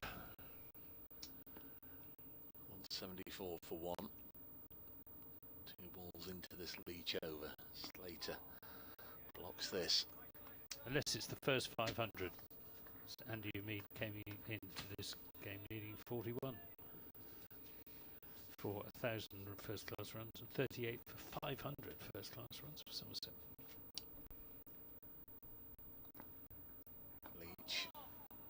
drifting through his over. Ball's one with a little more pace and a little bounce, and Slater had to just be watchful, play it straight down into the ground. 2 balls left in this, then 2 more overs. Slater will force this away behind square, no run. So 1 ball left. This is good cricket from Somerset. Good late pressure. Field being brought in on the leg side. Big tall man coming in, so I presume that's Casey Aldridge. Skyscraper. In on the leg side, saving 1. Leach bowls and defended by Slater. So maiden to Jack Leach. 174 for 1. 2 overs remain in the day, the first of which will be bowled to Ollie Stone, who's yet to get off the mark. He's soaked up 13 deliveries. If he can help Ben Slater soak up the last 12, Notts will go in 64 in front. 9 wickets left, and I think we know where we're going to be this time tomorrow. Well, Anthony will hope he'll be on the M5 by then. Maybe not the M5, M42. M42, I expect. You might be queuing outside the Somerset dressing room waiting for an interview. How about that? They're usually pretty good, Somerset. They'll want to get home as well. Probably be talking to Craig Overton about his experienced captaining the side. Here he comes now to Ollie Stone. He's in and bowls, and Stone defends from the crease. A good length, top of off stump delivery from Craig Overton. He is a very, very good bowler in the county championship, is Craig Overton. But maybe just not quite quick enough for test match cricket. Although his record's by no means a bad one in the tests he has played. He's in now, bowls and leaping Tom Banton can't. And they're going to come back for the second run. That was poor from Casey Aldridge, allowing them the second run. Craig Overton would like to have had a bowl at Ben Slater. Throw wasn't great either. We might have had a 6 then. 2 run and 4 overthrows. I wondered initially. I mean, the answer is that they put pressure on the fielder, but initially, why take a single when you're out there as the night watchman? But he was able to get back for 2 in the end. This is goes past the nose of Ollie Stone.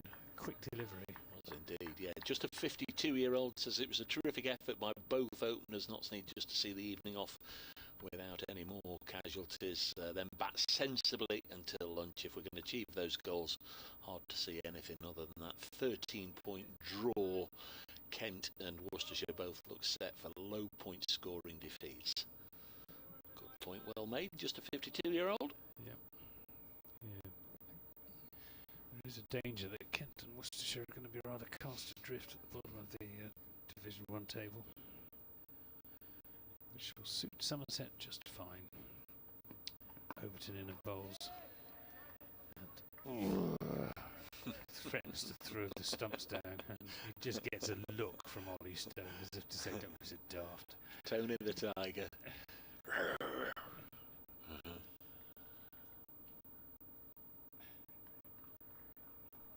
Yes, there's no shortage of competitive juices Kanga's on flowing through the veins of both the Overton twins. Here he comes again into Stone, who gets one again that bounces on him. Yeah, good stuff this from Craig Overton. He's been saving himself for this last half-hour burst.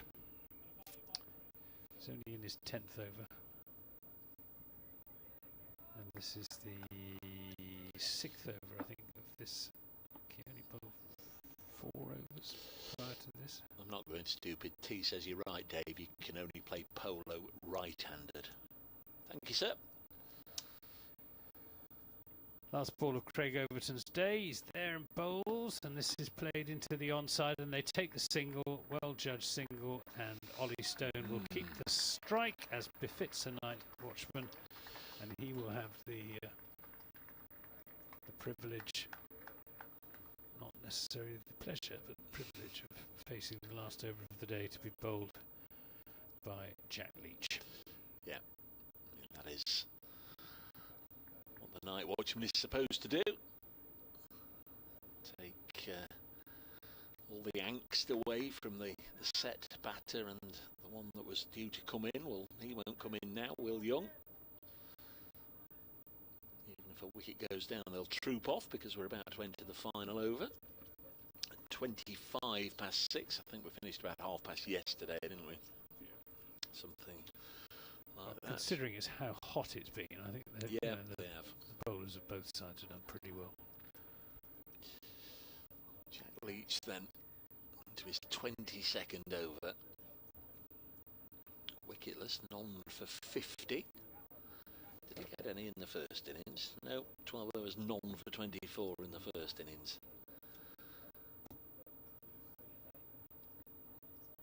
Field brought in.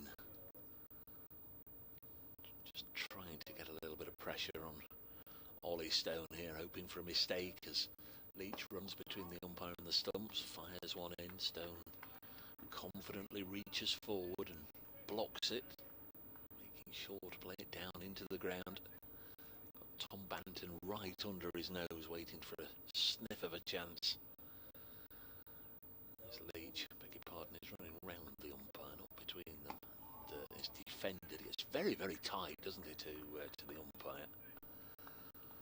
Yeah. There's one or two spinners that sort of run between them. There's even one or two that ask the umpire to stand back and then stand in front of him and come in and bowl. Leach in once more, and ooh, he was an LBW candidate had he missed it, but he didn't miss it. 177 for one. 3 bowled, 3 pushed back to him. Leach in again. Crowd has dwindled, but those that are still here engrossed as this one's turned to leg by way of variety. Tom Abel picks it up, lobs it back to Leach. 2 to go. That will be our allocation for day 3. Leach in once more, and this was just not put his line right. No, too much legs, too straight, as they say. 5 dots, 1 to go.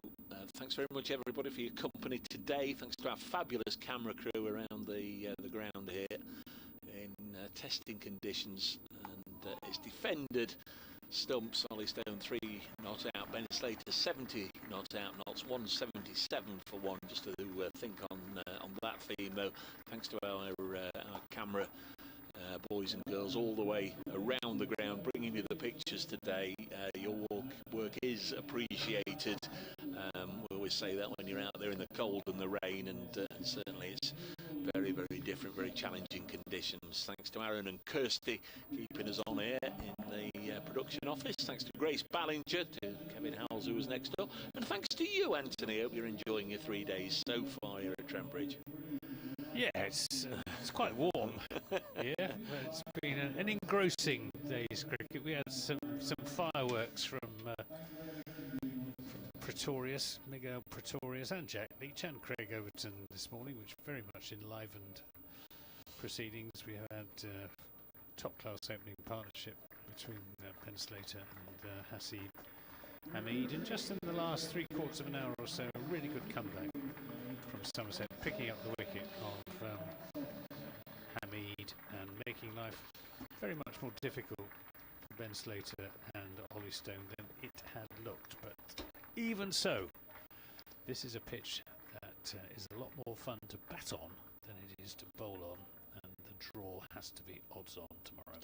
Thank you, Anthony. Stay out of those clubs tonight. To know what you like.